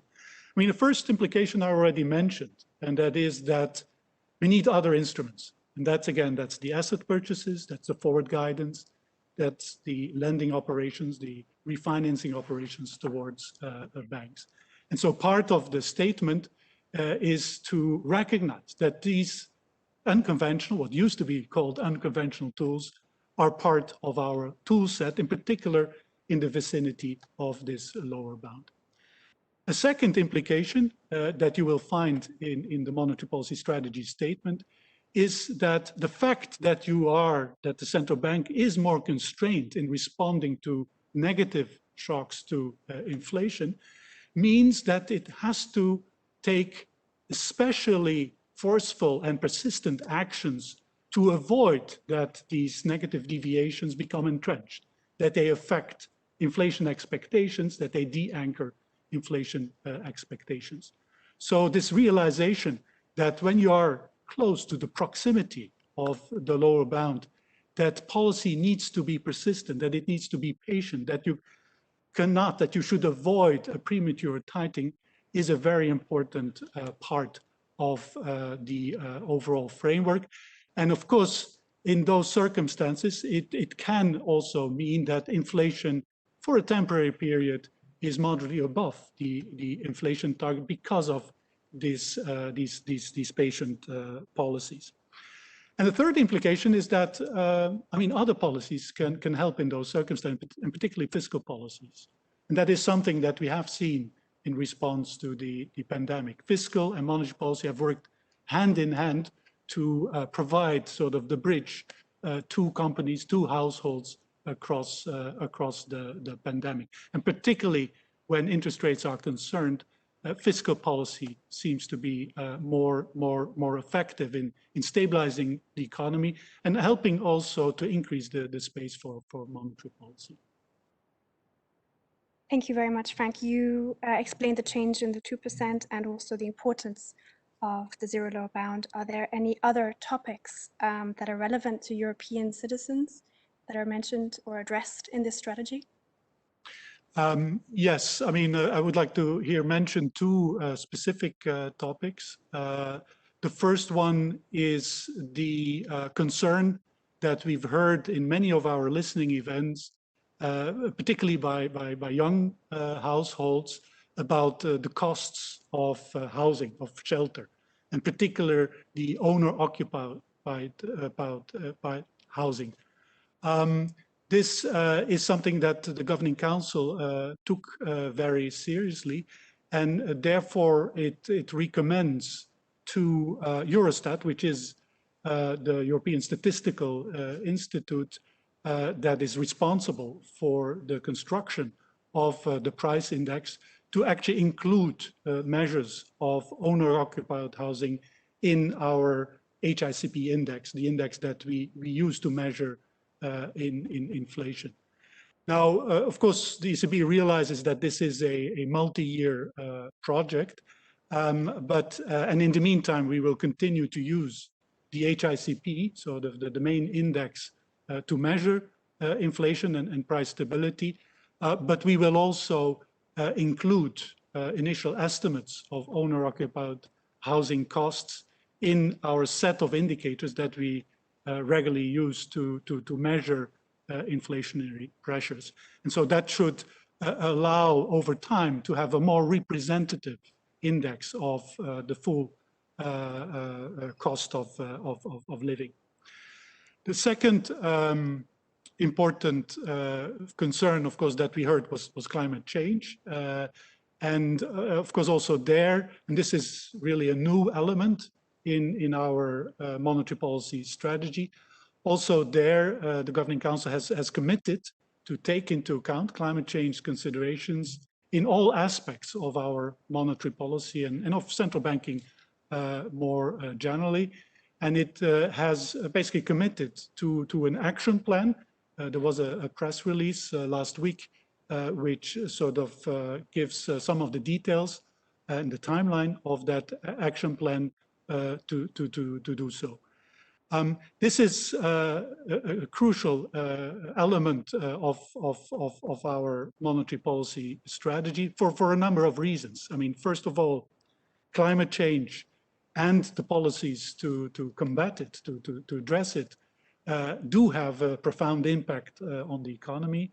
I mean, we all are witnessing the weather shocks that we face. They affect harvests, they affect prices, and so they affect the working of the economy. And as a central bank, we need to upgrade our tools to really understand the impact and take those effects into account when we make monetary policy decisions within our mandate. The second reason is that climate change, of course, comes with risks. There will be sectors that will be affected, that will benefit. Some of them will have to change their business model. So it's important that as a central bank, we have a big balance sheet, that we really assess those risks correctly. And so risk assessment, upgrading our risk assessment is another part of our sort of action plan. And a third reason is, or a third element I would like to highlight here, is the importance of disclosures and making clear that indeed the transparency about where those risks are is important, and how to take those into account in our collateral framework and in our asset purchase program. So I would highlight these two sort of important additional elements of our new strategy. Thank you. As part of the strategy review, the ECB reached out to many stakeholders. On the one hand, you have the experts, the academics, and also citizens and civil society organizations. What do you think has the ECB learned from listening or engaging with all of these different stakeholders as part of the review? Well, thank you very much. I mean, a big difference in this strategy review compared to the 2003, in which I was also involved, is indeed the enormous outreach that we have done to many stakeholders. If I counted correctly, we had like 17 events organized, not only here at ECB, but also by the national central banks of the Euro system. And of course, we received many suggestions and comments by citizens all over the Euro area.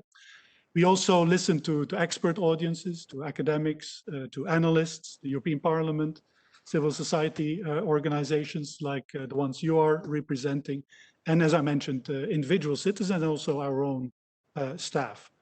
Of course, the messages were sort of diverse and depended very much on the personal perspective of the respondents. But many of the issues that we heard, we already discussed in our conversation. I mean, one is climate change. Another one was the affordability of housing particularly for young people.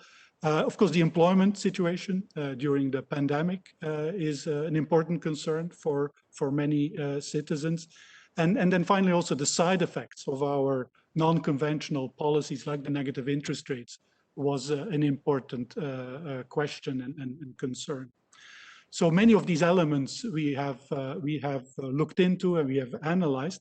But one element that I would like to highlight at this point is also the importance of clear, consistent and credible communication. Because clearly our often technical style of communicating may be okay for experts and for academics, but it's not always easily understood by citizens and civil society more generally. And so one of the lessons learned is indeed to improve our communication, both of the decisions that the Governing Council makes, but also about what are we as the central bank for the Euro area about? What are our goals? How do we try to achieve them? Because that's very important to maintain the trust in our institution, which is really important for the effectiveness of our monetary policy.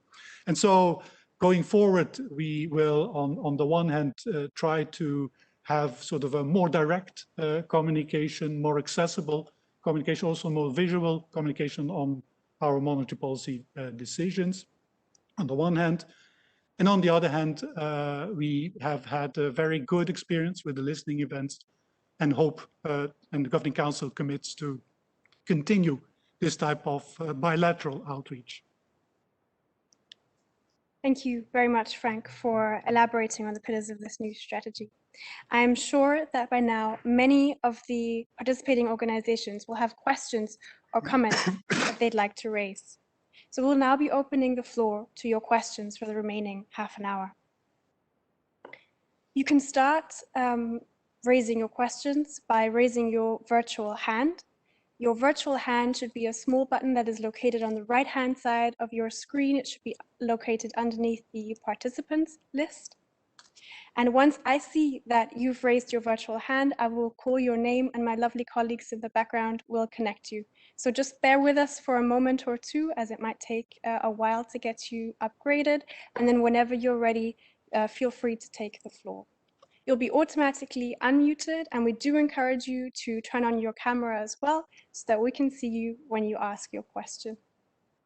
Please introduce yourself first and your organization before you address your comment to Frank. And do remember to lower your electronic hand after you've asked the question, as this makes it easier for us to identify if you'd like to take the floor again. And with that, I'm going to take a look to see if we've got somebody who's raised their question already.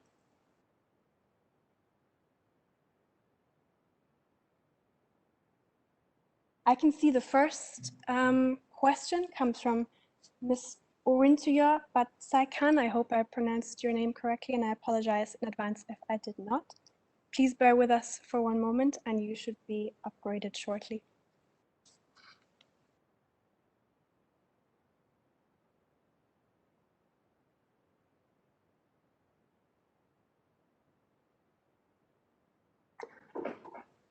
Hello? Hello. Hi, can you hear me? Yes, Yeah. absolutely. Thank you very much. I'm Orintuya Batsaikan. I'm an economist here at Positive Money Europe, an NGO based in Brussels. I have a question on the targeted longer-term refinancing operations. Given its volume, the TLTROs represent one of the most important ECB monetary policy operations, yet they were not included in the climate roadmap. Also, green TLTROs in particular have been deemed as an interesting idea by President Lagarde at the European Parliament during the monetary dialogue in September 2020. So my question is, was there any discussion on greening the refinancing operations during the strategy review process? Thank you. Thank you very much. Well, first of all, on your question on green TLTROs, so of course, in the work stream, we had a work stream that looked into the relationship between climate change and monetary policy. A number of possible measures and modifications of our operational framework were looked into. This initially included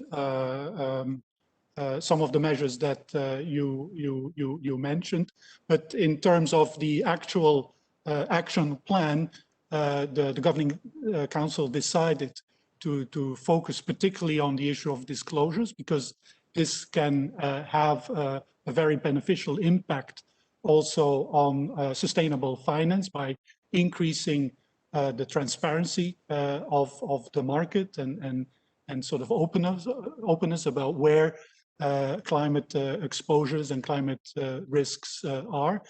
And secondly, by focusing on both the collateral system, which of course is part of our lending operations, and the corporate sector purchase program. So our existing programs, rather than setting up new programs, which of course also in the context of our price stability objective at this point would not be granted.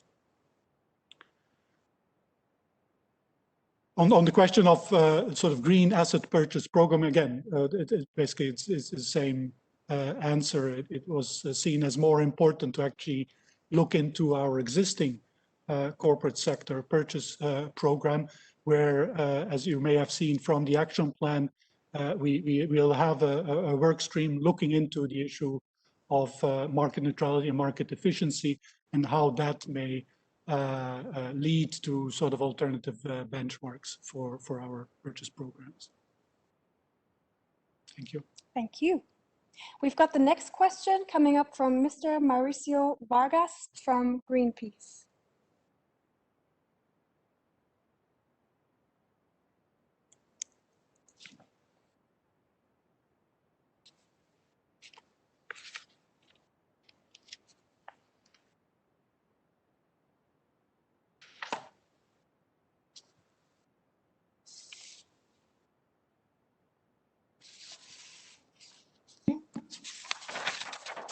Hello?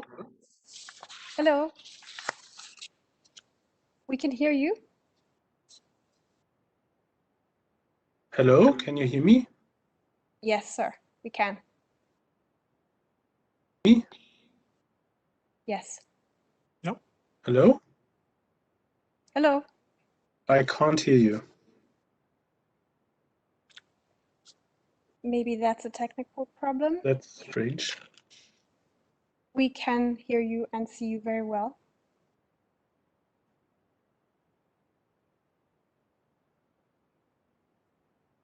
Maybe we will try to sort out this technical problem and continue with the next speaker for the moment. And we'll try again to upgrade you at a later stage to hear your question.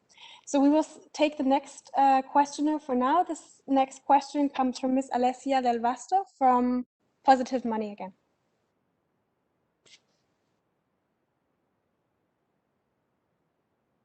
Hello? Hello, hi, I hope you can hear me and see me. Yes, we can. Okay, great. Hi, again, it's Alessia Del Vasto from Positive Money Europe. As an organization, of course, we recognize the importance of setting inflation target at 2% right now.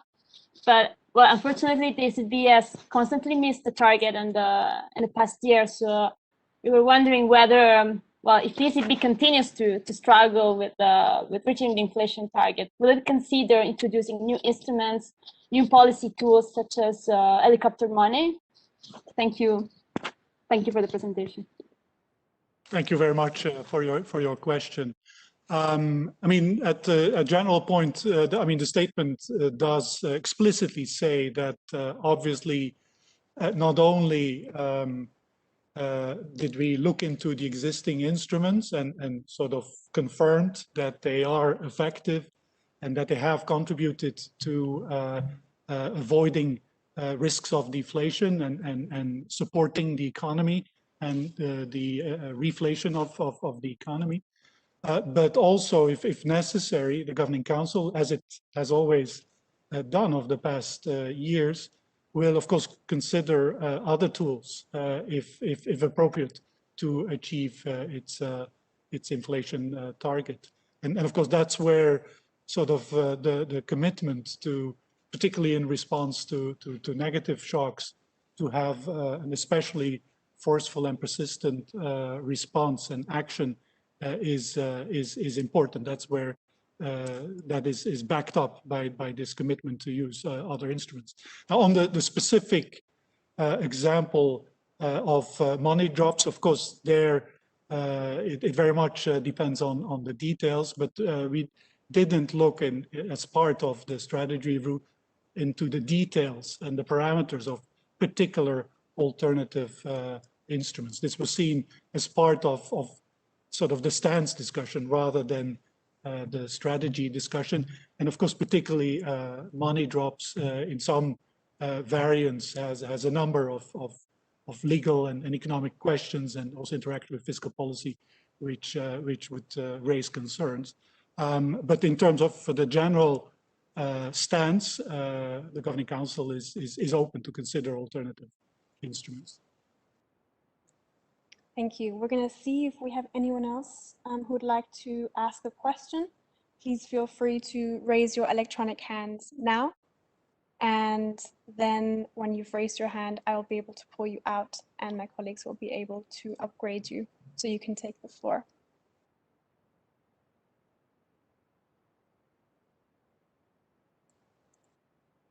We have one more question from Adua Dalla Costa, also from Positive Money, I believe.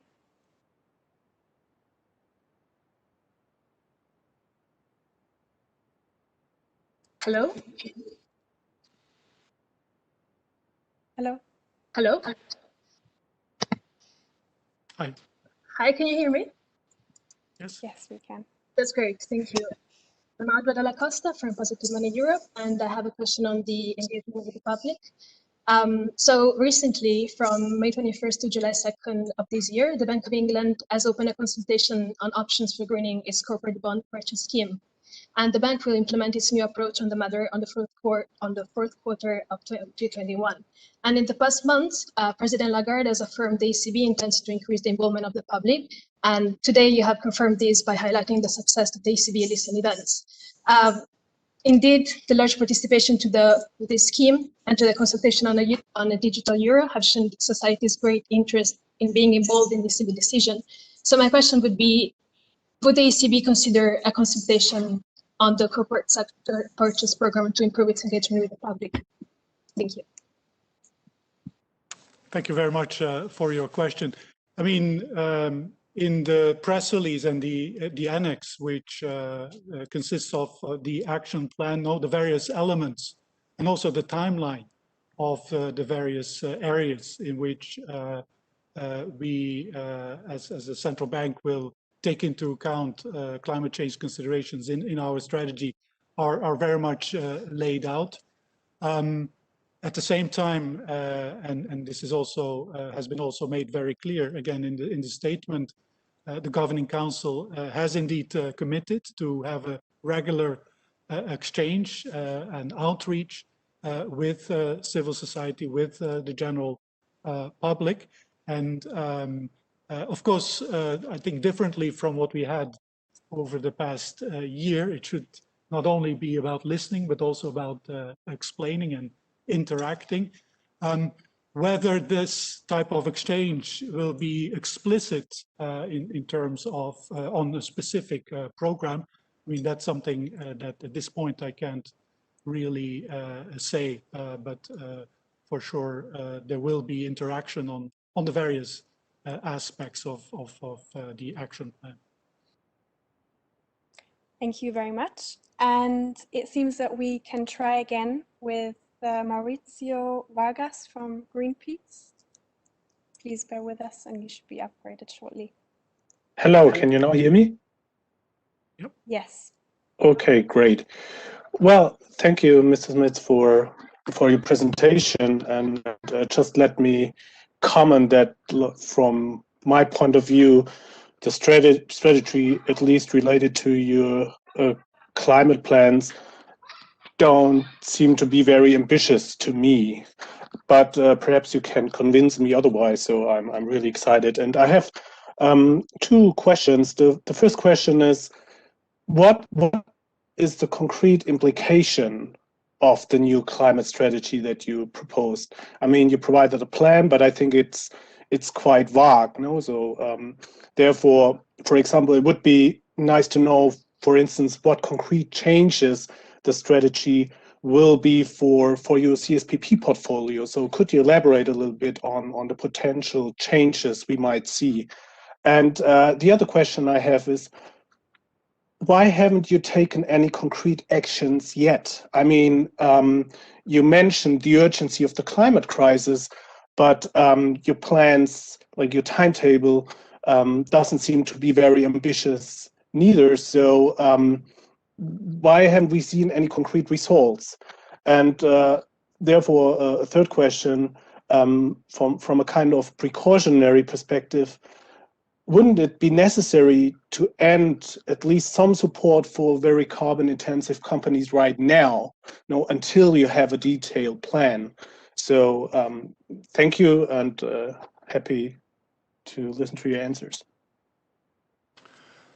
Okay, thank you very much for this question. I mean, I would beg to differ and sort of claim that the action plan that the Governing Council has decided on is quite ambitious and with clear sort of timeline and deliverables. What's of course true is that still a lot of work needs to be done in order to take some of the concrete actions that you seem to adjust.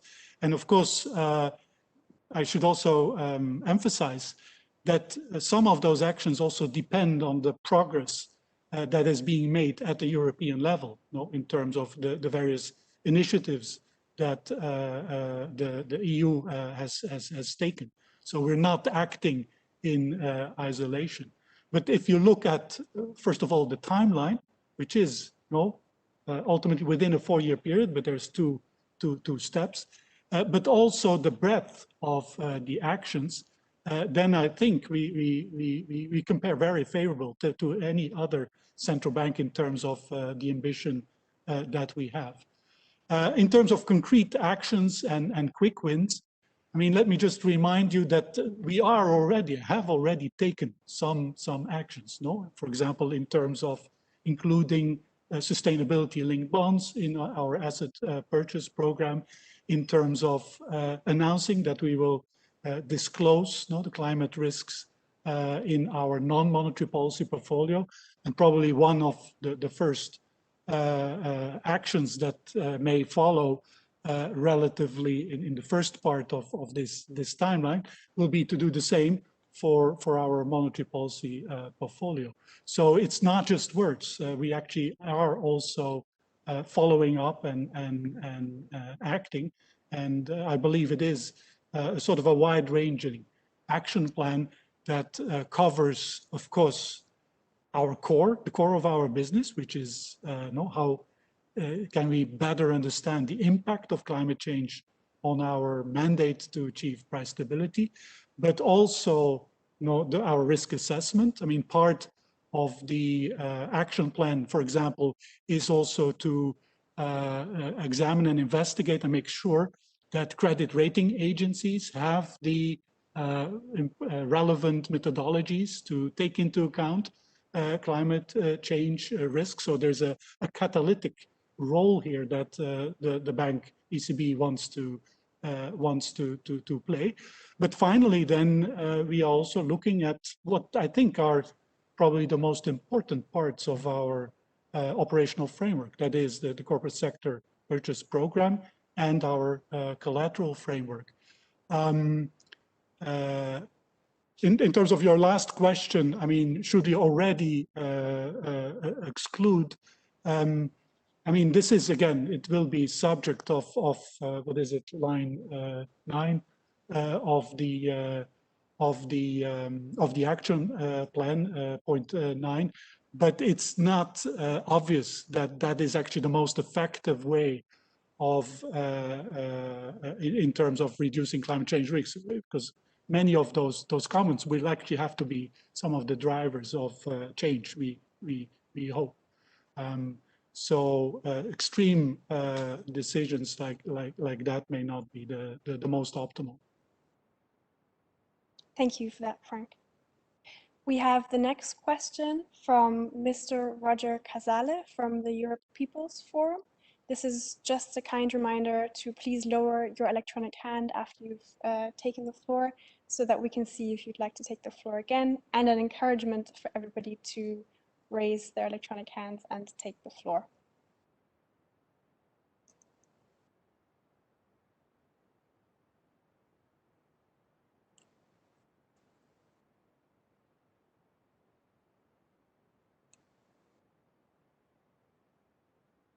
Thank you very much.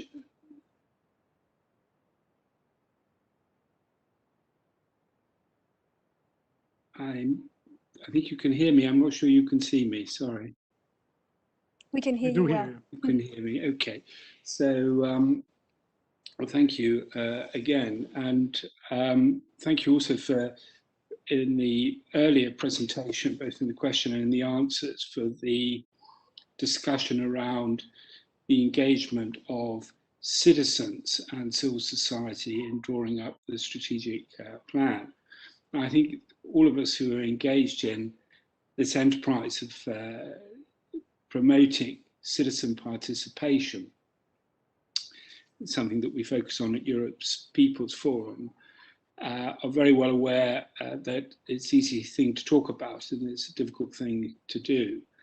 So I wonder if you could comment on the challenges and the difficulties that you faced in reaching out to civil society and to citizens in particular, what you have learned from how you went about doing that, that you would want to apply in relation to how you conduct future consultations and engagement of citizens. You mentioned that there's going to be another phase of the consultation, and that's very welcome. I'm sure you agree that it's very valuable information that comes about from the engagement with citizens and civil society. Perhaps there's even, and this would be my second question, the thought in your mind that it would be good to put such consultations on a more permanent basis. Thank you.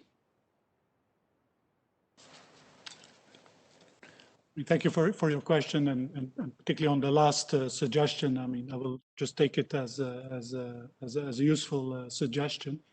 I mean, in terms of our experience in reaching out to various parts of society in the euro area, of course, I mean, the first thing that comes to your mind about what are the challenges and the difficulties for an institution, European institution like the ECB, is that, of course, the audiences are very diverse in a number of ways.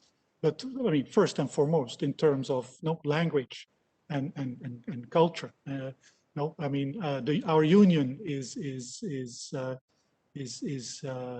about unity with diversity, and so to ensure that sort of that diversity is acknowledged and that we can reach out to the different parts of the society, I mean, is a challenge, even a bigger challenge than I would say in a national environment.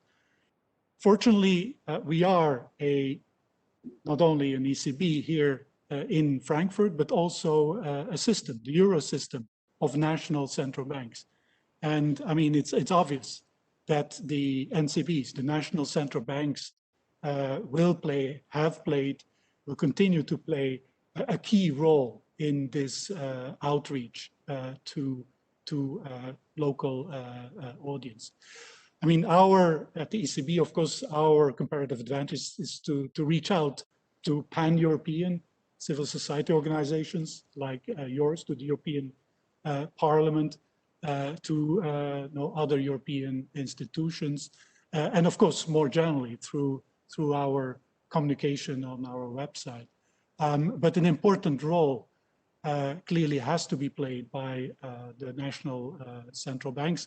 And so they are, of course, very much on board on this commitment to have more regular outreach programs with citizens.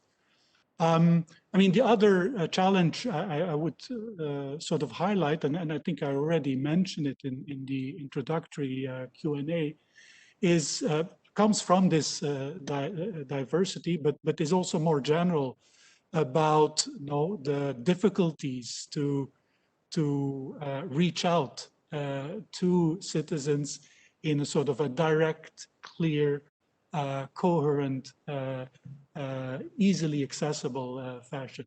So what we learned is that actually the knowledge of the ECB, of the central bank, of the euro, is not very great. And so we need to really make more efforts in explaining really what we are about.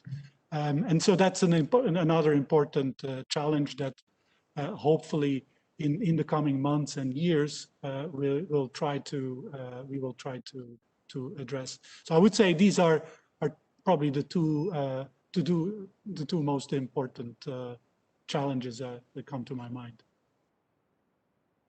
Thank you very much, Frank. I can see that we have the next question from Mark Beckman, also from Positive Money.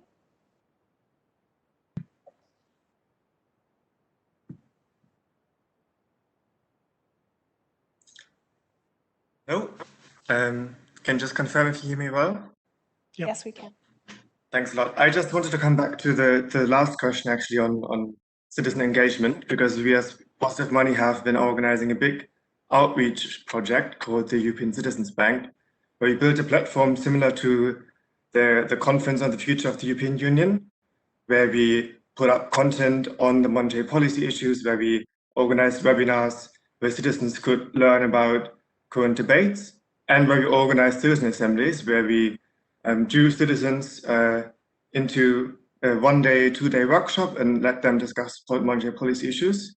And so we've been doing that project in several countries, and some countries are still to come, and we're assembling the recommendations that citizens formulate in these assemblies together. And so my question would be, if you are in the spirit of your commitment to public engagement, the citizens would be interested in meeting with the citizens who came up with these recommendations, and maybe to have a session where we can compare and contrast what the citizens in our outreach program have come up with, and maybe the outcome of the new strategic review that you now finalized.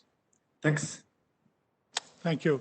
Of course, we are aware of your initiative, and particularly our communications department very much sort of follows what is going on. And I would say that it's very important to have those initiatives, because basically I think it can help better understand what the ECB, what monetary policy is about, and of course subject to sort of what the communications department is doing. I'm sure we would be happy to interact and to contribute where we can. Thank you. So this is just to let you know that we have got a little bit more time in case anyone else would like to take the floor. Please raise your electronic hands now.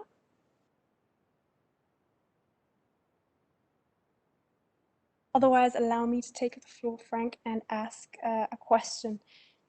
Seeing as the last review was such a long time ago, do we already know when the next review is going to take place? Yes, in the sense that the Governing Council, in its statement, indeed also announced that from now on it will periodically assess its monetary policy strategy, and so initiatives for future ideas and so on will be very useful as an input for these future assessments. And it has announced that sort of the next sort of meeting point will be in 2025, so in about expected to be in 2025, so in about 4 years time. And we very much hope, I mean, this is very much in the spirit, you know, of continuing this conversation about what we as a central bank are about, and how we go about in achieving price stability and achieving the mandate in the best way for the well-being of citizens in the euro area. Thank you. I can see that we do have one last question, and this question comes from Mr. Mauricio Vargas from Greenpeace again. Okay, yeah, well, I'll take advantage of the chance to ask a second question. It's, of course, related to your climate action plan. And there's another thing which I think remained very unclear, and would be very happy if you could help me to understand what's meant with the following sentence. When it comes to the CSPP, the ECB, or you were writing that corporates have to be aligned with, at minimum, EU legislation implementing the Paris Agreement through climate change related metrics, or, and that's what I really don't understand, commitments of the issuers to such goals. I think it's really a good thing that you refer to EU legislation and the Paris Agreement, but I totally don't understand why you implement a sentence where you're saying, and on the same level, you accept commitment of the issue itself to such goals. So what's the meaning of the second part of the sentence? Yeah, I'm not sure I understand sort of the subtleties of those two parts.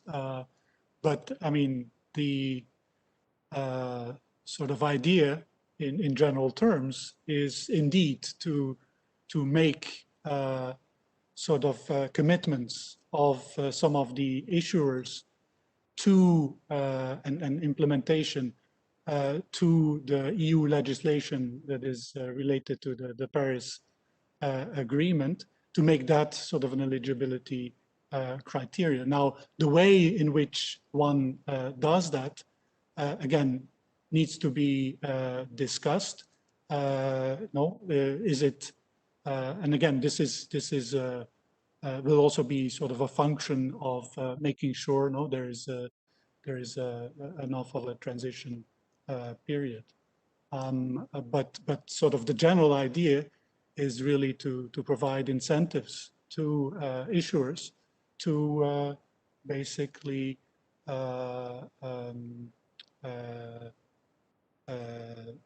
commit or to align their own plans with respect to climate change with the EU legislation implementing the Paris Accord. Thank you very much, Frank. I can see that we don't have any more questions. So with that, I would like to close this seminar. And thank you all very much for participating.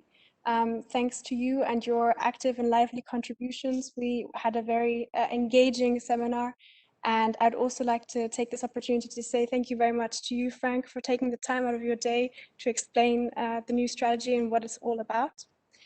As usual, we are very interested in hearing your feedback. So if you have one moment, we'll be posting a link to a survey in the chat function, and it should take about 2 or 3 minutes to fill out, and it would really help us to improve the way we structure these seminars better and to tailor them more towards your needs. So we would really appreciate if you could fill out the survey.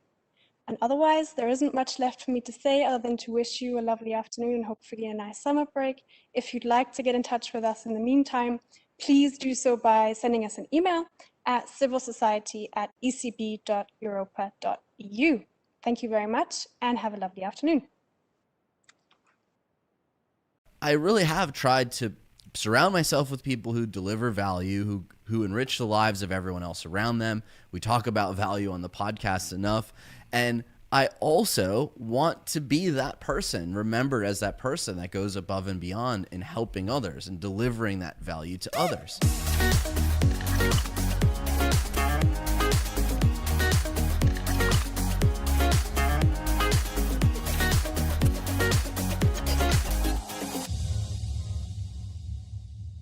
So we're going to kick off our values episode. Now, if you've been a fan of this show for a number of years, I am, and paid attention to anything that Johnny and I said, some of you even write us about all of the notes you've taken, you've heard time and time again how important defining your values are.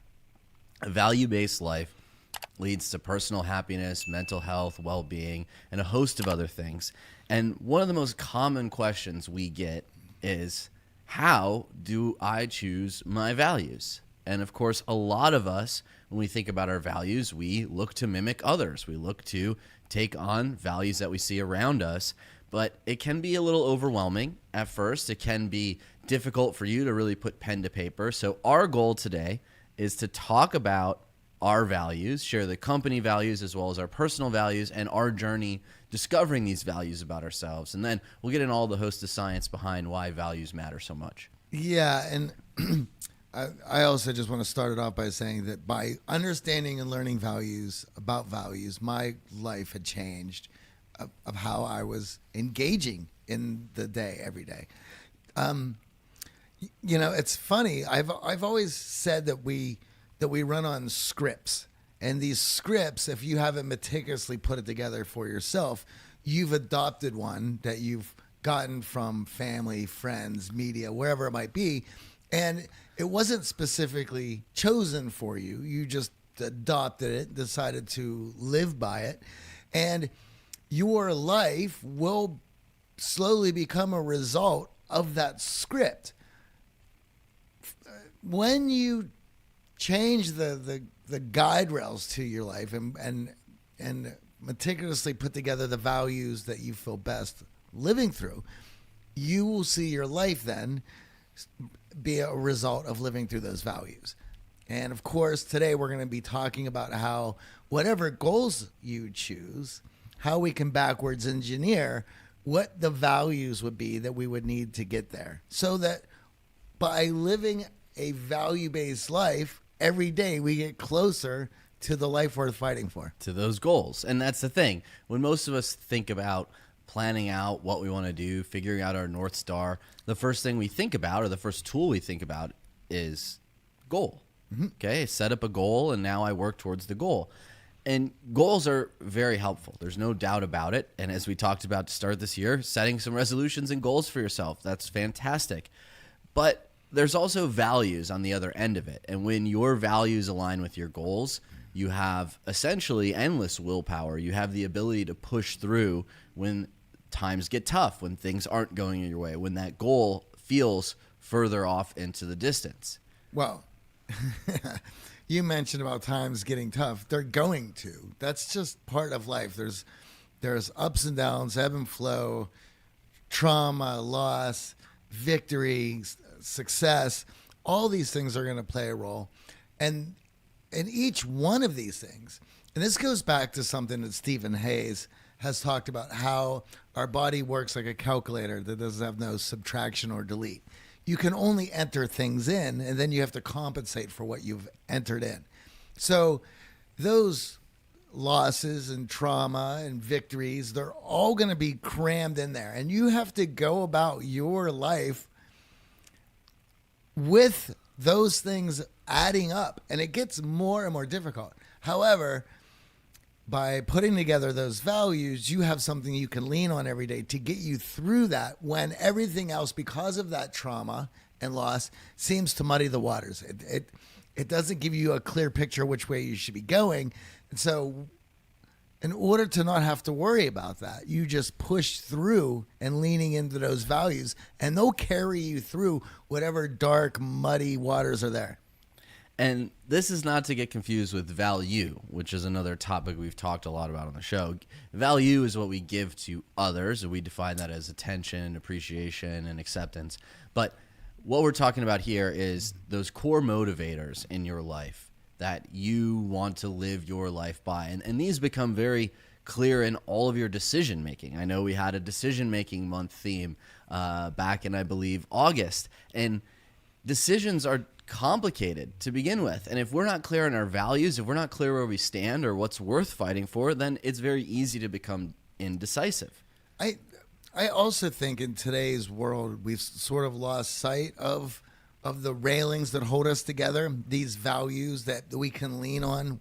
Exactly what you were saying about when there's times to make difficult decisions. And if you don't have these values to lean on, then the idea of being a principled person falls apart. If you don't have anything to lean on and you're not principled, or there's no principles set up to lean on, then you become very unwaverly in who you are and what you stand for. It makes decision making incredibly difficult. And it also makes the people around you uneasy, because if they can't recognize patterns of principle within you, where you stand, if you're wishy-washy, if you are wavering in your viewpoint and unsure of yourself, well, of course, that's going to lead to people not feeling at ease or comfortable around you. And this brings up a good point. why are we on a podcast dedicated to self-improvement, of course, but really focusing on how we communicate with one another and build relationships and conversation? Why are we so concerned about values, which are internal? Guess what?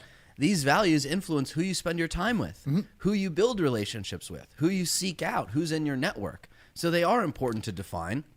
And for a lot of our younger listeners and even our younger participants in our coaching programs, boot camp especially, picking those values for the first time or thinking about it can be a little bit daunting, a little bit scary if I don't really know what I value. Or, you know what, I have 20 things that I value. How do I pick the top 5? And we'll get into that, but I want to talk a little bit about the problem with goals and goals alone, because goals are all about something in the future. They're a desired outcome.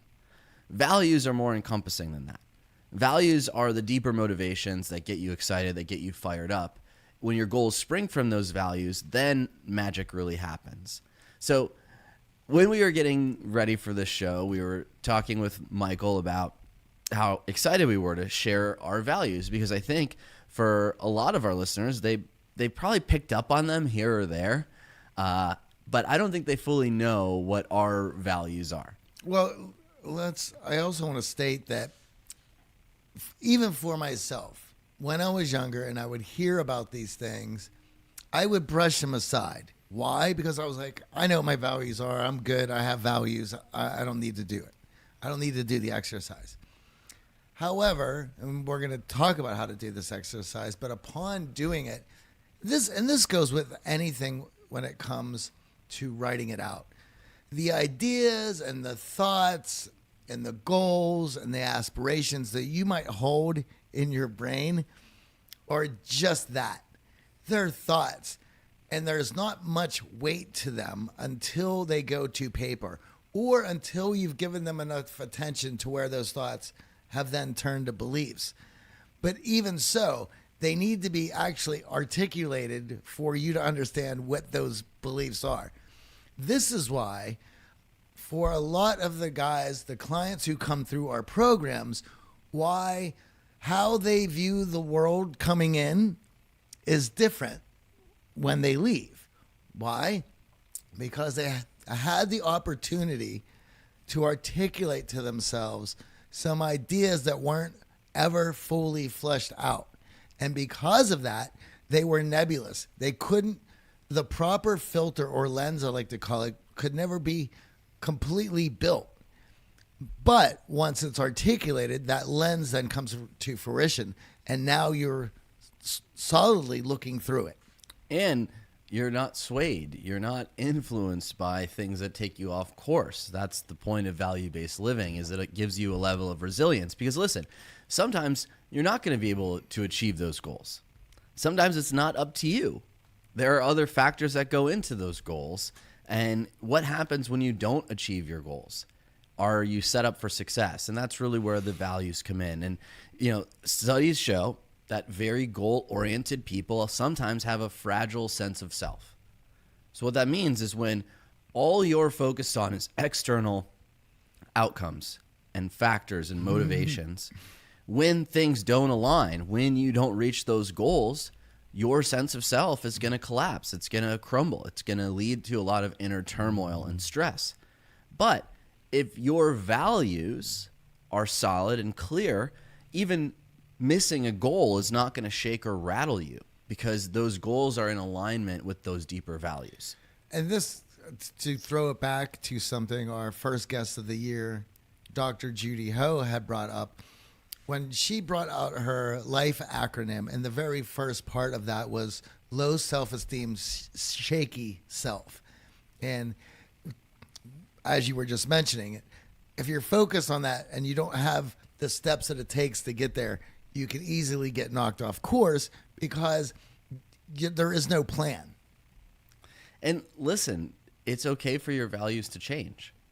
When I think about starting this company 13 years ago and throwing myself into coaching, my values at that stage in my life were very much around proving other people wrong, right? So I had doubters, I had people who, and we've talked about this, family members even, who didn't believe in what I was doing or the choices I was making. And out of that some of my values were actually unhealthy, right? When you're trying to prove it to someone else and your values are not anchored to yourself, well, all of a sudden you're going to find yourself between a rock and a hard place and frustrated. And I valued socialization to the extreme, going out constantly because I was introvert. I was trying to work through that introversion. I was trying to gain all these skills to be a good coach. And now that I'm in my 30s, I don't value that as much. I don't value going out and going crazy, socializing as much as I did in my 20s, and that's fine. Well, the goals have changed. And so if the goals have changed, then so did the steps in getting there. Yeah, so I want to point out that as we talk about our values and unpack our own, it has been a journey for us. There have been values that we tried that didn't work for us that we'll get into, and understanding that it's not set in stone. We're not carving this out and stamping it on our tombstone and saying, these are your values for the rest of your life. But values serve a very important purpose in your life. And, you know, this is something that I learned growing up, being raised Roman Catholic. Obviously, there are a lot of values instilled by the church. And those values then lead to goals, lead to the way we interact with one another, the way we treat one another. So that's what we're getting into today is how do we develop our own values that matter to us? And now with all of the guests we've had over the last couple of years, we now realize that when we plug in those values with some great goals, that willpower component that we're struggling with, the getting up, the going out the door to work out, that shrinks. It doesn't have to be so difficult for us if we only focus on the external. Now, one thing that I do want to point out is that when we're talking about values and how important they are, it's not about discarding your goals now and saying, oh, I have no goals, I just live in a life of values. They go hand in hand. They're synergistic and they are important here. So how do we go about finding our values? Well, when you think about values, what do you stand for? You know, how do you want to behave as a human? How do you want people to view you? What do you want to hear them say behind your back? Right? These are good starting points to start building those principles that you live by, as Johnny was saying earlier. And we've talked about how important it is for companies to build out their set of values, that everyone on the team knows, okay, this action that I'm taking is in line with our values. I feel good. I know that I'm moving the needle forward. Something else to go along with that. We have a guest coming up. It's going to be in a few months, but his name's Kevin Kruse, and he wrote a book called Leaders Don't Have Rules. And one of his points in the book was just that. Leaders don't have rules that they live by. They live by values. And he was talking about the importance of getting your team to rally around those values so that everyone is on the same field. Whereas if we give people rules, there's all sorts of objections of I don't like to live in the rules, I'm a rebel, or I don't like people telling me what to do, or just figuring out ways to tweak the rules, to get one over on the rules, to find the loopholes. We know those people as well. That's all there. Once there's rules, and I think there's just something innate in humans of wanting to break the rules. But if you can get everyone to subscribe to the same values, well, now things are completely different, and you may interpret them differently than the person sitting next to you, but they're still holding true to that same value. And there's usually a mutual respect that can go along with your approach to it, as long as you're still having that same value. And when it comes to corporate culture and building this company, we didn't start with the values first. Mm-hmm. We kind of all came in, jumped in, started working with our own value set that we were bringing to the table. And there was a lot of times in this company's history where the values weren't in alignment. We didn't put them to paper. We didn't commit to them. And then we would get frustrated because team members were not doing what we wanted them to do. But that comes from the top. And someone who's run the company, I now realize not only the importance of values in my own life, but also the importance of instilling values in the team and the way that we want to treat our customers, the way that we want to be seen, the way that we want to be treated as well. And just to go back to that point, rules certainly doesn't work people tend to think that you're trying to put them in a box when you hand them rules as well. I can even, as someone who sees himself as a creative, the minute I hear rules, that's my first thought. Because what if my creativity has me venturing outside these rules, and now you're neutering me, so to speak, to be able to do what I do? However, if we're rallying around values, that completely changes. Yeah, and let's say, for instance, a value is loyalty, right? So a company's value is loyalty. Well, for Johnny, that might mean following up with customers who just came through in the last month. For another team member, that might be sending a birthday message on Facebook to cheer up our customers. So even having a value of loyalty, each person is going to respond to it differently, but it's a framework to start from. Mm-hmm. So I would like to dig into my values. Yep. And they've been a work in progress. I'm not going to lie. And in talking a lot with Amy over the last 6 years of our relationship, they've evolved over time. But the one, and I think we can all sort of pick up on this from the trajectory of the company, the first and most important value to me has always been deliver value. Sometimes to a fault, right? We hear a lot on the show. The show is so dense. You guys go into these topics. I want to learn more about you. But I really have tried to surround myself with people who deliver value, who enrich the lives of everyone else around them. We talk about value on the podcast enough. And I also want to be that person, remembered as that person that goes above and beyond in helping others and delivering that value to others. Well, that's why it's the first rule in the company, or the first value in the company, above and beyond. And understanding that there are going to be times where it's difficult. And there's certainly been times when Amy's been a little frustrated with me. But that commitment to going above and beyond has allowed us to build a team that not only supports one another, but then supports everyone who comes through our doors. And I view it the same in all of my personal relationships. I want to be there for my fiance. I want to be there for my friends. I want to be there for my family. And when you think of that and the way it works, you can... For me, it's to make sure that the listener of this podcast gets a lot out of it. For me, it is for the person who comes through a program knows that we are there for their journey, and we are going to be there when you sign up. We're going to be there when you come through, and of course, all the systems that are in place for you when you leave. And you know, I continuously let the guys know that I'm always here. And one of the things that I say is I have time for everybody. It's just a matter of me finding when that time is. But if you let me know you have something that you want to discuss, or an idea, or a problem, you text me, you send me an email, and I will send out Calendly invite, and we will figure out a time. And listen, we've been in the self-development space for a long time, over a decade.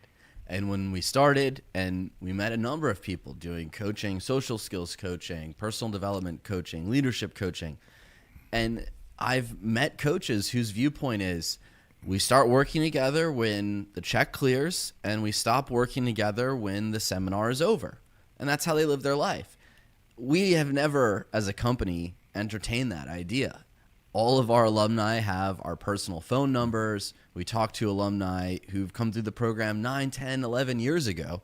And I feel that not only is that in line with my value, it becomes very easy for me. It's not a willpower thing. It's not a, oh my God, I have to answer this person. Oh God, I have to help this person out. It's in my ethos. And of course, as someone who's led the company, it's infused into the company's ethos. And it's one of the most important lessons that we try to teach in all of our programs. Well, I think you could also say a lot for the people or the podcasters and the coaches that we enjoy. You know, when I think about the podcasters that both of us get a lot from, we see that ethos, if you will, that you to use your words, in their work. And of course it's like, well, of course that's going to be in ours because that's who we're modeling. And it's interesting. I get a lot of emails from people who are starting out in podcasting, people who are fans of the show and want to start podcasting, and ask, you know, how do we prep for the show? How do we deliver value in the content. And, you know, we have 3+ pages of notes, science to back it up. We have multiple conversations about anything that we're talking about here recorded for you. And that's been the case for over a decade now of putting in the prep to deliver the value. And this is something that we do for free. This is not something that we're charging for. So that delivering value is not only my own personal value, but I look for that value in others, right? And that's how I stay away from transactional relationships.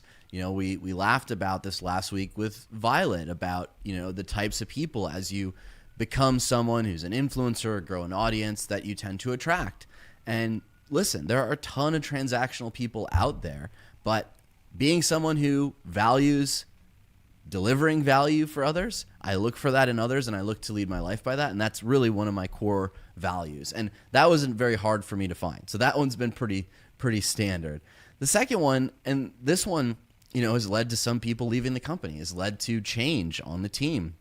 But this is really a personal value, is keeping it real, being honest and transparent with how I'm feeling, sometimes to a fault. I know Johnny laughs that I wear my emotions on my sleeve, but I think we both do that. That's the Midwest. At the same time, I would rather be in a situation or an environment where people are being upfront with each other. And I want that in my personal relationships. I want that in my friendships. And of course, I want that in my business partners and the people that I work with. And it is challenging at times to be authentic. It is difficult to deliver bad news. And for a long time in my life, I tried to avoid conflict and avoid arguments and being a people pleaser. You know, sometimes being authentic is not always the easiest road. It can be difficult to be truthful in those situations. But what I've found is that it allows me to say no to things that aren't helpful. It allows me to be more committed to the things that are the hell yes. And it allows other people around me to know where I stand. The third value for me, and trying to keep it straightforward with these 5 here, the third is just loyalty. And I think that really was instilled by my family. My family's very connected and loyal to one another, and loyalty growing up was a very important value for my father, and I picked up on his relationships in life. And of course, because of that, I've lost some friends along the way. I've had to make some difficult decisions around relationships. We've talked about value vampires and people who may not live up to that, but loyalty is being supported by the people in your life and being true to the people who've been there for you, which is funny. You know, you move to a big city, it's easy to get drawn into some of these other circles, and people back home, at least for me, remark about how I've stayed true to myself, and I try to surround myself to do the same. Oh, that's always a welcoming picture to have from somebody who's known you for such a long time. And I know for myself that I really enjoy hearing that, and it's not so often that East Coast friends can make it out here, but when they do, I do try to spend quality time with them, and that is certainly one of the things I love hearing. I don't want to hear this town has changed me. However, there's those people too. Well, they'll see the social media and they'll ask, why are you talking about that? Why is that important now? Yeah. And it's easy to get caught up in some of that, but ultimately, yes, trying to stay true to myself and true to the people certainly back home who've supported me on this journey, not just no offense, Johnny come latelys who get excited about the big numbers and what's going on after the 10 plus years of hard work. The fourth one, and this one we've talked about a lot on the show. In fact, one of our favorite guests hammers this home, David Goggins, and it's discipline. In everything that you want in life, all the success you're looking for is based on your habits, and habits are built through discipline. There's no getting around it. There's no shortcuts. We've had, how many guests now talk about that exact thing? Whether it's getting up early, whether it's always working out, whether it's watching what you eat, whether it's making sure you follow through with your meditation. That discipline instills the successful habits that you need to reach the goals that you have. And there are certainly times where I fall off. There's certainly times where I'm less disciplined than I would like, but it's an aspirational value that I think is really important in my life. Well, and that's one of the things that makes value-based living important and fun, is that it's not something you just turn on and you begin doing. It takes effort, and it takes consistent effort every day. However, you do know what you're doing, so all you have to do is go ahead and get to it. But no one said it's going to be easy. No. No successful person has built their empire or achieved what they wanted on shortcuts and lack of discipline. Now, this one, the fifth and final value for me, might feel a little opposite of the last value, right? So the last value is discipline, straightforward. The fifth and final value for me is spontaneity. I do think that variety is the spice of life. Johnny's seen me learning how to cook and always trying to pick up new skills, traveling, exploring. I'm always looking for those moments. And what I found that's so interesting is as you become more disciplined, you actually unlock more freedom. Yes. It's counterintuitive, and I know that we've had guests come on and talk about this, but when you have those guardrails of discipline that you know you're not going to be out too late, you're going to get things done in the morning, then you can create that freedom in your life to be spontaneous, to try that spicy Thai food, to go on that trip, to zip out to Las Vegas for a weekend for the hell of it.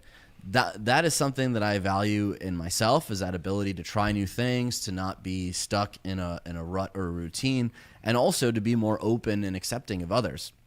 And the spontaneity one at times has come in conflict with Amy's discipline, and it's been funny. I've seen it. Yeah, as someone who values it so much, now about to marry someone who spontaneity is not the name of her game. Right. But it's fun to add that. And it's also fun to see how Amy's values have influenced me over time. Sure. Absolutely. Johnny, I know you've been sitting there somewhat quietly around your values and my values, and I know that there's some overlap. Well, there certainly is. And I talk about these every week with the guys because I can't expect them to put theirs out there if I'm not willing to do that for myself. And certainly over the years, they have changed. But the ones that are important to me now, first and foremost, I take health out of the way. And that to me is diet, sleep, exercise. Those three things all make up. Now, that was not always the case. As someone who's lived with you. Exactly. Seen what you eat, seen when you went to sleep. Yeah. And certainly I can still get better with some of those. But I take those very seriously because... And I've stated this multiple times, and I'm going to state it again because this is important, and this is why health is the first one. Because I know what I need to do, eating, sleeping, exercise-wise, to be at my best. And when I'm at my best, the longer I'm in that zone of my best, the better my life is. And the better my life is, the better other people's lives are who are around me. And so I owe it to myself and to those people because of that to be at my best. And that takes care of that. And that's number one. And I don't think there's anything else I need to say to that other than that very simple. Yeah, this is not a health and fitness podcast. So we're going to stick to things we're experts in. Yeah. So that's why I take that very seriously. The other ones that come in, creativity is certainly one of them. I want to be able, and it's important for me to engage in things that A, allow me to create, and B, think creatively. And so whatever I need to be able to do those things. So reading, film, music, these things allow those juices to flow. And then from there, I get to create myself. And so I take that very seriously. And I want to be able to produce more than I consume. And so that's very important to me. Yeah. Next is humor. And I've been saying this for a long time, which is, as an entrepreneur, I find humor one of the most important traits that one can have because of the ups and the roller coaster that is entrepreneurship. And you need to be able to laugh at yourself and the circumstances that you're in order to make it to the other side. It does get dark at times. You do question yourself a lot of the time. And if you can't laugh about it, it's going to be grim. And one of the things that always stuck out to me, being the Dan Carlin fan that I am, which is he was doing a podcast on trench warfare. I believe it was his World War I series, which is phenomenal. And in one of the questions he was asking or had been asked is, what did he know about the soldiers who were able to persevere in the worst of conditions? And the worst of conditions could be in those trenches. It could be life in a gulag, in a internment camp, whatever those awful conditions are. Humor. But it's always been purpose and humor. Those two things go hand in hand. The purpose is the hope that pulls you out, but humor allows you to deal with the situation while you're in it. So humor is certainly for me is one Glad of that those. you compared the company's history to the Gulag and trench warfare. It's quite the analogy. Well, lost and I'd temper it a little bit. Once again, finding the humor in all of it. It used to be presence, but now it's moved more into mindfulness as a whole. Because for everything that's going on, I need more opportunities to defuse thoughts from emotions. I think that helps with creativity. It also helps with humor to be able to compartmentalize things and see them for what they are. So I think that all plays a role. And lastly, ceaseless learning, which also fosters the creativity and the humor. I want to be able to learn every day. Now, out of those 5, it is when I wake up, I'm excited because I know what I'm doing every day. And what's also great about this is looking at your daily calendar. Yeah. And how you're going to arrange and engaging in those 5 values. The other thing that we know about this is through our own research we have a challenge on Facebook, and part of that challenge, number 2, is to put up your values. Yeah, you can join our Facebook group at the challenge, theartofcharm.com/challenge. And this challenge is a fun one for a couple reasons. Yeah. Number 1, it's intimidating. So a lot of people sign up for the challenge. They're like, great, I'm going to work on my social skills. And we hit them with, well, what are your values? And then it's like, oh, man, I haven't thought about that. Or, oh, I want to see your answers. And it can be something that if you're not prepared for, might feel a little overwhelming. But the flip side is when they complete the challenge, there's like this sense of relief of like, oh, now I have clarity, or as my buddy David calls it, a North Star. You have a guiding light, a flashlight as to what direction you should be going in. And the other thing about it that goes along with that is most people can easily put 2, 3, maybe even 4 together. But once you get to 3, and we realize that people had stopped at 3 because they still have this giant list of values, but there's now only 2 spots. And the dilemma becomes, well, I don't want to leave something out. Well, it doesn't mean that you're leaving it out. These are just the things that are important that you need to engage in and to get one step or one day closer to your goal. And on top of that, to have a sense of being fulfilled at the end of the day that you've engaged in what is important to you. And so the best thing about this is, let's say that you've guessed wrong. After 1 week, you stand on Sunday and you review your week. Monday, Tuesday, Wednesday, Thursday, etc. Were you able to engage in your values to the level that you wanted to?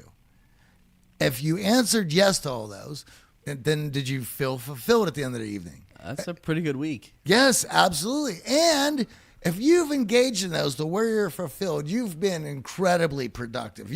That week is going to blow your mind, which only sets up for you to do this again.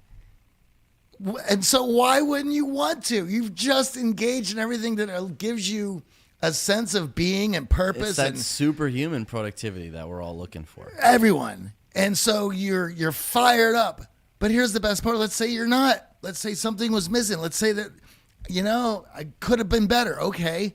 Then you either have to think about, as you set up the new week, what do you feel you were lacking in and that you can gauge in to a better degree, or you change up one of the values that you feel just wasn't doing it for you. And then you give that a shot. And guess what? After a week, when you stand on the next Sunday and you're looking at your week, you'll either A, know exactly what you're going to be doing and fired up to lay it out again, or you'll know exactly what you need to shuffle around and change. I mean, this changes everything. Now, you bring up some powerful points, and this, again, is the distinction between goals. So you can bring your values into anything you do. Yes. You could bring your values into the way you cook. You could bring your values into the way you do the chores. You could bring your values into your relationship with your friends. Goals are outcome dependent. They are in the future. So you can't live in your goals. You can work towards your goals, but you can live in your values, meaning your values can be present in every moment that you are awake, you are alive, you are in action. And it's completely up to you to live your values. You pick them. You get the choice. And then you get to instill them in others by the way you live your life. And guess what? They're never checked off. They're just that guiding light for you each and every day, every morning, to fire you up, to get you through, to not have to worry about the willpower. You know, a lot of people spend their evenings before going to bed staring at the ceiling and asking themselves what if. And this is where you're in FOMO, as what the kids call it, fear of missing out. Yes, fear of missing out. You're staring at the wall, and there you have this, and there's a feeling inside of, I'm not living life the way everybody else is. And it's easy to get in that position when you're looking at social media and everyone else's amazing lives. However, going to bed late at night or whatever time it may be, you don't have to go to bed experiencing FOMO. And we laugh, we talk about this, but you could flip the script and actually go to bed experiencing JOMO, joy of missing out, where you're content, you're fulfilled. There's nothing left on the day. The no is not an issue. The no is not anxious or what am I missing out on? The no is I'm clear on my values, and that's not in line with my values. Rocked them out. So it was a great day, which leads to a great week, a month, and a year. And as we said, with goals always happening in the future, we need our values to keep us on course. Goals sometimes get met, and I would love everyone, perfectionists included, to reach all of their goals, but we know that's not always helpful. That's not always possible. So what happens when you don't reach your goals, right? That's why these values are so important. And Stephen Hayes, who we've had on the show a number of times now, said values work helps to build socially positive emotions like gratitude and appreciation, and the feeling that you're making a meaningful difference in the lives of others. So it may feel self-centered to decide your values, to define your values, but actually it's a service not only to yourself, but to the world around you, to the people you interact with. When you are in alignment with your values, you have these superpowers. You have the initiative, the wherewithal, the excitement, the joy, everything that we're talking about. So we want to end with, how do you find your values? It's been a journey for me and Johnny. And I know that, for example, the loyalty value, how did that arise? Well, growing up, my dad was a single parent and he won custody. And what I always found remarkable is he was in the Navy and his friends were scattered all over the country. And he remained loyal to all of his friends, all of their relationships, and his friends remained loyal to him. And they were there to support me and my sister when he needed a helping hand. And I'll never forget that value that he instilled in me of staying loyal to the people in your life, because at some point you're going to need each other. And if you're not someone who's loyal, you're going to be left without having that support. And that was a value that was instilled in me and I picked up. Discipline was not something that was instilled in me. I wouldn't say that my dad was very disciplined with his diet or working out or his habits. He was a hard worker, and in order to make ends meet, he was forced to be disciplined for work, but it wasn't something that he really instilled in us. And that led to my sister being a creative. It led to me being spontaneous, But now it's something that I've picked up from others. And truthfully, the guests on the show have really inspired and instilled that in me. And as I started putting some things together, physically working on my health, all of a sudden I started to realize that, yeah, discipline actually unlocks this unseen potential in myself. Things that I didn't even imagine I could do were now possible because I was getting up at the same time every morning, because I was disciplined in my routine. Well, values giving you a glimpse of what you're capable of is truly, it could be a bit scary, but it's also liberating, because you're now being able to really crack your true potential.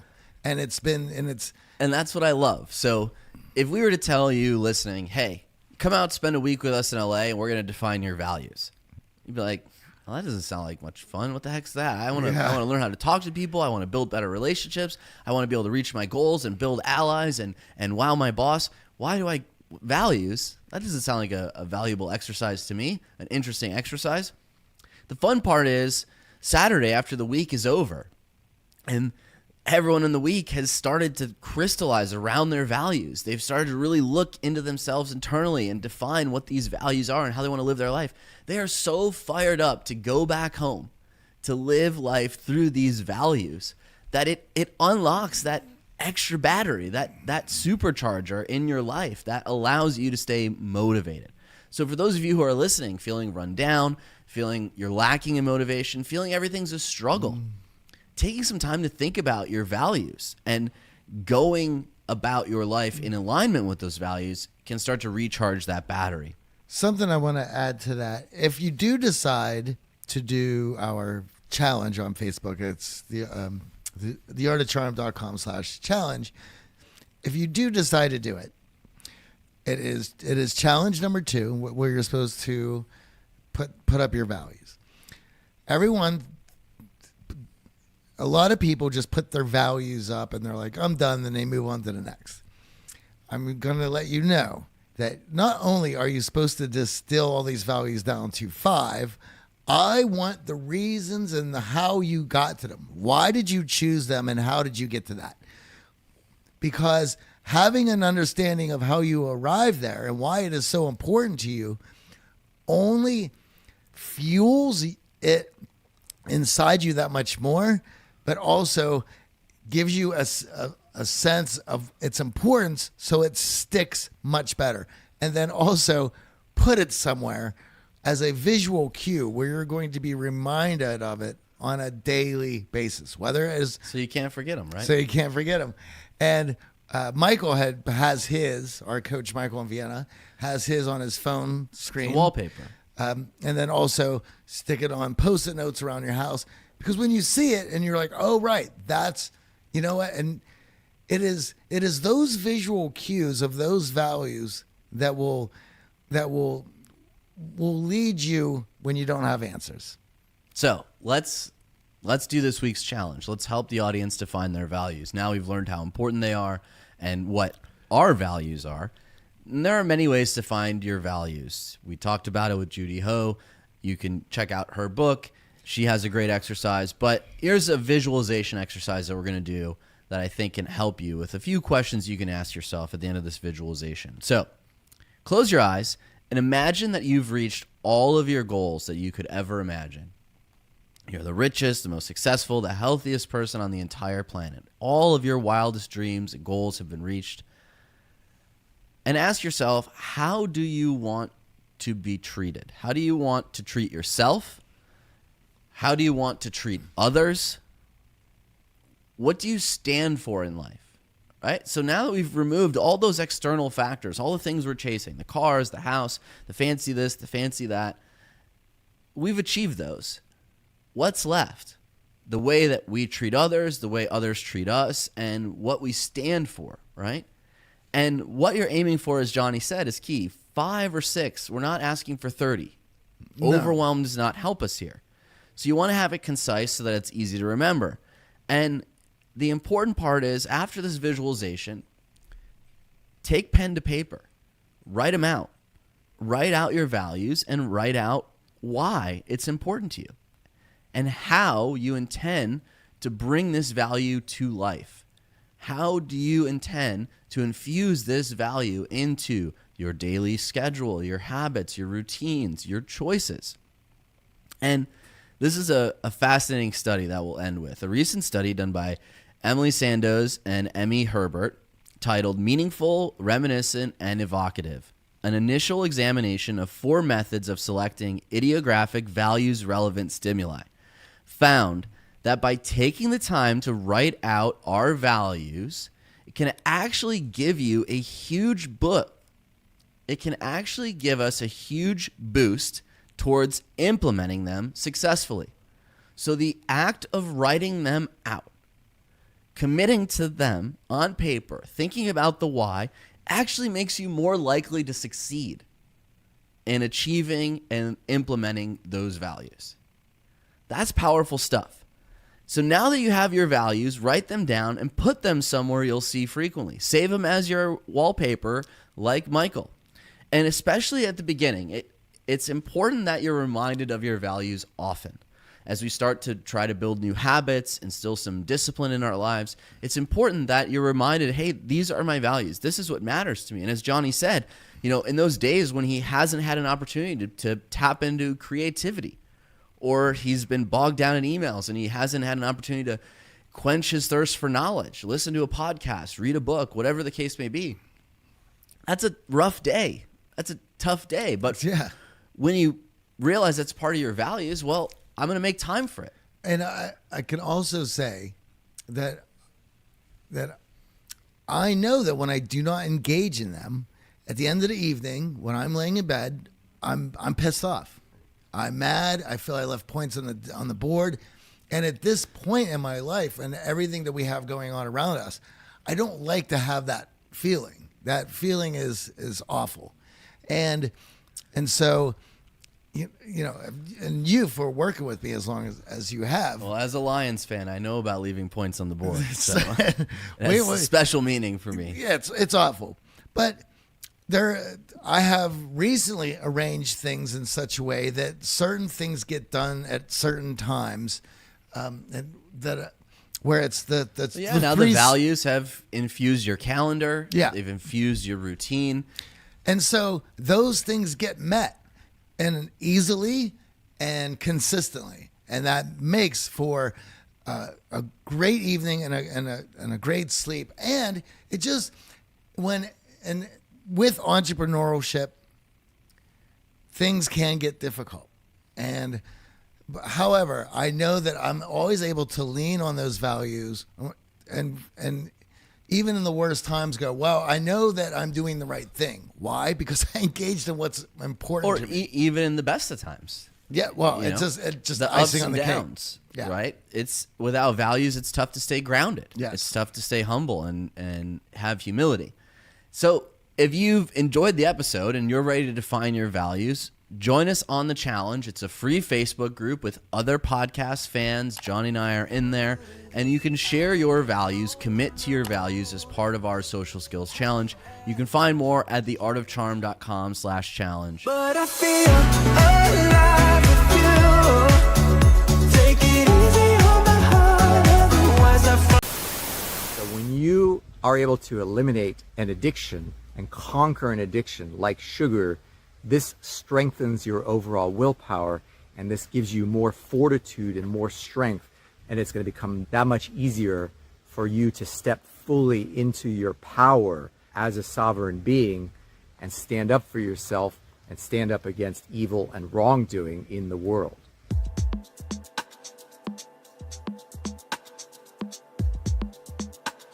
So something cool that I noticed when I was having breakfast today at the bed and breakfast where I was staying, basically I was eating breakfast and there was this family staying there as well.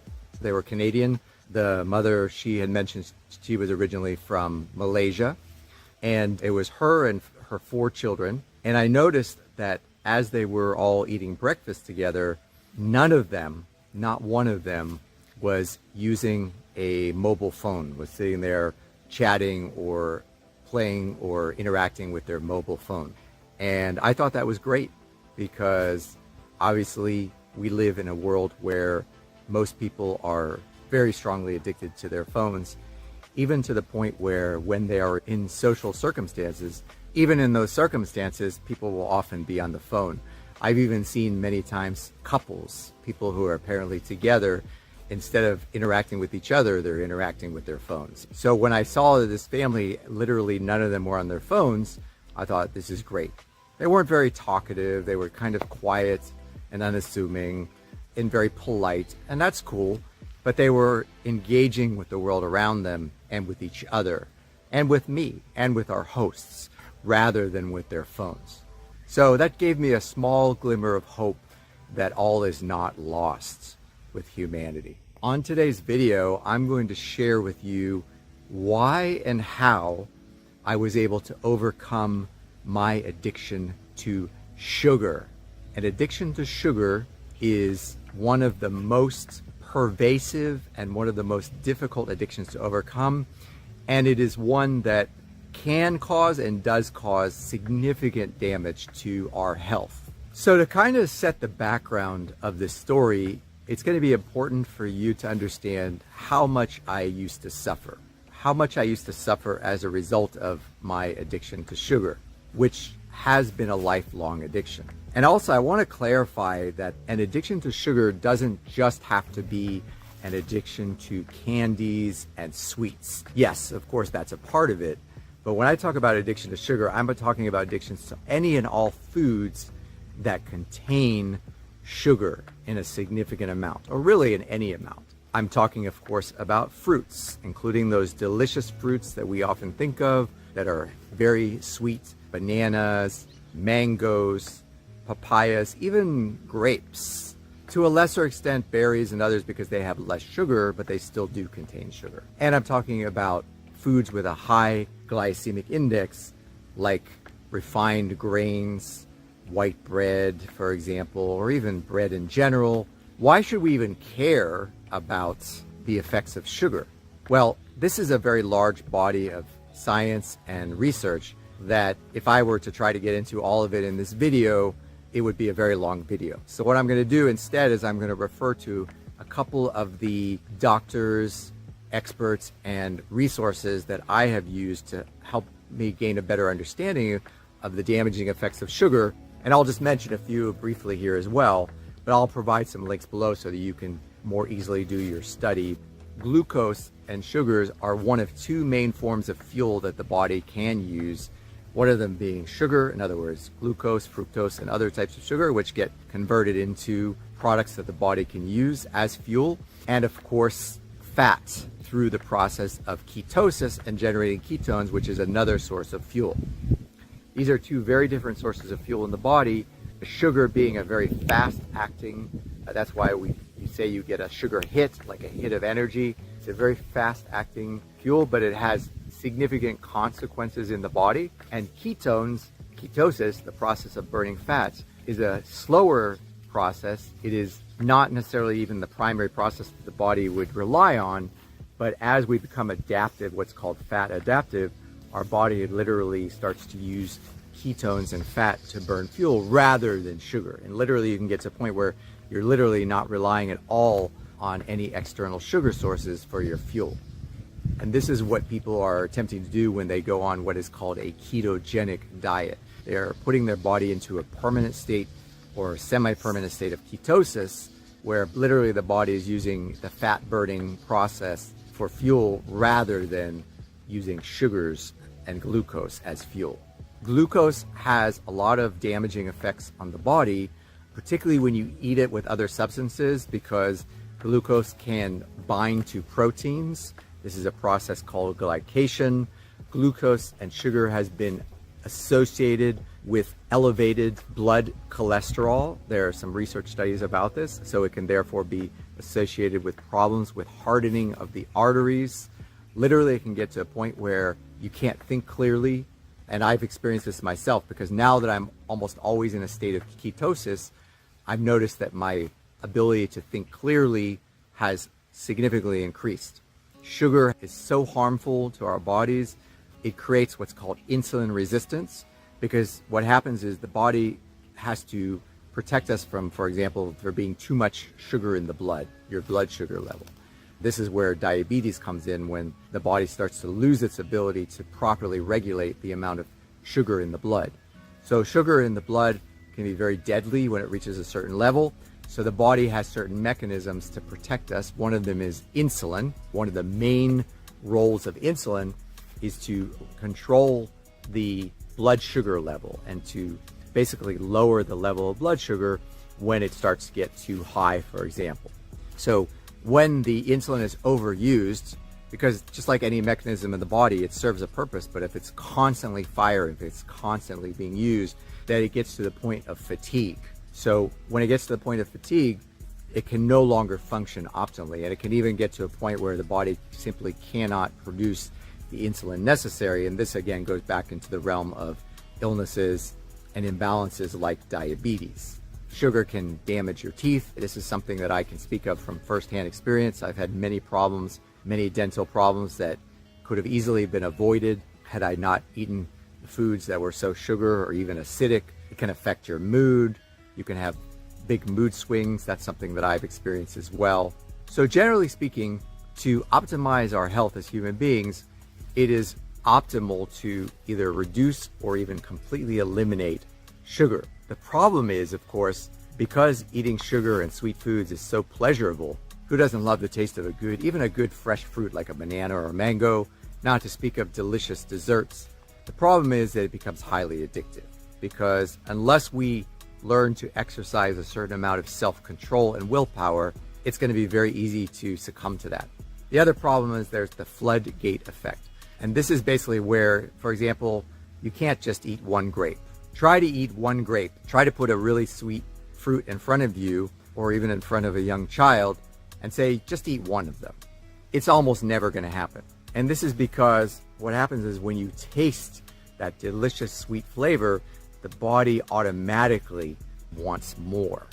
Because if we were in a situation where we're starving, if we're in a situation where we need a quick hit of fuel, where we don't have anything else and we're literally on starvation's doorstep, then this is going to be a highly prized and highly precious source of fuel, and we're going to want to eat as much as we can. So in those situations, it makes sense. But when we don't exercise that control, we don't really need it because it's not necessary, but we eat it anyway, then it opens up the door to addiction. And addiction is a problem in general because addiction is just generally a lack of self-control. It's generally a principle where we lack the willpower and self-control to restrain ourselves, and we just succumb easily to the pleasures of life. And I've certainly been guilty of that many, many times. That's a big part of my story and basically what led me to suffer for a great part of my life. So I said to myself, how can I overcome this addiction? Another thing that propelled me to do this is I started to suffer more and more. Now, I haven't really talked about this extensively recently on my videos, but over the last, I would say, 2.5 years, it started in earnest right around the start of the scamdemic. So right around the time of the start of the plandemic, I started to experience an increased amount of pain and discomfort in my lower back. At times, I could barely walk even. It would flare up at nighttime. There would be even days where the pain was so constant and so difficult that I was in a perpetual bad mood. I didn't want to do anything. I didn't even want to interact. I didn't even want to get out of bed. It was really bad. It was getting to a point where a typical person in typical society might even cave in and go seek out medication or go to a pain clinic or try to get on disability because they would consider themselves disabled, because literally it is disabling. However, I decided to choose a different path, knowing that I had, just like you have and all of us, I had the ability to heal myself internally. I did not need to rely on any external sources, any external authority, or any external medicine or medication in order to either heal or alleviate my pain. I made it my mission to figure this out. I made it my mission to apply these principles of natural law, apply the principles of how the body works and how we heal and how reality and nature works in general, to figure this out on my own and to solve this problem, to basically save myself from this pain and discomfort and figure it out. And it took some time. I'm not saying that it all happened in one day. I'm not saying that it was easy even, But after a lot of trial and error, after a lot of testing, after especially eliminating certain foods and experimenting and going in every direction, sometimes eating more sugary foods and fruits, then going the opposite direction and doing a lot of research and not giving up. Basically, that was the main thing. I never gave up. I finally was able to figure it out. And I finally was able to unlock something very important, and that was the direct correlation between my consumption of sugar, any food that contains any kind of sugar, and this pain and inflammation versus my body being able to heal itself. So now, today, as I'm recording this video, do I still have some pain and discomfort? Pain, I would say I don't have. Some tightness, a little bit of discomfort. There's still some healing going on. I don't know how long that process will take, but fortunately, I was able to sleep very well last night. I'm very grateful. I think I only woke up once in the nighttime, compared with sometimes waking up multiple times in the past. And I woke up refreshed and ready to face the day. So to me, this is a sign that my body, that I am in the process of healing, and these decisions I've made to eliminate sugar are working. They are having an effect. This is the main reason why I personally decided to eliminate all sugars from my diet, because I could see very clearly the direct correlation between consuming sugars and sweet foods and the damage that I was doing to my body and actually preventing myself from healing as part of that natural process of healing. And also all the other benefits that I started to unlock: better sleep, better energy, better mood, clarity of thought, clarity of focus. If that was all there was, it would have already been worth it. What I suspect is because I'm kind of new to this journey and I've only been eating this way for a couple of months, that probably I'm going to be able to even unlock greater levels of energy and abundance as long as I keep going. I made a very conscious decision that I was going to heal myself, and I was not going to rely on any kind of external force or entity to save me from my pain and my suffering. I was going to accept the pain, accept the suffering as the teacher, as the lesson, and I was going to figure out the solution on my own. I was going to figure this out. I had that determination. Once I made that decision in my mind, and once I really adopted that way of thinking, there was no backing down from that. I was not going to back down. After that, it just became a matter of research and study and learning and observation of what others had been able to do, and gaining the knowledge and understanding of the science behind the foods that we eat, and then kind of putting all the pieces together. So through this experimentation, I would notice that if I went even as little as a day without eating any kind of sugars, any fruits, that I would immediately feel better. Wouldn't necessarily feel completely like a new person. I wouldn't necessarily feel as great as I do now, but I would notice a significant change. Conversely, when I would eat fruits, let's say I would cave in and eat a banana or cook up a sweet plantain, which was one of my favorites, admittedly, or any kind of sweet, or even worse, if I would cave in and eat, for example, some kind of cake or desserts or cheesecake, all these things which they're delicious to the taste, then I would suffer greatly. And oftentimes, especially more recently, the suffering would be almost immediately. In other words, within minutes to hours of eating that food, wow, I could feel the effect in my body, and it was pretty significant.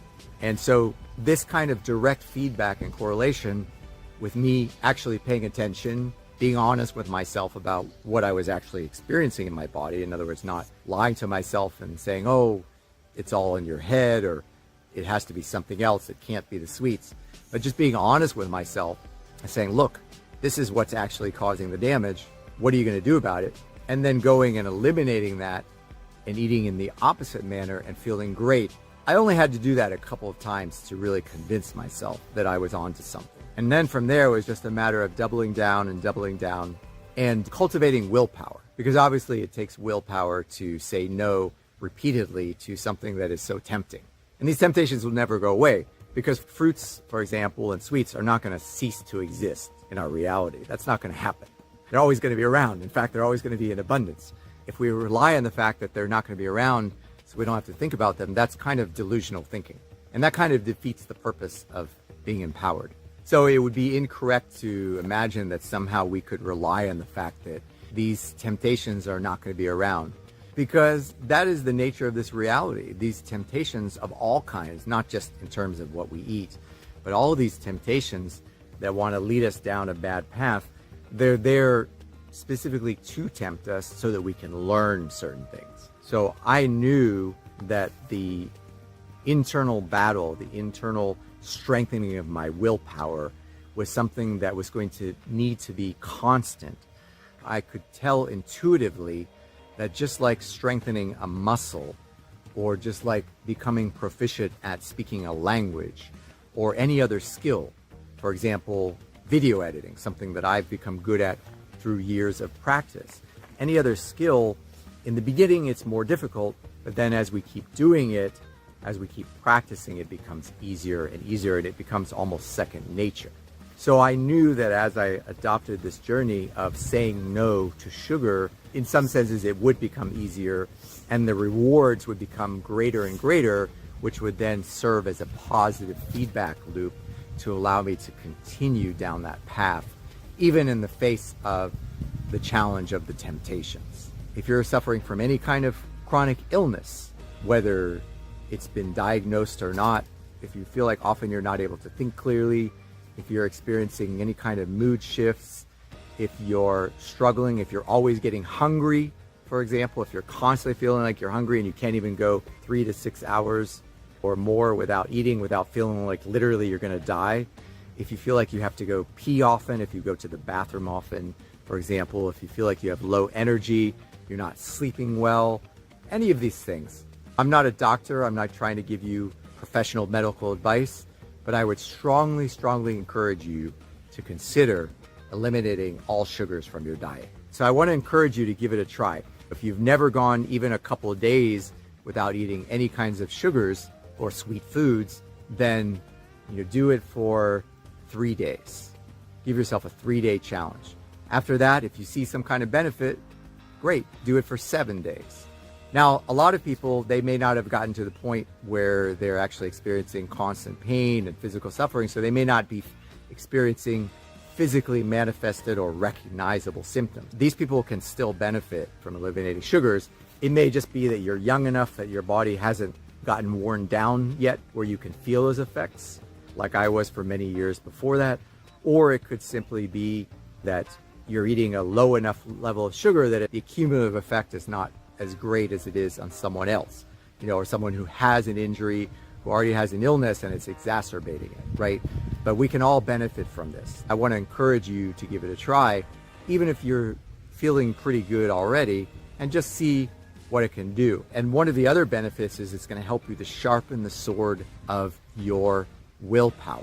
We need willpower in order to act rightly in this world, because often doing the right thing, this goes beyond nutrition, but just in general, being a good person, doing the right thing, standing up against evil and wrongdoing, standing up for yourself and for us as a species, this requires willpower. This requires us to act often in ways that are not comfortable or easy to do. So when you are able to eliminate an addiction and conquer an addiction like sugar, this strengthens your overall willpower, and this gives you more fortitude and more strength to face all the other challenges and all the other things that life is going to present you with.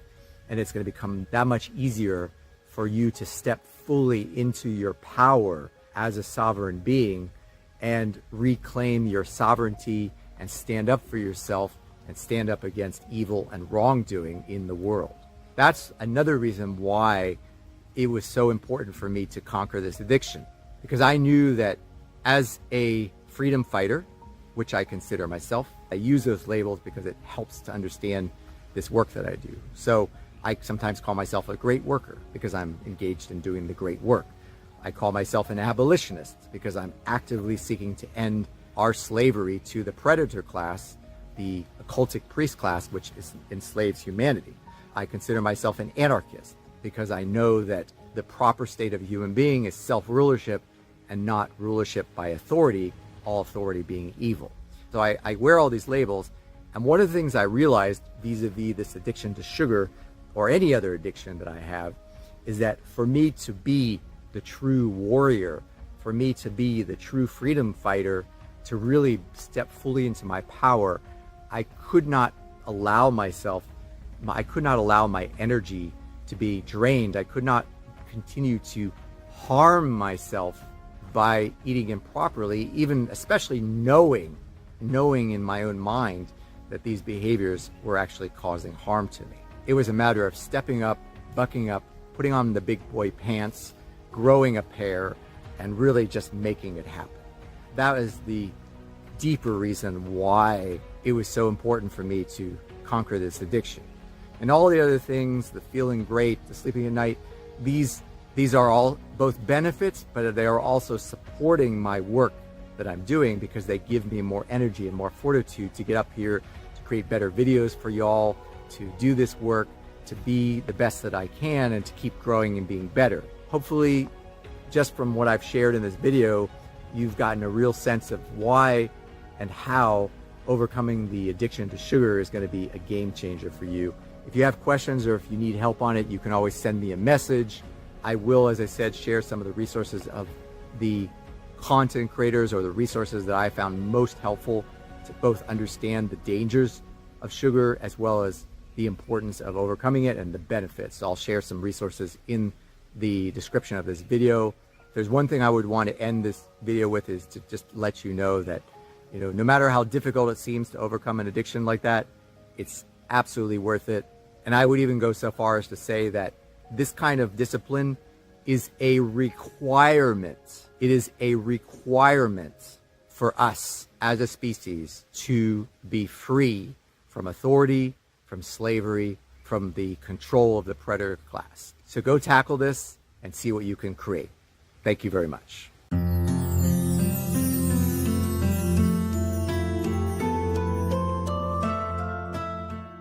And what we're going to talk about is money, and kind of the really core fundamental basics that I think we don't talk enough about.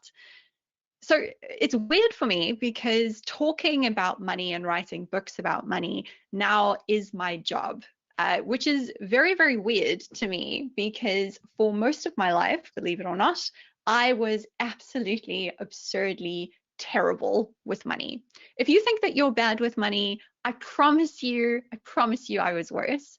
I grew up in one of those families where you could talk about literally anything around the dinner table. You could make jokes about like farting or sex jokes. You could have a robust, respectful conversation about religion or politics. Everything was allowed. But the one thing that we never, ever, ever spoke about was money. And so when I entered the adult world and I got my first job and very quickly got my first credit card, which just arrived in the post one day, I had this incredible financial strategy, which was just never think about it. I'm sure it'll be fine. I'm sure it'll all work its way out and whatever. And spoiler alert, it wasn't fine. By not understanding how money works, by not having these kind of really basic concepts that you understand, there's this ironic thing that happens where the less you understand about money, the more money ends up controlling your life. And that was certainly true for me. By having this very, like ostrich approach to finances, and it was so bad, by the way, that I was that person who, when I would go and draw money from the ATM, I would get the slip and I would scrumple it up and throw it away without ever looking at it, so that I didn't have to see how little money was in my bank account. And at its worst, I managed to get myself into more than 300,000 rands worth of debt by my mid-20s. I don't even know who gave or offered a 20-something-year-old 300,000 rands worth of money. My brain wasn't fully developed yet. I certainly could not be trusted with these infinite credit cards, and yet I was. And things got worse for me when and one day I had this realization, and I was must have been about 25, 26, and I had this realization that I hated my job. I was in a relationship that was making me really unhappy, And I felt like I couldn't leave either of those things because of my financial situation. And I'm really, really glad that that happened, because that was the wake-up call that I needed to put on my cowboy hat and confront this thing that I had seen as I thought was really terrifying, and I thought was uninteresting, and I thought this is just not something I ever want to think about. I realized I kind of had to. So I made learning about money my mission in life. I managed to sneakily get myself a job inside the finance industry, because I figured if you go into the belly of the beast, that's the best way to figure out how it actually works. So I ended up working in the finance industry, and I did everything I could to learn these basic lessons about money. And what I learned was kind of nuts. It was kind of wild. And so I became really passionate about sharing those really surprising things that I learned while I was there with other young people, specifically young people. Here's the first crazy thing that I learned. It's to do with this very large number at the top, 451 billion Rand and some change. That is the amount of money that South Africans spent on gambling. And that is in 1 year alone. That is in I'm busy checking my notes. That is 2019. They spent 451 billion Rand in that 1 year. And 32 billion, that is the amount of profit that the gambling industry declared in that same 1 year. Nuts, right? And this is only legal gambling as well. So this excludes online gaming, and it excludes all of those like dodgy things that your weird uncle is always trying to convince you to waste money on. And that was the first thing that I learned, really, was when I was walking around the world feeling like I missed something. There was a class at school one day about how money works, and I must have been sick that day, and I'm the only person who doesn't understand how money works and what I'm supposed to be doing. And I was feeling so ashamed of that and so scared of asking for help, because I felt like I should just know all of this stuff. I realized that wasn't true. I realized that most people feel like they don't understand what they are supposed to be doing. And of course they don't, because we don't do a good job in South Africa or anywhere in the world really teaching young people the basic principles of money. We just don't. And then we just assume everyone will sort of just figure it out on their own. And unfortunately, people are not figuring it out on their own. Time Bank ran a study, I think it was 2-3 years ago now, where they interviewed South Africans across the income spectrum. And they found that 76%, so that's 3/4 of people, run out of money before the end of the month regularly. And in fact, more than half of people, 57%, run out of money by the 15th of the month. And if you think that that's just a problem of income, and certainly in our economy, that is often part of the problem, is people just are not earning enough money. But that's not the only part of the problem, because in fact, if you just go and ask individuals who earn more than 50,000 Rand a month, which is the top 1% of income earners in South Africa, nearly half of them are running out of money before the end of the month every month also. You can't really out-earn not knowing what you are supposed to be doing, not feeling like you are in control of your spending. And it was really helpful to have this realization when I made it my job to start talking to people about money, because it made me feel less alone. And the other thing that I learned, which was even more optimistic and even more hopeful, is that it's really not actually as complicated as I had been led to believe. This is the dark secret that most of the financial services industry doesn't really want us to understand. Because a lot of people, when they talk about how money works, they very quickly start talking about a bunch of complicated financial jargon, and they start talking about products, and they start saying, oh, you should know what a TFSA is, and you should make sure that you've got a retirement annuity, and you've got to think about stocks and bonds and all these different things, and crypto, and they throw a lot of words at you. But the good news is that the fundamental principles, the things that really matter most, are really not that complicated at all. And that's a really good thing. One of the biggest kind of mind flips, I think, happens when you start thinking about your money in a sort of fundamentally different way. Most of us, when we think about being good with our money, being in control of our money, what we're thinking about is just getting through from paycheck to paycheck. We think about, I have this amount of money left and I'm going to get paid again on the 25th, and I need to get from here to there. And if I can just do that, and it's sort of like a trapeze, right? Or George of the Jungle swinging from vine to vine. If I can just do that and never miss a vine, that's okay, I'm coping. And many people aren't even able to do that. They're not even able to get through the month, right? But really what gets really powerful and can help you change how you feel about your finances in quite a different way is to take a step back from that month-to-month picture and to sort of just visualize all of the money that you're ever going to earn over your whole lifetime as a whole. So I want you to do that now. I want you to imagine this huge big pile of money. You can imagine it with like actual physical cash, and you could imagine you could dive into it like this oak, like Scrooge McDuck, and you could swim through it. And just imagine that big pile of money. And that is all the money that you are going to earn between now and the rest of your life, right? Now, the good news is that pile of money is probably bigger than you think it is. So what I want you to do is I want you to find at the top of this graph the number that is the closest to your average monthly income. And on the left of the graph, I want you to find the number that is closest to the age that you are right now. And see where those two numbers meet, find that number. So that number is the amount of money that you will still earn over the rest of your life. It assumes a 6% increase every year for inflation, or you could remove that and do some different maths, and it assumes that you work until the age of 65, right? So that's a big number. It's a bigger number than most people realize often.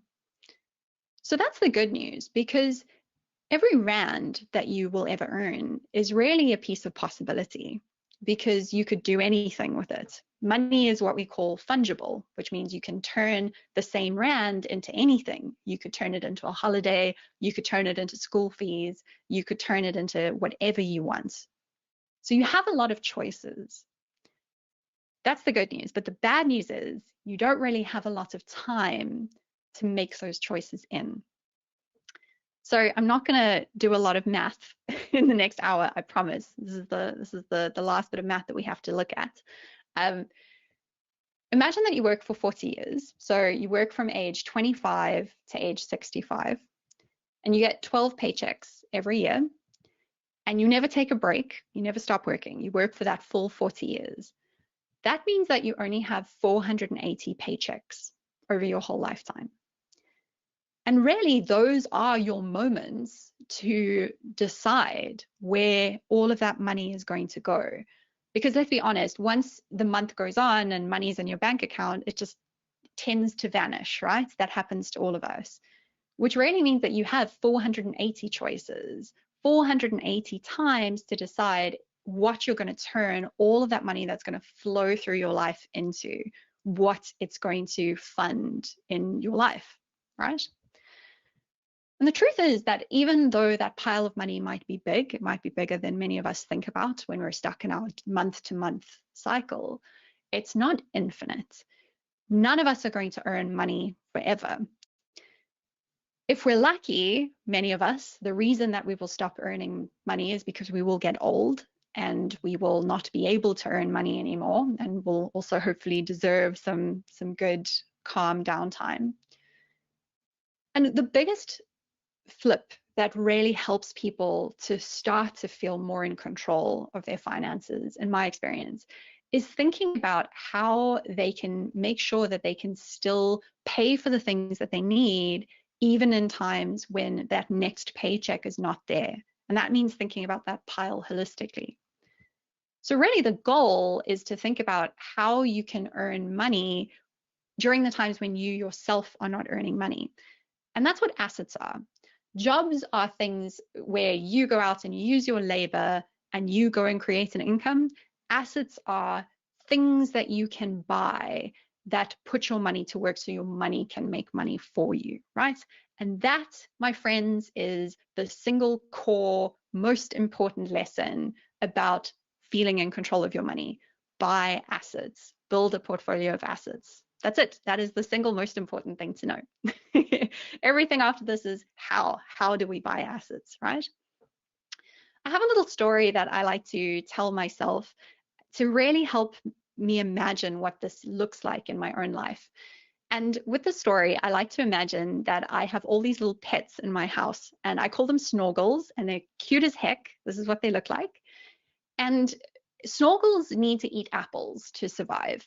Every one snorgel needs one apple every day. Otherwise, your snorgel will starve slowly, and no one wants that because they're cute, right? So every day I have to go out to the fields and I have to go pick apples and I have to bring them back home so that I can feed my snorgels, right? And that's good and well, but there are times when I can't go do that, and there are times when I don't want to be doing that. So my goal is to rather start growing my own orchard of apple trees that I can laze around, I can play Xbox, I can teach my snorgels to hula hoop, and I don't have to go and pick apples every single day. Or it's not a disaster if there are days when I cannot pick apples. I think in the last year, all of us have confronted the fact that there are times when those paychecks dry up, and that's not in our control. That's not about us having done something bad or wrong. That can happen to everyone. So the goal is lots and lots of apple trees, right? Simple. How do you do that? 3 things. You save, you get out of debt, and then you start investing. You grow that money.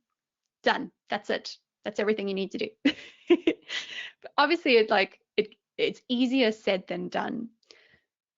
And the first part of the first step, really, which is saving, is interesting to me because it is the easiest one to understand and it's the hardest one to do. Saving is a lot like running a marathon, right? It's not complicated. In order to know what you need to do to run a marathon, you don't need to go and get a degree in biokinetics. You don't need to be a doctor. You don't need to understand what proteins muscles are made of. All you have to do is you have to put running shoes on your feet and you have to actually go running every day until you get fit. And saving is kind of the same thing. It's the easiest thing to understand, but it's so hard to do.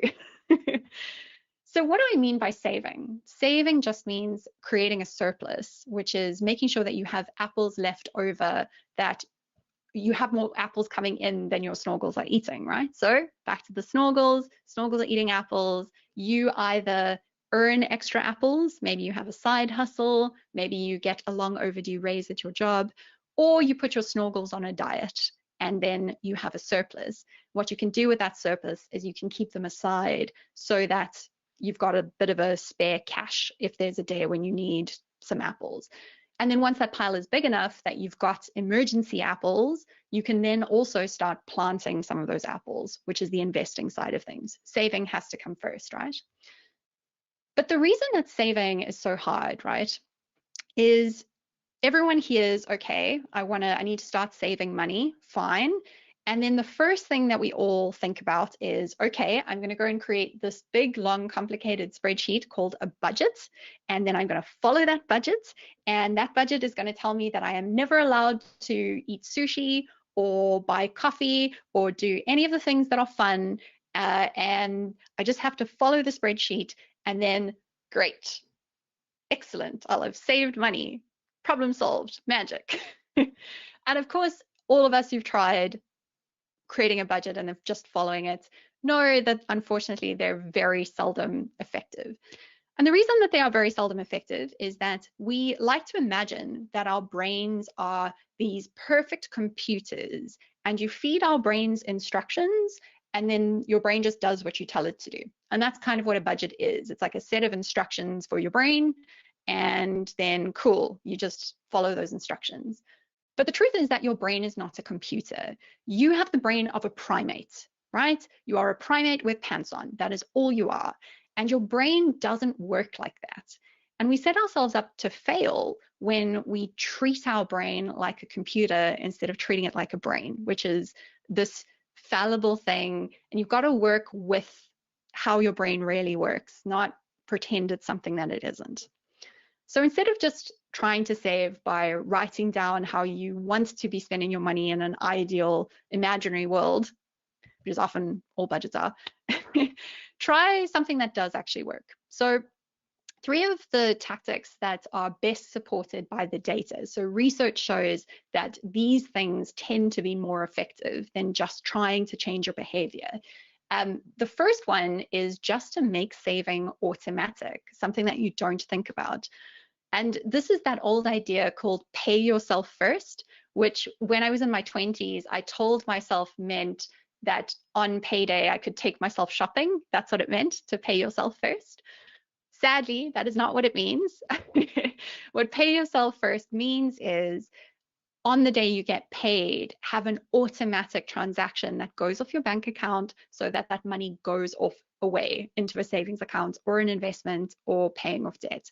So you never see it to begin with. It's gone before you get attached to it. It's just away. The other thing to do is, rather than focusing on all of those small, tiny things that often give you a lot of pleasure, normally when we feel like our spending is out of control, we start off by thinking about the small things we do often, right? Because we do it often, so it feels like those are the things that matter. But really, if you look at where your money really does go, you'll find that for most people, there are 3 things that consume most of your spending, and that is where you live, how you get around, and what food you eat. Those 3 things.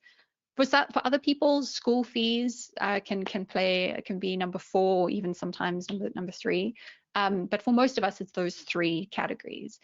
And if you just make one big change in one of those 3 categories, it is so much easier to free up a big chunk of money every month.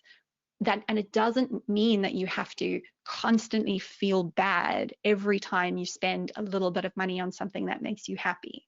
So it can be much more effective to focus on the regular recurring bills in your life rather than the kind of fun money. But ironically, we always start with the fun money. And then the third thing that you can do is, there's this funny thing our brains do called mental accounting, which is we think about different kinds of money as being different, right? So we think about money that we get from bonuses or from a side hustle as being free money, and that's money that we generally spend on nice things like holidays, right? But really, what can be very helpful for a lot of people if you're struggling to find extra money to save is to just have a rule with yourself that you actually save 100% of any of that magical money. Because think about it, that is money that you were planning to do without already. So it can be very easy to just funnel that 100% into your savings. Or just in general, to have rules for yourself that maybe it's not 100% because buying things is also nice. Maybe it's 90%. But whatever it is, having these rules that certain types of money is just for saving. And those are 3 things that can be easier for people. But a great way to start is to just start seeing where your money actually goes today. I used to work for a local app called 22/7. It's now a part of Old Mutual. And what it does is, it's a totally free app.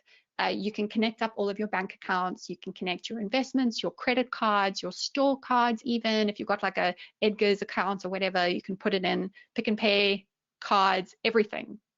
And it can give you a full picture of where your money is actually going. So it'll categorize your transactions for you. So for example, if you spend money at KFC, it'll say, cool, that's eating out. If you spend money buying the last pie at the garage at 10 p.m., it'll say, cool, that's bad life choices. That's the diarrhea category. So it gives you a picture for the first time of where your money actually goes. And we used to do a lot of research with people where we'd play these guessing games with them. So we would ask them to write down where they think their spending goes. So we would say, what do you think you spend on eating out every month? What do you think you spend on petrol? And then we would get the real answer. And people were often very surprised by the differences, and often in good ways. Like, I think many people are surprised to learn how much of their money is going into these bills or these subscriptions that you've forgotten about often, that aren't really bringing you joy. And how much money is going into stuff like insurance, which is important, but a lot of people have too much insurance in South Africa, or it's been a while since we've gone and actually shopped around for cheaper insurance because it's a hassle. But when you see how much easier it is to control your spending with the boring monthly things than all the fun things for most people, it can be a great first thing to start. So if there's just one thing that you do after this evening, install an app that helps give you a picture of your true spending. It'll be insightful. Don't be like me, who was like an ostrich and just didn't want to know. So saving is the most emotional part of the process, because it's the part that's about controlling your behavior.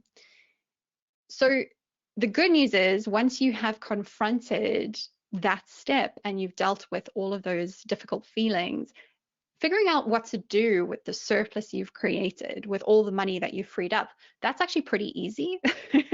It's not the complicated part. And it can be quite like step by step. And for many people, the next step after you have built up some savings and you have freed up a surplus every month, so you're saving consistently every month, is to start thinking about getting out of debt.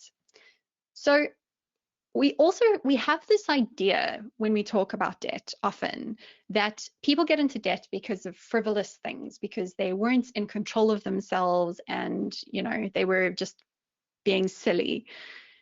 And that is certainly sometimes true. It was definitely true for me. But the most common reason that people get into debt, particularly in South Africa, is because they have unexpected emergencies that come up and they don't have a savings cushion, or they lose their job temporarily and don't have a savings cushion.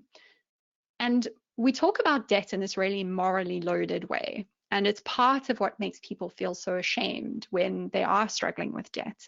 And that shame doesn't really help anyone, because it just means that people like me who really needed help don't ask for help. So if you are struggling with a lot of debt, this is my permission to you to stop feeling bad about it and to just deal with it. Just make a plan, right? It's okay. Debt is not a moral failing. It's a consequence of our economic system.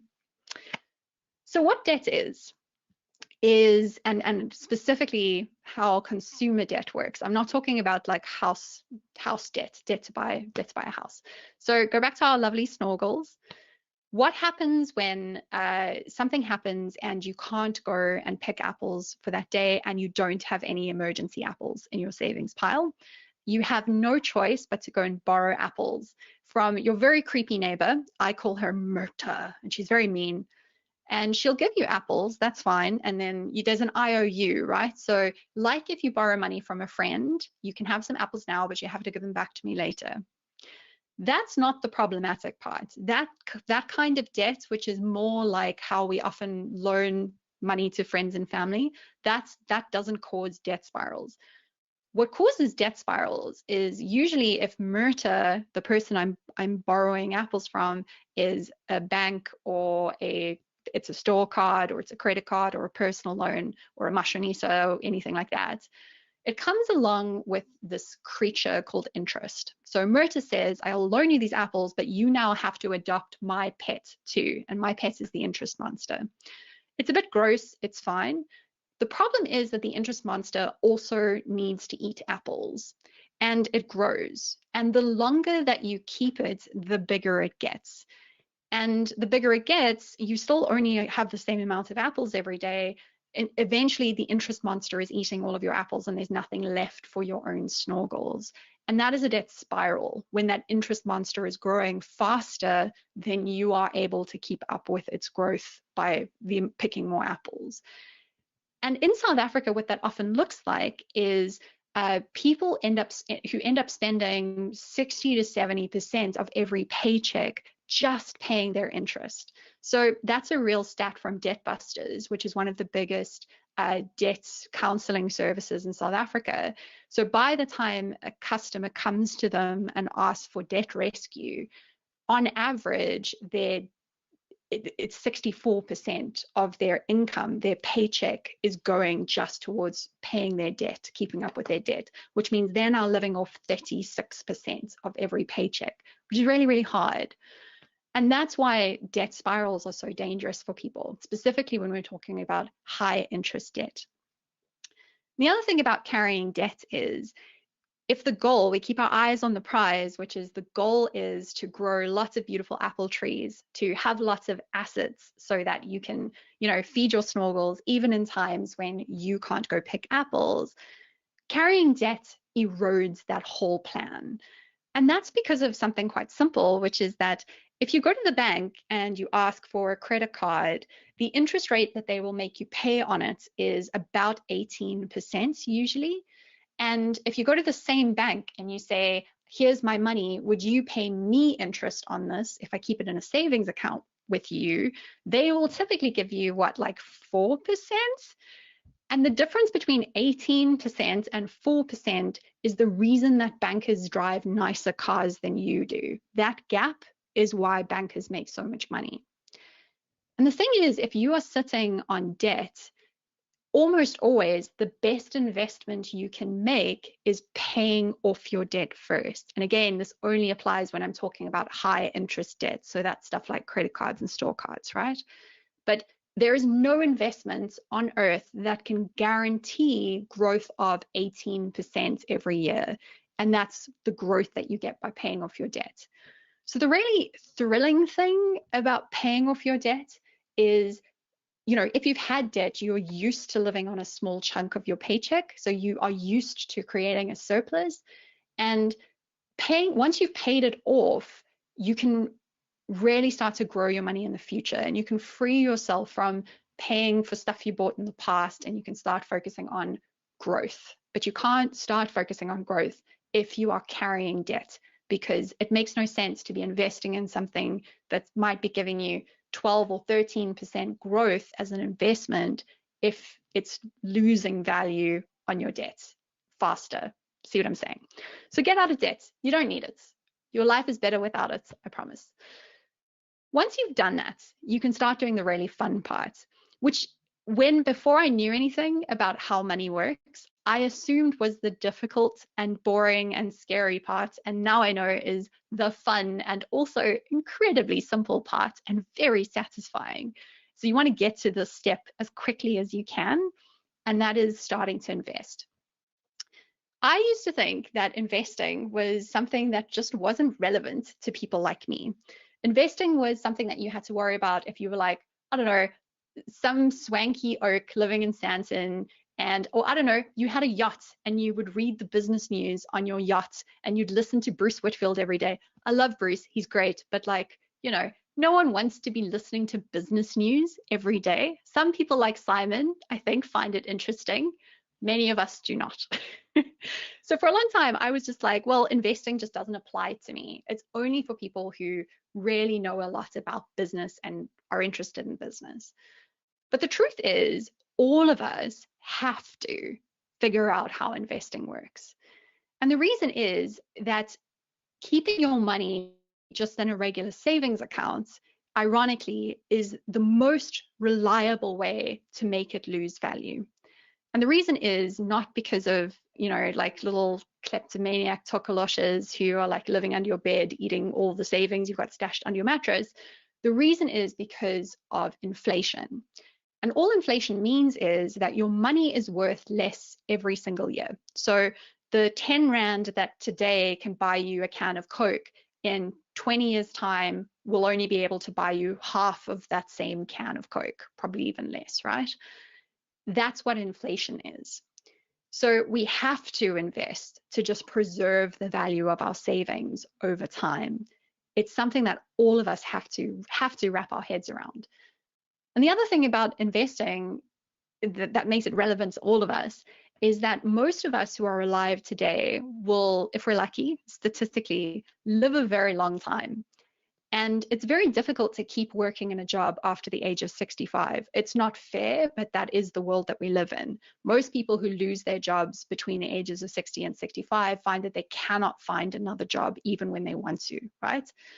So the reality for many of us is that we are likely, on average, to live for often almost as many decades after we're retired as we worked before our retirement. Now, imagine that. So imagine you live for 30 years after you retired, from 65 to 95, which is very feasible for many people alive today, statistically. That is almost as long as many people's working careers. So imagine that every paycheck you get, you have to fund 1 month of your life now and 1 month of your life after you retire. Imagine you had to always live off half of every paycheck. It would be really difficult. Now, the good news is if you can invest smartly, you don't have to do that. You can get some of that extra money that you need by investing in that extra growth, right? So that you don't have to, like, I don't know, live on salty cracks and 2-minute noodles now. That's the goal. So investing just means buying assets. And assets is like this complicated term, but all of us instinctively really understand what assets are, I think.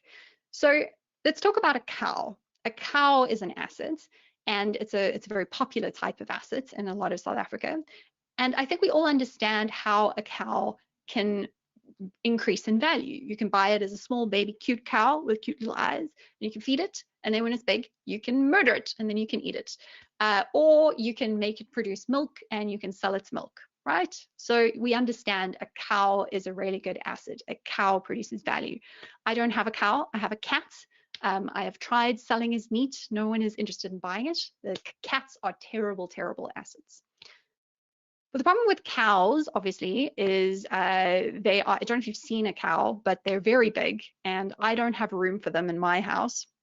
They also poop a lot, and then you end up with cow dung on everything, and it's stinky. No one's really got time to own cows. And that is why the type of asset that I am most unironically enthusiastic about is the stock market.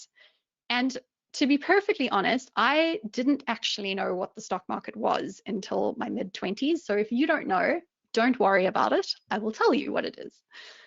So I want you to imagine that you go to the Pick n Pay, or you go to this shop, right? So you can picture a shop with shelves. Except I want you to imagine that in this shop, you can buy literally every type of product that the world makes. You can buy cannabis oil, you can buy cat food, shoes, you can buy like gallon drums full of petrol. Anything that the world makes, you can buy it in the shop. Now, all the stock market is the stock market is that shop, except instead of buying the products, you can buy very, very tiny pieces of the companies that make those products. So instead of buying a laptop made by Apple, you can buy a very, very tiny piece of Apple, the company. And that is what the stock market is. It is a virtual market. It used to be a real place in specific cities. Now it's all on the internet. So it's more like Superbalist than like Pick n Pay. Does Superbalist still exist? Side note. But the great thing is that as a person sitting in South Africa, it is very, very easy as shopping online and buying jeans, to buy tiny, tiny pieces of the biggest companies in the world. So all of the brands that you already know and you already love, you can sit on the loo with your phone and you can buy tiny, tiny pieces of those companies. And you can often do so now with very, very small amounts of money. So it's really cool. There are two ways that your money can grow by buying shares. The first one is what we call dividends. So if you think back to the cow, if your cow produces milk and you go and sell that milk, that's equivalent in the stock market to a dividend. It's just a boring name for it's the profit, right? So when Apple sells lots of computers, they make a profit. They can either reinvest that profit back in their business, or they can pay it back to its shareholders. And if you own 1/100,000th of Apple, you will get 1/100,000th of the profits that Apple distributes, and those are called dividends. and they're awesome, right? Similar to the milk, because you still own the underlying thing. You haven't killed your cow. But if you do want to rather go and kill your cow, or rather just sell your cow to someone else, you don't own it anymore, you sell it, and hopefully you sell it for more money than you bought it for. That in the world of investing is usually called a capital gain. They're fancy words, but if you come back to just remembering what the underlying thing is and what you are doing with those businesses, I think it's actually pretty easy to understand. Now, here's the problem with buying and selling shares on the stock market. Some people find it really, really fun. They like trading. They like reading the business news. They like looking at the price graphs and figuring out, you know, is it going to be smarter for me to buy Burger King or McDonald's? Who's going to do better? But if you're like me and you just don't know much about businesses, and you don't want to know much about businesses because you like doing other things, the good news is that you don't have to. In fact, for many people, the best way to start investing on the stock market is so absurdly easy that it almost feels like it shouldn't be allowed, but it is. And that's called buying a product called an ETF. Again, finance people give things terrible names, but it's really, really easy. What an ETF is imagine you go to this stock market shop and you take every single company that's on the shelves, all of them, just like Reggie's Rush your way through the stock market, and you just stick it all in a trolley. And you go home and you put all of those little pieces of companies into a big blender and you blend it up, and then you make a smoothie. And that smoothie contains tiny, tiny, tiny pieces of Coca-Cola, of oil companies, of everything, right? That smoothie is now an ETF. It's a blend of pretty much everything that you can buy usually. So you can get ETFs that are truly global. So they go to all the world stock markets, all the big ones, and they put everything into one smoothie. Or you get ones that are local. So you can get something that just is the South African business smoothie, and that's an ETF. And the cool thing about an ETF is it is really diversified, which is a fancy way of saying you haven't put all of your eggs in one basket. You can have a whole global pandemic even, and not every business is going to fail. Some businesses, like tech businesses, have done really, really well.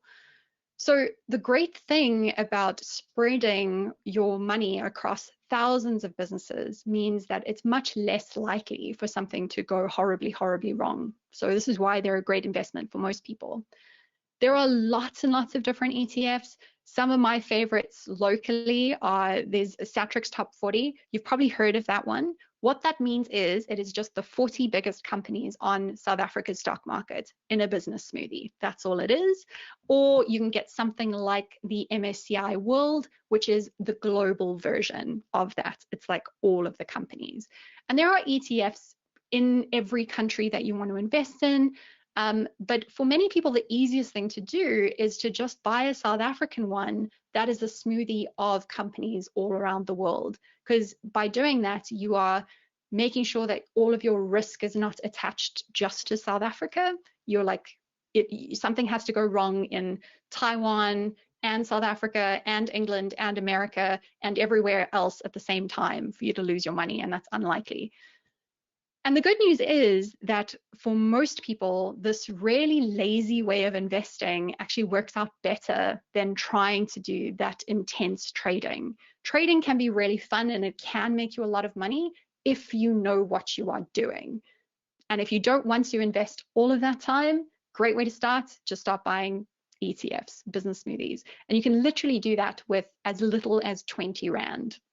And you can start today, and you should. Now, on average, the South African stock market has grown at about 7.2% every year. And what's cool about this number is that we have over 100 years worth of data about this. So investing in the stock market can be a bit scary because in the short term, the price is really, really wobbly. Today, something will be worth 100 Rand and tomorrow it'll be worth 200 Rand. And then the next day it'll be worth 50 Rand, and it just jumps around all over the place.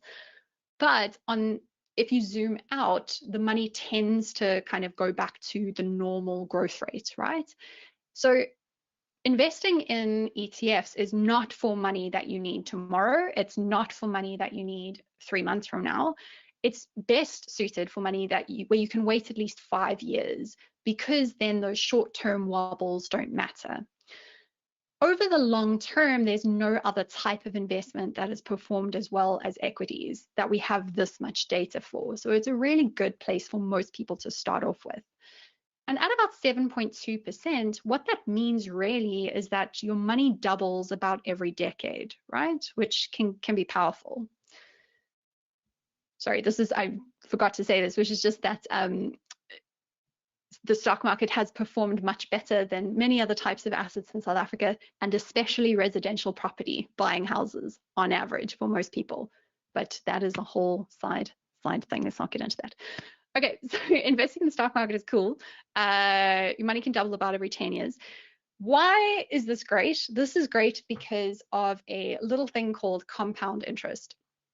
Compound interest is also probably something that you've heard of before, but it can be really hard to understand exactly how powerful it is until you see it in action. So to see it in action, I'm going to stop talking about money for a second because that's boring. And instead, I want to talk to you about vampires, which is my true passion, honestly. So have you ever noticed that in vampire TV shows and movies and books, vampires always live in mansions and they always wear fancy waistcoats and they're drinking good wine? In other words, vampires are always loaded, right? They are rich. And have you ever stopped to wonder why that is? And the answer is compound interest. And what this means is when you invest money, it doesn't grow just in a straight line. What happens is that it grows in a curved line, a lot like COVID does, is kind of like a terrible analogy. So if you have 100 Rand and you invest it and it doubles after 10 years, which is on average what it does in the stock market, then imagine you have 2 little pockets of that same 100 Rand, right? If it doubles again, both of those 100 Rand notes that you now have double.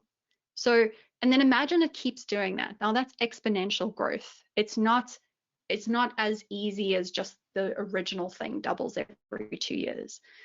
And to see why that's so powerful, I want you to imagine that 200 years ago, Edward Cullen, Dream Bay, went to Capitec Bank, and all he had with him was he had 1 200 Rand note. And he put it in a Capitec savings account earning 6% interest, which is more than Capitec will give you these days, but a couple of years ago, they were giving you 6%. And then he forgets about it for 200 years. Now, Capitec didn't exist 200 years ago, neither did South African Rands, but just go with it, right? If you invest 200 Rand and it grows at just 6% interest, but you leave it for 200 years, what that turns into today is 1 billion Rand. Just think about that, 1 billion Rand. That's crazy. And that is because of the power of compounding. And the thing about compounding is, and all money that you invest pretty much grows in this compounded way. And what it means is, what matters more than any other variable is how long you leave it alone for. That matters more than how much you start with. It even matters more than how fast it grows. The variable that is the most powerful is time. And you might be thinking, well, I'm not an immortal blood-sucking demon. This doesn't apply to me. But the thing is, it does, because there is a reason that you will want to invest for a very long period of time. And it's the one that we spoke about right at the beginning. One day, hopefully, you will retire. And compounding is a superpower when it comes to saving for your retirement. And you might have seen this graph before, and forgive me if you have, because I think it is one of the most important things that I saw when I was learning about money. And it's this graph that compares 2 different people. Person A, let's call her Bella for lols.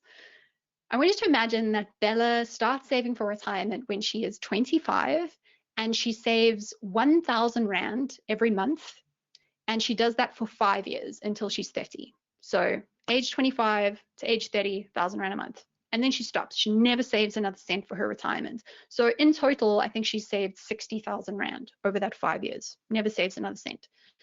Now compare Bella to Edward, who does exactly the same thing, also saves 1,000 Rand a month for 5 years, and he just starts 5 years later. So he starts at age 30 and he saves until age 35, saves the same amount of money. Now, Bella's savings by the time she's 65 are going to have grown to almost 1 million Rand because of compound interest. Awesome. And now it seems like Edward, it shouldn't matter that much that he just started 5 years later, but it does. It turns out that it's a difference of nearly 300,000 Rand, which is almost a third of the final amount that you end up with. And it's much, much more than the total amount of money that he saved. And this fact, this truth about compound interest, is why I'm so glad that you decided to spend this time here right now, this evening. When I was young, the biggest mistake that I made about money was I told myself that this could be future me's problem. Because I told myself, you know what, I'm young, I'm having fun, I'm not earning a lot of money right now. Let me wait until I'm 30 or 35 and I'm a proper adult and I've got more money, and then it'll be easier. Then I will start saving. Then I will start growing my orchard of apple trees. But that is not how money works. You only have 480 choices, moments to choose what is going to happen with all the money that is going to flow through your life. And because of compound interest, it is those early paychecks that matter the most, which means that every month that you delay starting this process, it's not just the extra 100 Rand or 1,000 Rand that you might have saved in this month that you're losing out on. It's all of the money that little amount of money would have doubled up and doubled up and doubled up into by the time you retire that you're wasting. So it is so important to start. And starting is not as hard as you think. Well, it's hard, but it's not complicated. You already know everything that you need to know to get started. The most important first step is just to start saving. Figure out how to create a surplus so that you have more money coming in every month than you have going out. Once you do that, everything else is simpler. You already know what you need to do. You just now need to go and do it.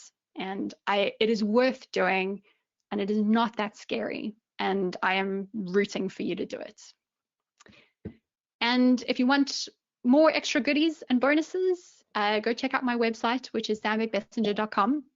And there are a bunch of things on there, like a detailed guide for getting out of debt, if that's what you need, recommendations for apps to go and install. I hope that this last hour has given you an idea for one action you could take. It's more important to just start doing it than to stay stuck wondering and worrying. And that's it from me. Yeah, so and I'm never going to get that vampire out of my mind. Why are vampires rich? Of course, they always are. They wear the most swag. I mean, it's insane. A couple of points. They do. They do. They proper in that sense. Sean's commenting costs compound similar. Sean 100%. Hence, Sam mentions ETFs. You know, you're coming in with costs there. At Satrix 40 is 0.1%. And I've told the story often about my first unit trust, which I think was 5% plus performance fees. So costs are hugely important, and hence ETFs. I mean, I think the expensive ETFs in our market are about 0.8. So they absolutely are quite cheap. Sam, a great question coming it's from... such a no-brainer.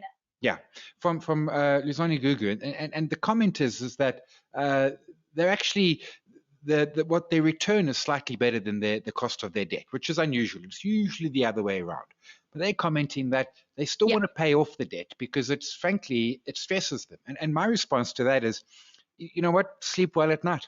Pay the debt. I don't like debt either. We were chatting off air before we went on.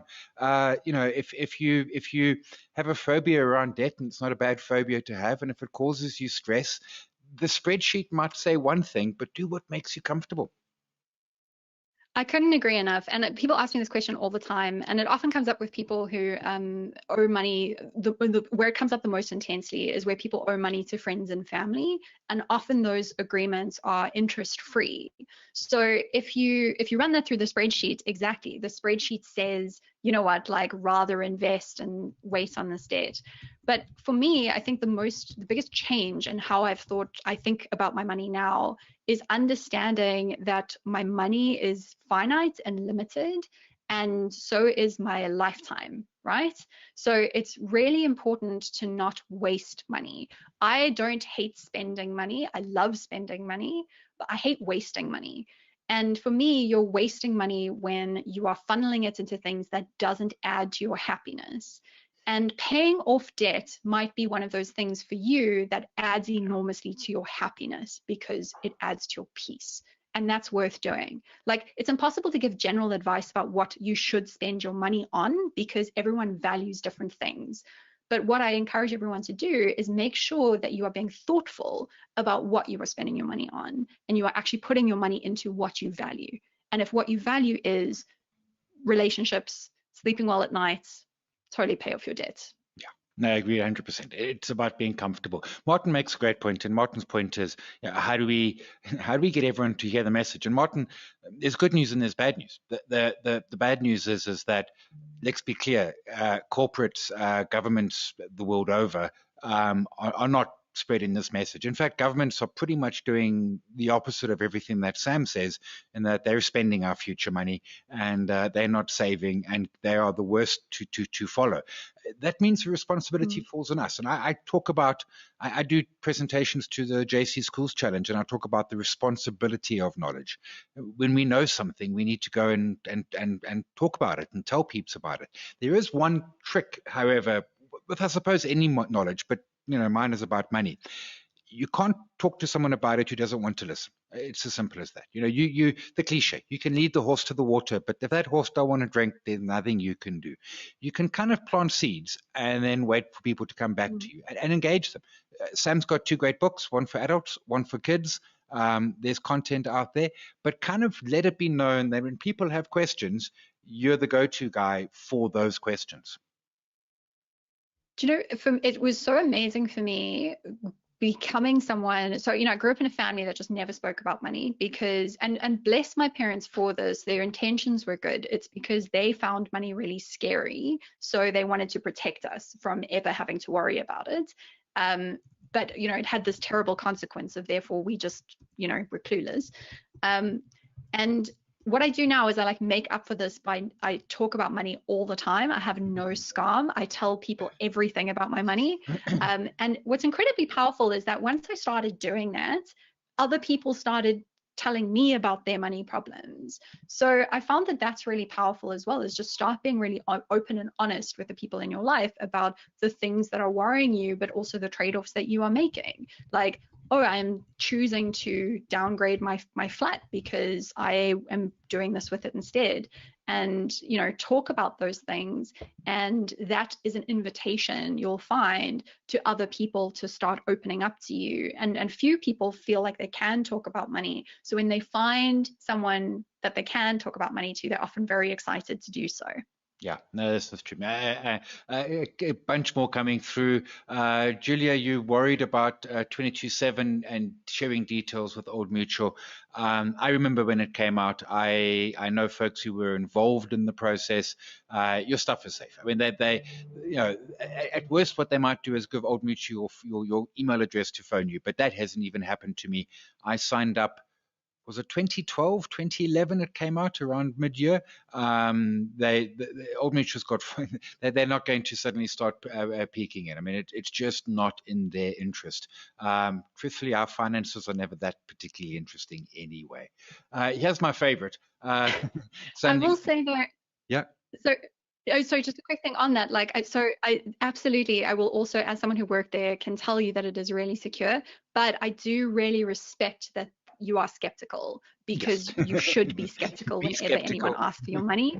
Well done for asking the question. Yeah, be afraid. Be very afraid. Sam, here's one that's going to bless your heart. I'm 10 years old and I would like to invest my savings. What do you advise? Forget starting at 25. I love you. 25 as an amateur. No. Buy a 3D Switch. No, that's super exciting. I'm so pleased that you are here. I wish I had started investing when I was 10. One of the richest men in the world, Warren Buffett, started investing when he was 11. So Yes, you you're ahead already of him. have a head start. Well done. And my advice to all newbie investors is the same, which is try one of these business smoothie products. But what I would suggest if you're 10 is Easy Equities, which is this really cool local website, has a demo account. So you can go on there and you can start off playing with imaginary play money, which is a good thing to do until you feel comfortable and you understand what's happening. And do get an adult to help you open a real account. But it would be the same advice for everyone else. You're investing for a very long time because you're 10. You're basically a vampire. You have forever for your money to grow. So definitely put it into something like a good business smoothie product like I spoke about, would be my suggestion. Yeah. And you're ahead of Warren Buffett, and I think he's the 4th richest man in the. Yeah, anyway, in the top 10 is good enough for me. But do save some cash to buy me a Ferrari later, because if you're starting now at 10, you are going to be so rich. You're going to be so rich. A bunch of comments coming through about it should be part of schools. Some people love your book. No surprises there. Tons coming through. Question about the SAB BEE shares. Is it worth investing? Lawrence, short answer, yes. There might be a bit of a price spike as everyone rushes in. A couple of points I'll make is obviously individual stocks, so there's a little more risk than that smoothie that Sam spoke about. But what I like about BEE shares is you get them at a little bit of a discount, and I've never met a discount I didn't like. There's no certainties in life. I mean, could people en masse stop drinking beer? I mean, they could, right? I mean, we'd never heard of pandemics a year ago, so it is possible. But yeah, I do. I like it. I actually did a podcast about it. It's out this morning. You'll find it on Just One Lap. Sam, a question which I really like: is there such a thing as good debt? Yeah, definitely. When you are able to use debt to buy an asset, and it's always a bit scary to do that because you are consolidating your risk, and leverage increases your risk like astronomically in math ways that are weird. But if you are using debt to buy something that you really, really value, that you do think is going to grow in time, then sure, it can be good. So specifically, I think that often student loans, if you are very thoughtful about why you are studying what you are studying, and you are very realistic about how that will increase your earnings, I think that can be a really good form of debt. Specifically in South Africa, we have NFIS loans. Yes. We hope one day fees will fall, but until they have, NFIS loans are fantastic. They are really low interest rate loans, great type of loan. I think in certain cases, taking out loans to start a business, if you are able to somewhat protect your personal assets or are comfortable about the realistic risks you are taking on, that can be good debt. It's very hard for many people to start businesses without debt.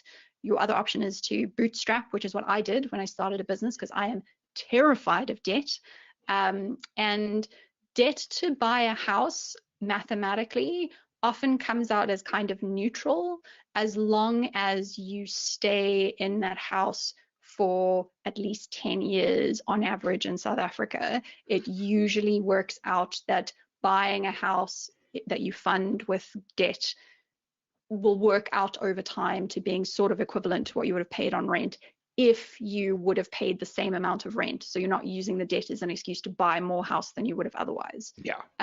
So those are 3 specific times. Simon, is there anything you would add to that? No, that's what I would have added to it. I mean, education definitely, and even not always necessarily as an 18-year-old or as a 10-year-old. Maybe you're 40 and you want to re-educate yourself or get ahead.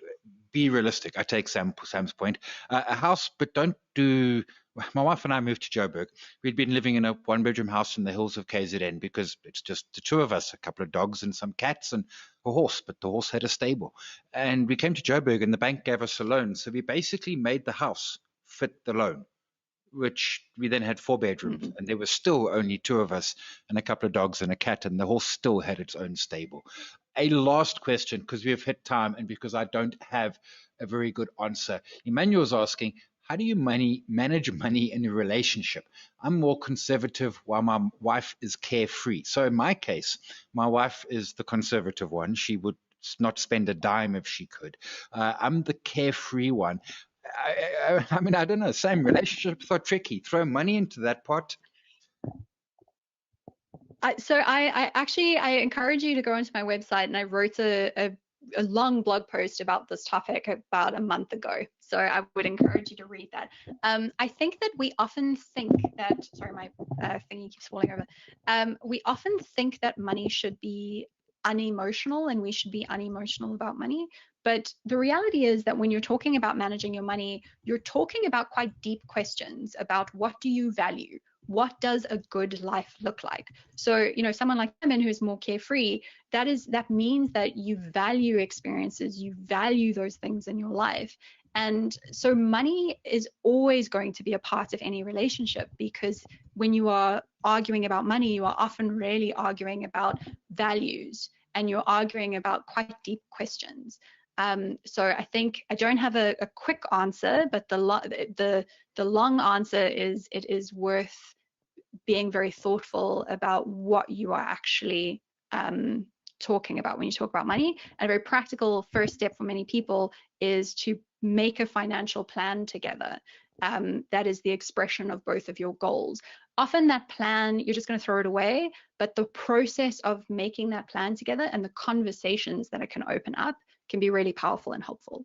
Yeah, a great answer. That's why Sam Theophane, go to the website, sambeckmessenger.com. I'm going to quickly run through. Would you pay off your car as soon as possible? Yes-ish. I mean, again, it depends how it stresses you. Balloon payments I hate, but car debt's not too expensive, and as long as it's not like the Ferrari, which someone's going to be buying Sam at some point. We've got a 15-year-old. Should it go local or offshore?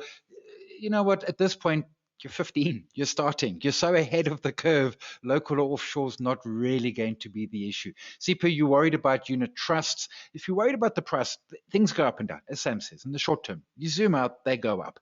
If you're worried about what's in them and the costs and the like, I'm not the biggest fan of unit trusts. They're a giant industry. But if you, again, to the point, when you're, we live in the future, and if something makes you uncomfortable, change it. We can, and there might be a little bit of a cost associated. Maybe you've made some money and there's tax, but rather sleep well at night. That's always the important point. Julia, when does Monday podcasts come back? Yeah, in time. I can promise you, I have not forgotten, I have not neglected, I have not abandoned, I have just not found the answer. But I'm young and I'm patient. Well, I'm not so young, but I'm patient. I promise I will.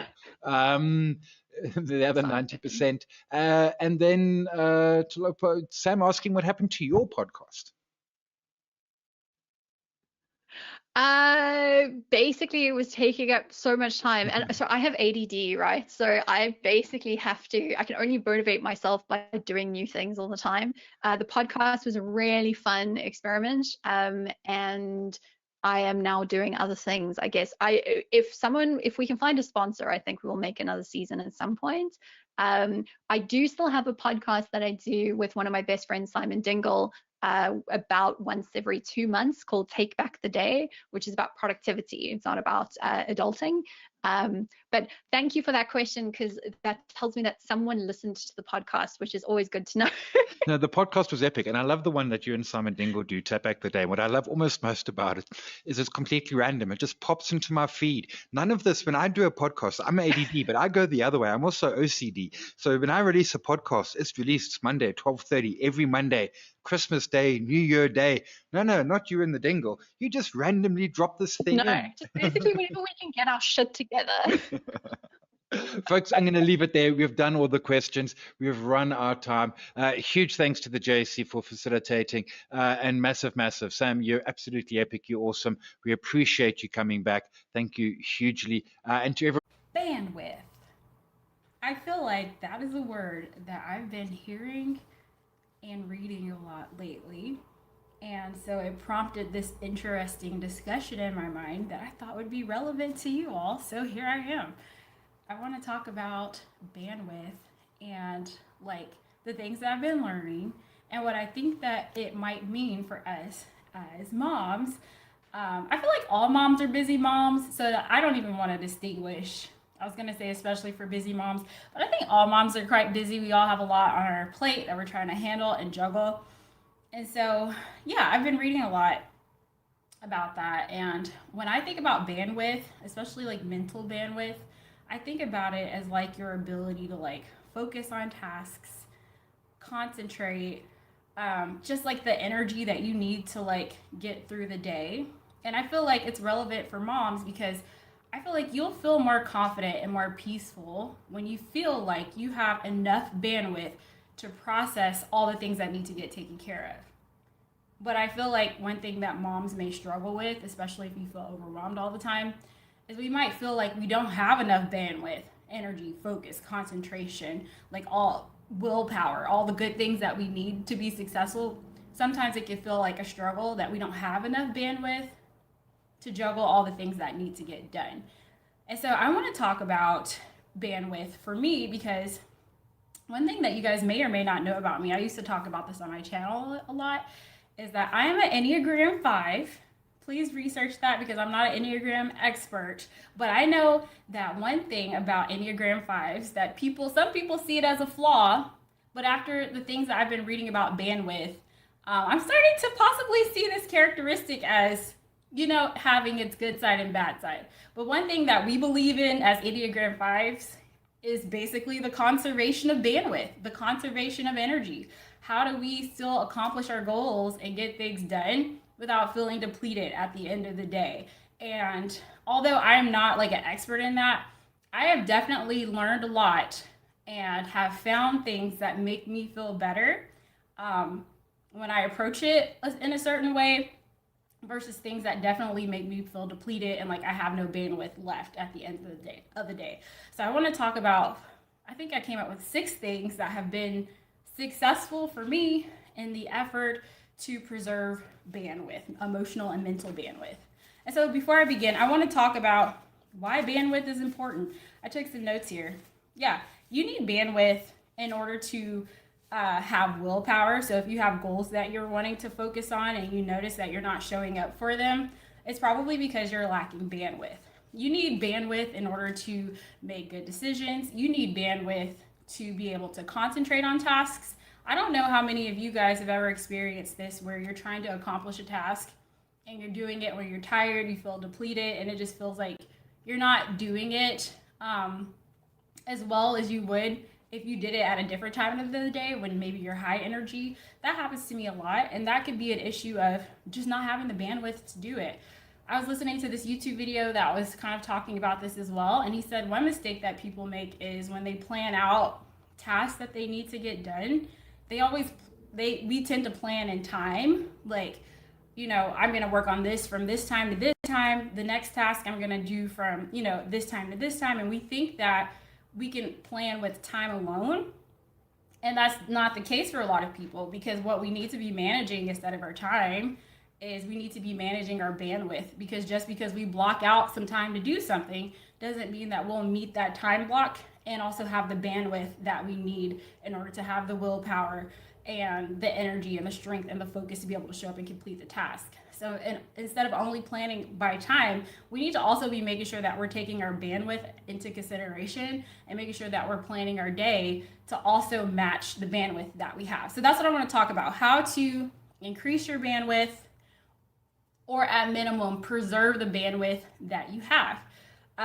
One more thing that I want to say about bandwidth, and especially with its relationship to willpower before I begin, is that I feel like for a long time people have thought about willpower and bandwidth as a characteristic, like, you know, a characteristic of someone. Like if you have strong willpower, you show up no matter what, that means that this person has, you know, is a good person. They don't have any characteristic flaws.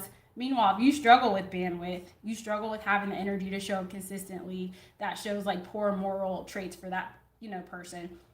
And that's the way that they used to think a long time ago. And I think a lot of us are still kind of trapped in that thinking.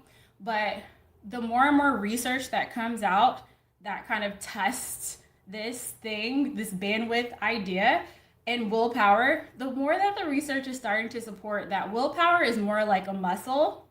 And just like if you go to the gym and you try to like work out your muscle, you will deplete the energy in that muscle at some point, at which time you would need to take a break, recuperate, and try to regain that energy again.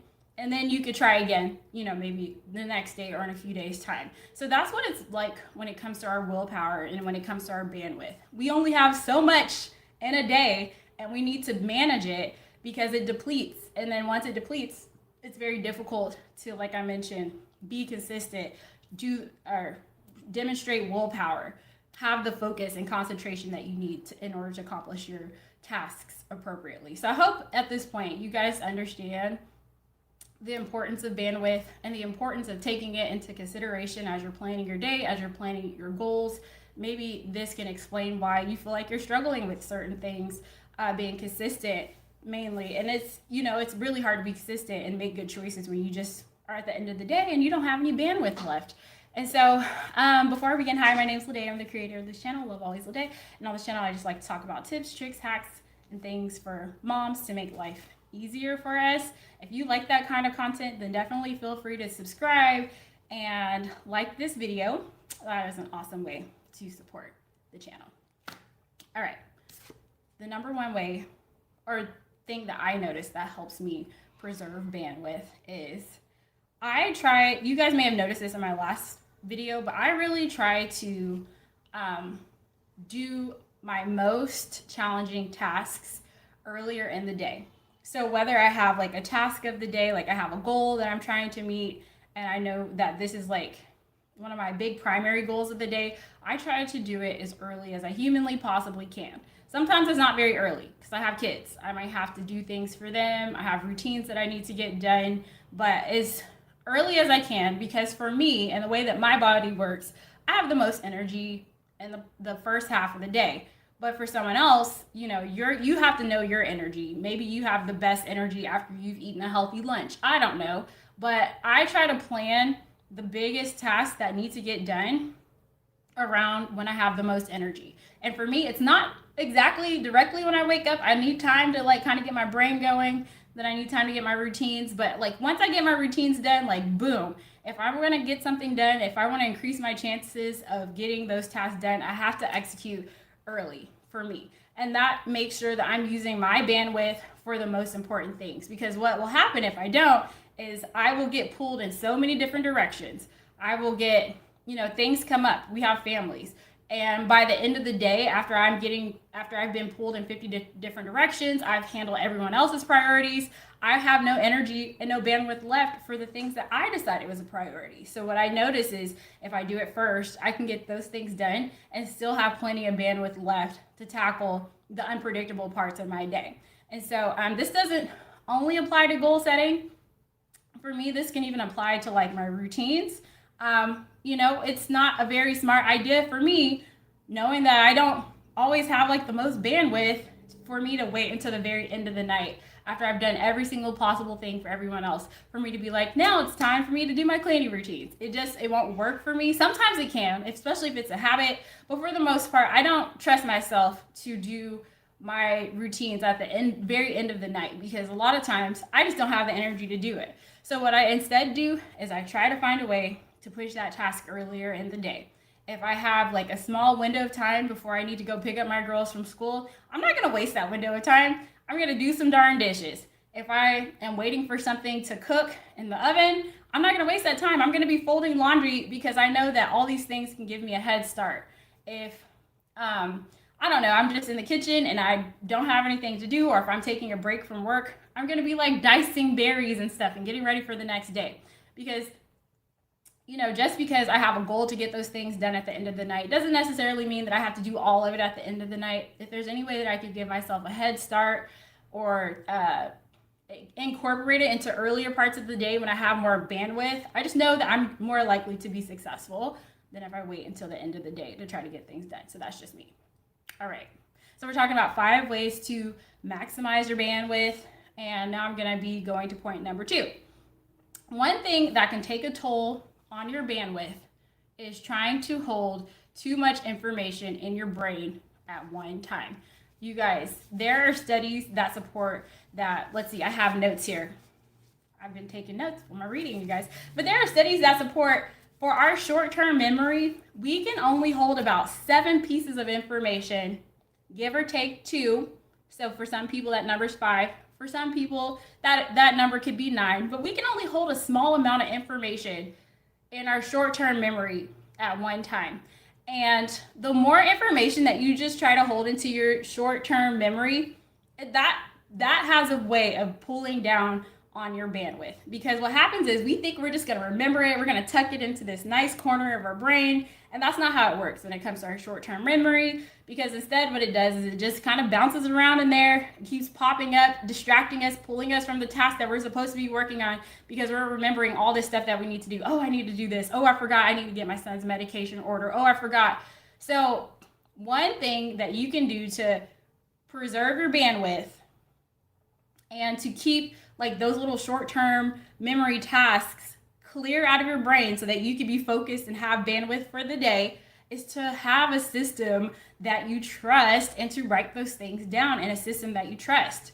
And so before I got, into my system, I tried to write tasks down on sheets of paper. I tried to write tasks in to-do lists, but even that wasn't enough for me because I kept losing my sheets of paper. I kept losing my to-do list. And I just didn't feel or information would get lost in the to-do list. I would overlook it and I would still be struggling to get things done in a timely manner because I totally overlooked it. It was on my list, but I didn't pay attention to it. And so, for me, I noticed that having a system, the system that I do now, helps me with that because it helps me build that trust that when I write this down, I will absolutely take care of this task because it's not going to get lost. I have places where I document certain things. And for me, that has given me peace of mind. So when I write something down, I literally release it from my brain so that I can focus on the task at hand. And I feel like it took me starting the Fly Lady system for me to feel that sense of relief from writing things down in my life. For example, if I have things that are coming up, I know the perfect place to put it in my Google Calendar. I have, I have planners that I've created and I have the perfect place to document stuff. And I just know that information is not going to get lost. And because I create routines and systems that are realistic, I'm not overcrowding my day and expecting myself to do too much. Because it's realistic, I know I'm probably going to get that task done. And I feel a high level of confidence in myself that things are going to get taken care of. And that gives you such an increased amount of bandwidth when you can write stuff down and trust that it's going to get done. I read that there are 2 ways to kind of stop that loop of, things floating around in your short-term memory. The first way is to get the task done. To stop what you're doing, do the task, and that will release it from your brain. The other way that you can also have that same sense of relief is to document it into a system that you trust. I think that came from the Getting Things Done book. I have not read that book, but it was referred to in the book that I did read, which was How to Take Smart Notes. That's what I read this weekend. And, this actually goes along with the second thing that I was going to write. You guys know that I'm a lady who I think a lot. I have lots of ideas. I like to build lots of connections, and then I like to talk about them. And that was another thing that was frustrating me. I would have these ideas, and I would always be worried that I would forget them because I would write them in notebooks. And then when I need the note, I don't know which notebook I wrote it in. Did I put it in my app? And that's stressful when you don't trust that when you write something down that you'll be able to get back to it or reasonably handle it. And so that's what this book helps you with. It helps you with having a system of note-taking that kind of takes away that problem so that you can reference back to it. I can't remember, but did you finish Tiny Habits? I did. That was an excellent book. I read Atomic Habits and I read Tiny Habits. And for me, I feel like I liked Tiny Habits a little bit more because I felt like that book had practical, things that you could be doing today to improve your routines and not your routines, your habits. And I thought that book had a lot of great ideas about just in general habit creation and being intentional about that. And that was a book I really enjoyed. So yeah, I recommend it. All right, so where was I? Having a place to document so that you don't have to try to hold things in your short-term memory, because holding things in your short-term memory, it drains you guys. And so having a system to document those things. If you have not heard of the Peaceful Homekeeping System, I highly recommend that you find some type of system. The Peaceful Homekeeping System is a free series of videos that I offer here on my YouTube channel, where I walk you through the system that I am using. And it's just really good because it will help you take that massive list of things that you feel like you have to do, and it will chunk it down into 4 categories. So you know that everything that you see in your home, you know what category it goes in. And just something about the simplicity of that and the way that I try to teach it is very realistic. You will get things done, but more importantly, you will just have that like clearness of your mind when you have like an appropriate place and a system that you actually trust to get things done.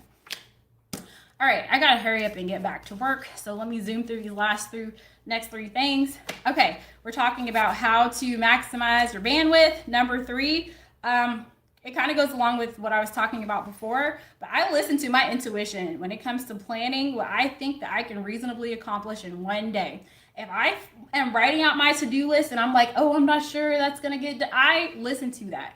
I break my task down into small bite-sized pieces. I use the basic weekly plan to spread tasks throughout the week so that I have a focus of the day. If I feel like I have too many focuses in this week, I start rolling tasks into the next week, and that system has worked out very well for me, because I find that what I was doing before is I would underestimate or overestimate how long things take. And I find that if I keep my focus to like 3 major focuses of the day, that gives me lots of room in my day to, like if things don't go according to plan, I have not overpacked my schedule so much that I can't address it. And then that creates stress. So I try to keep it, like I mentioned, to 3 focuses a day. And I have a system that helps me like spread that out throughout the week, throughout the month, so that number 1, I'm not handling a lot of urgent tasks that are due today. Like I don't have that problem as much as I used to before. So I'm getting things done in advance.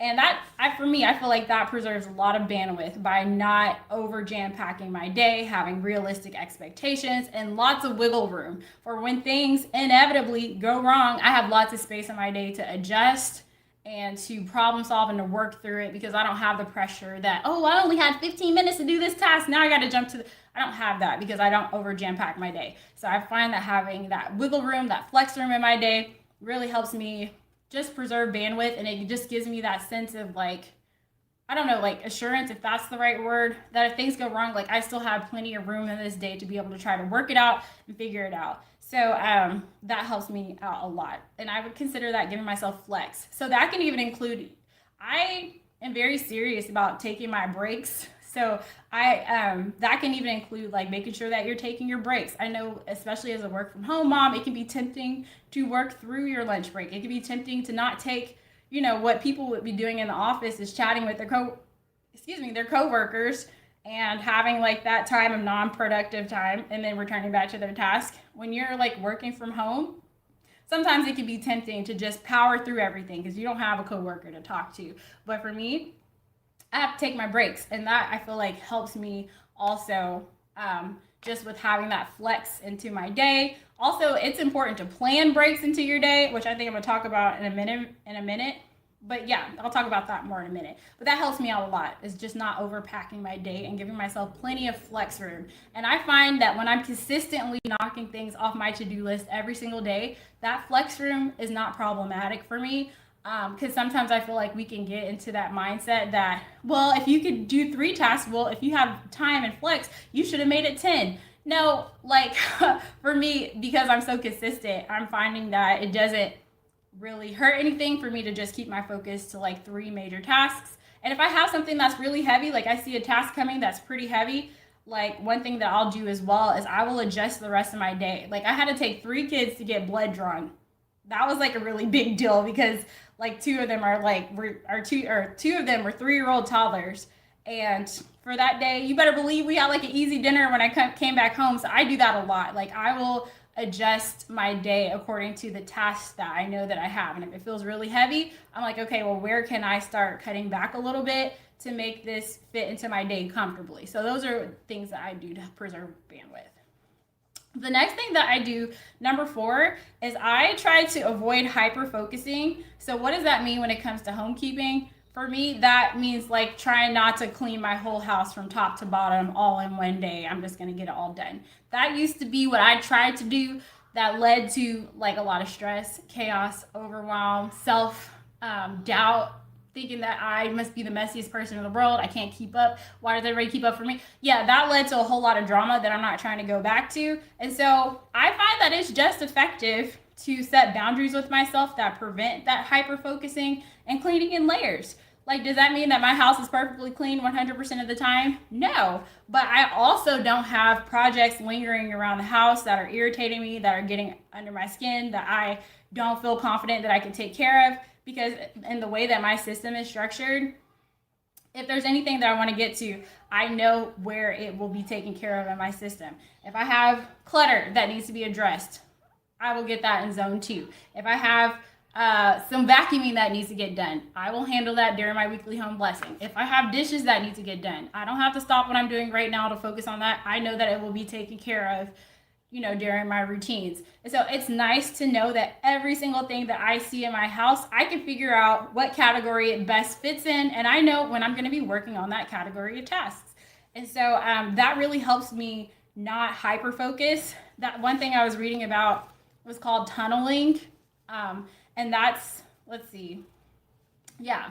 Tunneling is basically when you feel like you have like a scarcity of something. So like a scarcity of time when it comes to homemaking. So you just get so focused and so like tunneled in on that thing that you focus on it at the detriment of other things that need to be taken care of in your life. And that's something that I've absolutely been so guilty of. Like, I'm going to clean this house, but I'm going to, you know, ignore my kids. I'm probably not going to cook. I'm not going to maintain the work that I've done. Like, I just throw out everything else out the window. My emotional, you know, well-being, everything out the window because I'm focused on this goal. I want a clean house. And that's not very healthy for us either. And that absolutely can wear down and pull down on your bandwidth. And so instead of hyper focusing, it's like we want to be focused, we want to get things done, but we want to make sure that we're balanced about it and that we're juggling all the things that need to get done. So for me, avoiding hyper focusing, cleaning in layers, having a plan helps me preserve bandwidth.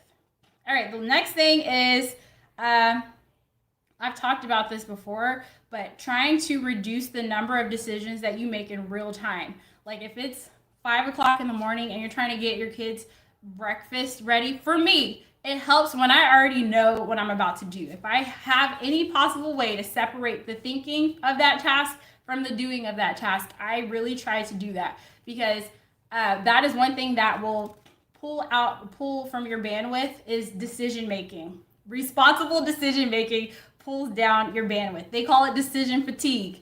And so the number of decisions that you can make ahead of time will help you preserve bandwidth throughout the rest of the day. And I think for a lot of us, we've already made so many decisions just to walk out the door. Like we probably already feel drained just by walking out the house. What am I gonna wear? What are the kids gonna wear? What am I gonna pack for snack? What are you gonna have for breakfast? And then heaven forbid something goes wrong. Like you thought you were gonna pack this, but you found out that you're out of this. So now you gotta make a new decision. What am I gonna make for dinner? I said I was gonna make chicken. We're out of chicken. Like it just, before the day can even start, you've already like depleted yourself because you have so many decisions that you have to make. So if there's any way that you can make those decisions ahead of time, maybe you have a dedicated planning time on the weekend to think about how you want your week to go. Maybe when you're in bed at night, pulling up your Google Calendar and just writing a couple of decisions out. I do that sometimes. Like I'm in bed and I'm like, okay, this is what we're going to do in the morning, you know, whatever. Like really try to get out of making those decisions in real time and trying to decide what that vision of your morning would look like and making those decisions that night. So that for me, it's just much easier to do the task than it is to think about the task and to do the task. So whenever I have the ability to do that, I definitely try to get it in because it just helps. Like right now, I know what we're eating for dinner, but there have been times where I'm like, I will figure it out when we get there. And that is like one of the most draining things that you can do, especially when it comes to things like that require preparation and having supplies and then finding out that you don't have what you need to make what you thought. So one way to avoid that is to make your decisions in advance whenever you can. All right, the last thing that helps me, I gotta hurry up, you guys. All right, my break is over.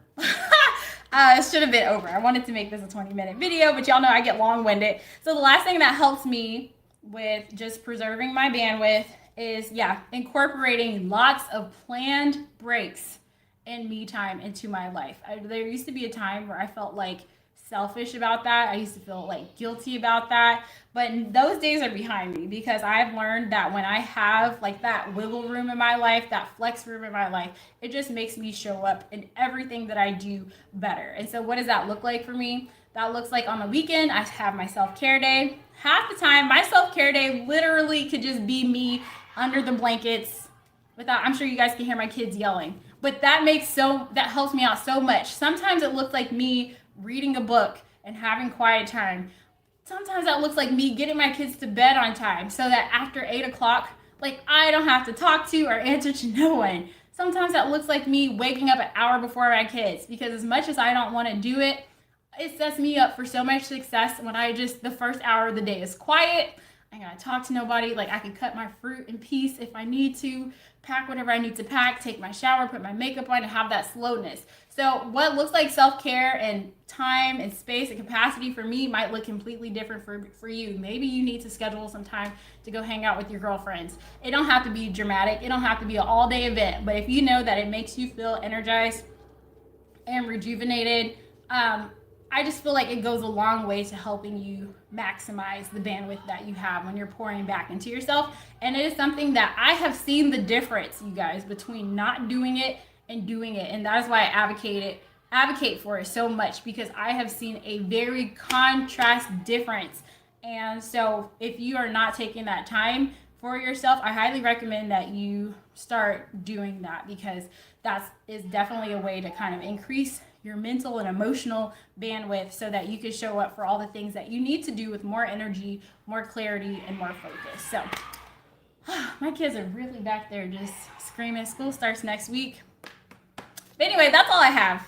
That's all I have today. 5 ways. I've just been seeing that a lot. And with this new note-taking system that I've been trying, it's really cool because you start to see you read about 3 different articles on 3 different things, and then you start to see how they're all connected. And I was like, I feel like this is very relevant when it comes to us, especially when we have goals, we have systems that we're trying to do, we're trying to be consistent. And it's really hard to be a responsible adult when you don't have bandwidth. And so just thinking of ways that you can use that knowledge to your advantage. How can I not allow that bandwidth to wear down so quickly in the day? What can I do to not let it wear down? So we talked about making decisions ahead of time before the day even starts, knowing how you want this day to look. We talked about when you have something bouncing around in your head, writing it down in a system that you trust so you can preserve your bandwidth. We talked about, doing things. If you know that you have tasks that are important, maybe they're not urgent, but they're really important and you want to see yourself working on it. We talked about either giving yourself a head start throughout the day when you have bandwidth, or trying to work on bigger tasks first. We also talked about just not planning too much into your day, trying not to over jam pack your day and really allowing there to be flex room, because things will come up and it is really stressful when you feel like you packed your day with so many activities that you can't you can't adjust, you can't problem solve. And let's just normalize that. Once we get our 3 tasks done, if everything goes smoothly, let's normalize, taking the rest of the day to do the best you can with your normal routines and tasks that you have. Let's normalize being okay with not having to keep adding more and more and more stuff to our plate because it's not okay to take a break. I have definitely normalized that, and I do believe that having that space in your life as often as you can will definitely help with the preservation of bandwidth. The book that I was reading was called I didn't read it, but that was referred to a lot, was called something about scarcity. Yeah, if you Google scarcity, why having too little means so much. That was the solution that they had for just increasing your bandwidth, is giving yourself more flex room in your life. And I know that's going to look different for every person. But one way that you can do that is to stop putting so much pressure on yourself. If there's goals that you can control, that you can take off your plate, try not to put that pressure on yourself to cram so much in your day, and giving yourself that flex room will improve your mental and emotional bandwidth. And so I think I covered all 6. So yeah, that's all I wanted to say. Thank you guys so much for watching. If you like this type of content, then make sure that you like this video. Thank you so much, Maria. Hello, superstar. Hello. I'm so excited for you to be here. Today we have a very, very special guest. Her name is Alyssa, and she has honestly, I'm in loss for words because her transformation over the years has been incredible. And what I'm very, very proud about this particular episode is the fact that she's so direct with the way that she approaches coaching. You know, she's had corporate backgrounds. She has a whole bunch of different unique set of skills that has led her to become this dynamic coach that focuses on emotional intelligence. But what I really love about Melissa is who she is as a person. So giving, so loving, so attention to detail, y'all. When you're looking for a coach, you need to know that that person has a good heart, has the results that you're looking for, and is actually willing to see through you. What I love about Alyssa is that she does all of that and more. Not only does she take the practices that she's learning each and every day, committed to her growth, committed to her education, committed to her community, committed to her family, her friends, all of that, but she still has a holistic view of how to get you from maybe not excelling within your relationships to the next level, and how you can become that dynamic factor and that person that you envision. Just, you know, shifting a couple things within you that can open up something new about yourself, and also helping you get to the next level within your career path.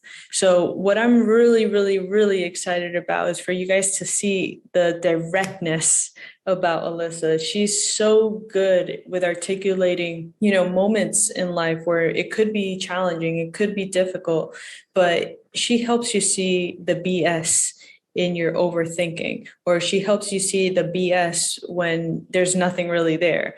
That's what you want to look for in a coach, someone that can actually push you to the next level while still embracing your strengths and helping you build up that courage along the way. So make sure to check her out. She has amazing courses and she has amazing programs that you can definitely take advantage of. Make sure to check them out. We will definitely put the links in the description below. She's an amazing person, one of my favorite people on this world. So make sure to check her out. I don't say that lightly. So welcome to the call, Alyssa. You are a superstar, and we're so excited to have you here. Thanks for having me. It's an honor. Yes. Yes. So, I mean, we have a couple of questions for you because, I mean, you do so much work within so many different levels of leadership. So we wanted to, you know, before you got into coaching, tell us a little bit more about Alyssa before the whole coaching phenomenon happened in your life. So I gifted 10 years of my life to corporate America. And in that gift of my time and my soul, I was managing corporate fitness centers. So I'm originally education and health promotion business graduate, college graduate. Originally always wanted to be a wellness coordinator because I really fully believe in the mental, emotional, spiritual, financial, and intellectual element of the body, the person. That's really hard to find in Chicago. So got into the fitness component, which is great. I mean, I love fitness, but it was really having those conversations in the PT sessions, running the weight loss programs, teaching the group X, that like there was a common denominator of like middle-aged people not having the mental, emotional, relational, and habitual intentionality. Like they were doing the domesticated lifestyle of providing for their families, going to work, busting butts, but they weren't feeling and having like that, those results that they wanted, those relationships that they wanted, the freedom that they wanted. And it became a really ethical thing for me, to the point where then I had to cross check who I was being, and working 15 hours at one location, and then on the weekends subbing classes or teaching group X classes or cleaning. Like I never had like one job. So it really forced me to be like, Alyssa, what the hell are you doing? Like, you're literally here teaching people how to take care of themselves, but you're not able to take care of yourself. Like, you're not getting enough sleep. You're making unhealthy choices. You're not showing up in the dating world like you want to be showing up. So I just had like a come to Alyssa moment, and had to get out. And it was the scariest thing that I ever did, but I just kind of did it and never looked back. So 6.5 years later, here I am. Wow. Wow. Ladies and gentlemen, and I'm right here, Isabel over here. I am proof, okay, that Alyssa speaks her walk, or speaks her talk and talks her walk. You know, that whole saying, right? Because I've got to see you in person. And we've had other, you know, encounters with people that we've actually looked up to a lot. And then we meet them in person. And it was like, yeah. And it was scary for us because we don't know what to do in those scenarios. More like, you know, that'll be the last time, you know, that will happen. And it hurt a lot. But when we got to meet you in person, we were like, oh, she's a lot taller than we thought. So, but she's really a lot shorter. I'm like, oh, wow, they're short. Okay. But we all love food and wine, so let's do it. Yes. And what I really love about you, Alyssa, is that you're living authentically and that you come from a place that you actually do the work. Okay. Oh, yeah. A lot of coaches, what we've seen is like they'll try to help others and then they haven't gone through the work themselves to actually prove that they've gotten the results that need to be gotten to help another person get to a different level in their life and in business, right? Yeah. And you're really great at that. So thank you for being authentic. And that's why we really wanted to do these type of interviews, you know, to celebrate the people that are true and authentic. So curious, I mean, did you get certified? Did you go through that route to start coaching? Yeah, I did. And part of it is, again, I'm going to keep saying it's the domesticated way in the fitness arena, especially because you have to have certifications to be able to teach class, to personal train. Then there's like these CECs, the continuing education that you constantly have to do. So I was just in like that rhythm of, oh, I need to take a class. Oh, I need a certification. Oh, I need this, which is great. I actually was certified through the Czech Institute as a holistic lifestyle coach. And that was really woo-woo. I got through it and realized I'm not going to be able to use any of this. Like, this is a problem. My corporate professionals that I want to coach are going to have plastic in their homes. They have little kids. Like it was like really holistic. So then I found Health Coach Institute. I'm like, okay, there's a life coaching. This is more my speed. And there was a business component to it. So I'm like, all right, here we go. This is just going to be my real kicker. So I did it. 6-month program. It was great.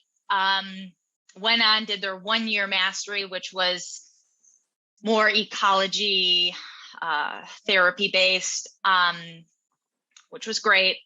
And that's it. Like, that's the only certifications I've gotten since, because I'm fine. I'm good. I don't need any more certifications. In fact, I coach for Health Coach Institute as an empowerment coach 10 hours a week. And that's one of the things that I tell students or coaches that are becoming coaches. There's 2 questions they always ask me. It's like, one, like, how do you have success? And I'm like, step 1, get a coach, like, get support. In the last 6.5 years of me being an entrepreneur, 4 to 6 months has been the longest I've ever went without a coach. You have to have support. You have to have support. You have to have a system. You have to have a community. Like, get on board with it. Find the finances for it. Step 2, or risk 2, is don't get caught up in the grow certification. You can have all the information in the world, but unless you're going to integrate what you have, you're not going to get clients. So don't make that mistake of like, I need this. No, what you need is a client. So do the work, find the system, find the support, and coach and integrate it, and then move from there. Yeah, that's really great advice. And I mean, the people that are looking to get into the space and that are kind of timid, or maybe they haven't gotten the courage to go out there and find a coach yet, what advice would you give someone to be like, this is the 3 main questions that you should ask someone if you want to hire them as your coach, to set yourself up for success, especially in this industry? As a coach hiring a coach, or as a human hiring a coach? Oh, that's a good question too. Because, okay, so let's go with a human, because first of all, you need that guidance to get you to a certain level, right? Yeah, I would want to know first and foremost why they got into coaching, right? Everyone's why is a really integral part of who they are.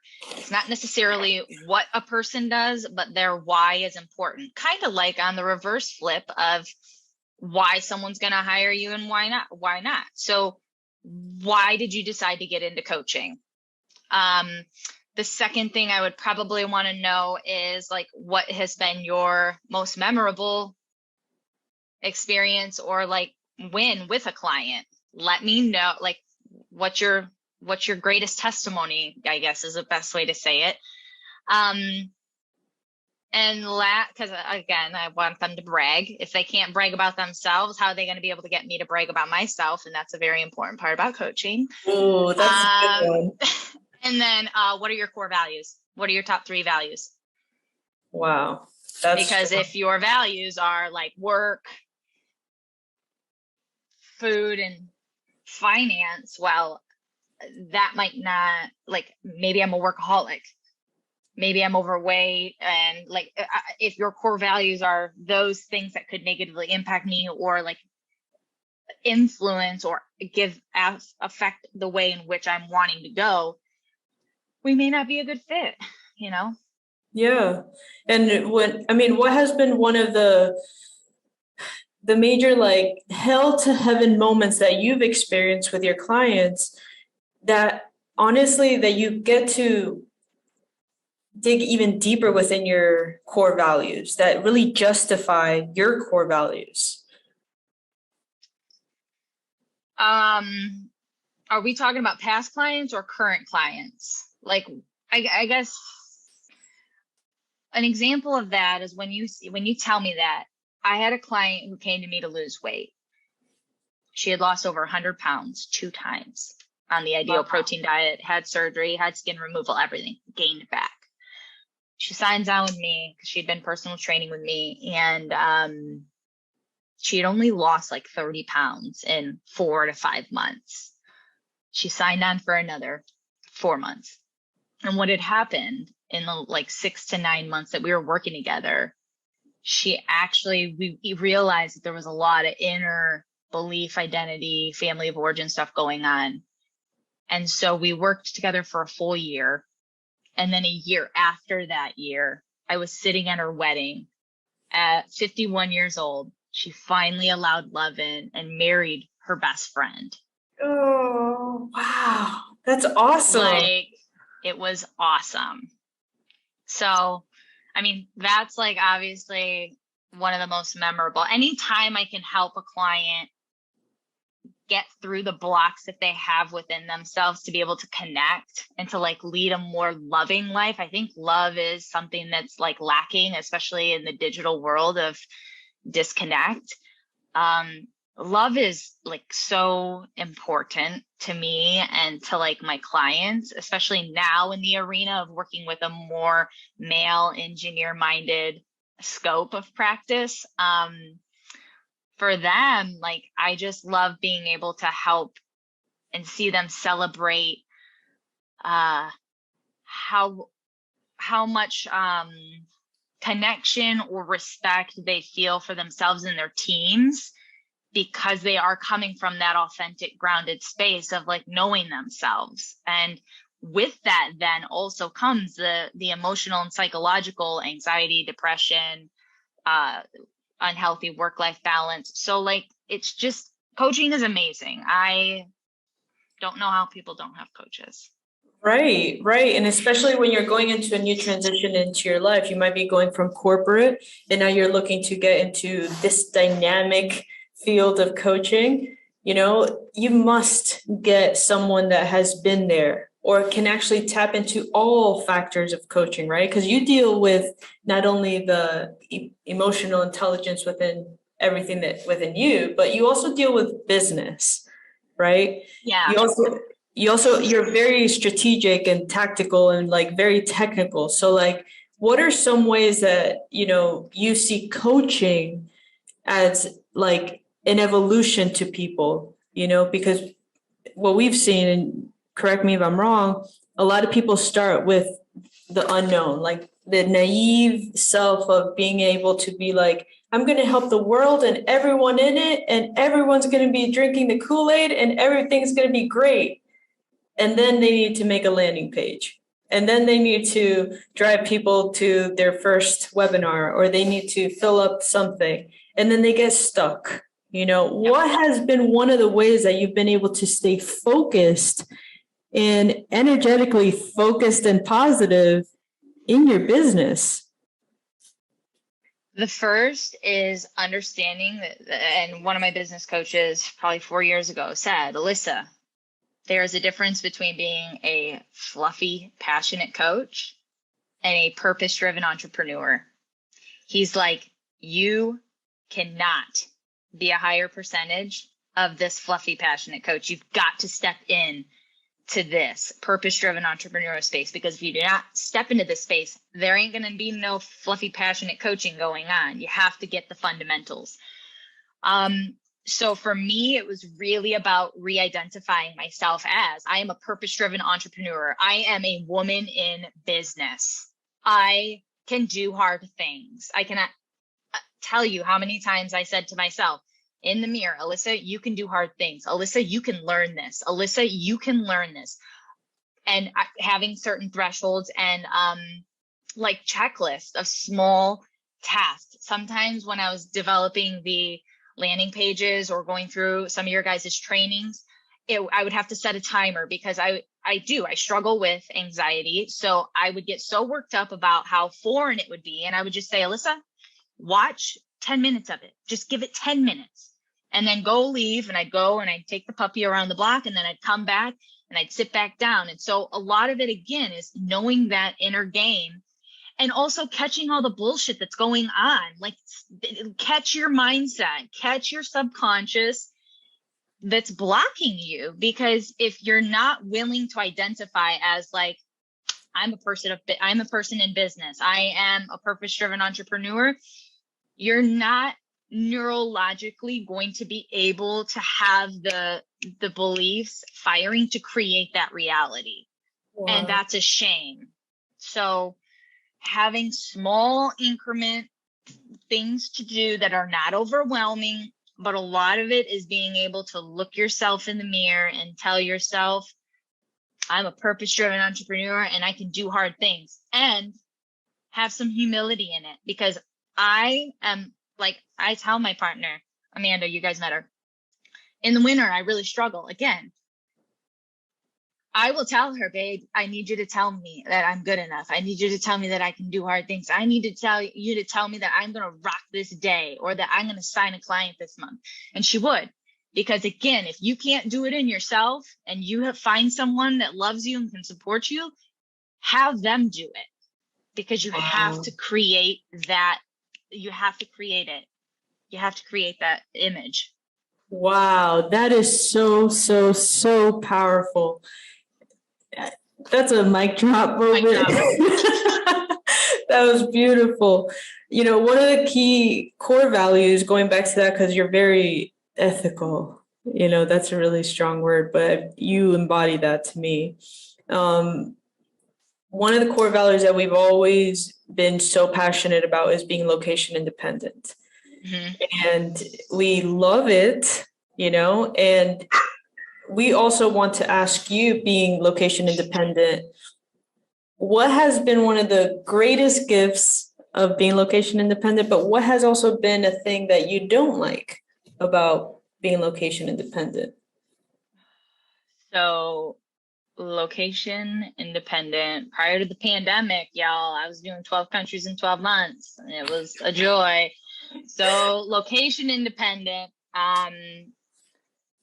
I love observing. I think that anytime any of us, I know, I've read books, I've read research, like I know that anytime a human can move to and put themselves in a different environment, a different space, a different country, a different culture, it opens us up. We become more creative. We just naturally are sponges. We expand, we grow. We are living from a more vulnerable space that, like, in your home, in your little domesticated way of like, this is how I live, this is who I am. Like, you don't get vulnerable easily. Like, it takes work to become vulnerable in your domesticated space. So by removing the space, I just love the growth and the food. That's that. Like, I'm not gonna lie, I'm a fat kid. The food is my favorite thing about being location independent, as well as being able to grow. And then what was the second, my least favorite thing about it? Yeah. Least favorite thing probably would be structure. So I'm very type A, OCD. I like a rhythm. I like routine. So when I go to a new space, and whenever you go to a new space, it takes like a week, 7 to 9 days to like get the lay of the land. Like, how do I walk home? Where do I want to go work? This, like, what do I like? And where am I going to work out? Am I in the time zone? Am I in a rhythm? That to me, because efficiency is also like a large part of who I am, I feel sometimes that time is like wasted. It's not, because I learn a lot in doing that, but that's probably my least favorite thing of being location independent, is how long it takes to get into a flow, and the fact of, like, obviously I'd be away from my puppy, so I would miss her. Yes. And how many puppies do you have? We have one. We foster failed one, but we also foster, and sometimes I board. So again, until we get our puppy to be 2 years, which is only 1 year, 1 month, we're still going to be shuffling dogs to create a wonderful personality. But because she is already a beautiful personality, she's a really good teacher to the puppies in the shelters. So we bring them and we have her teach them some life skills, and then we get them adopted. Wow.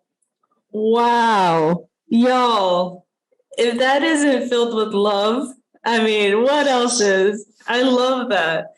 And I mean, I know that you're a very busy coach, and not only that, you have a lot going on, and I appreciate your time.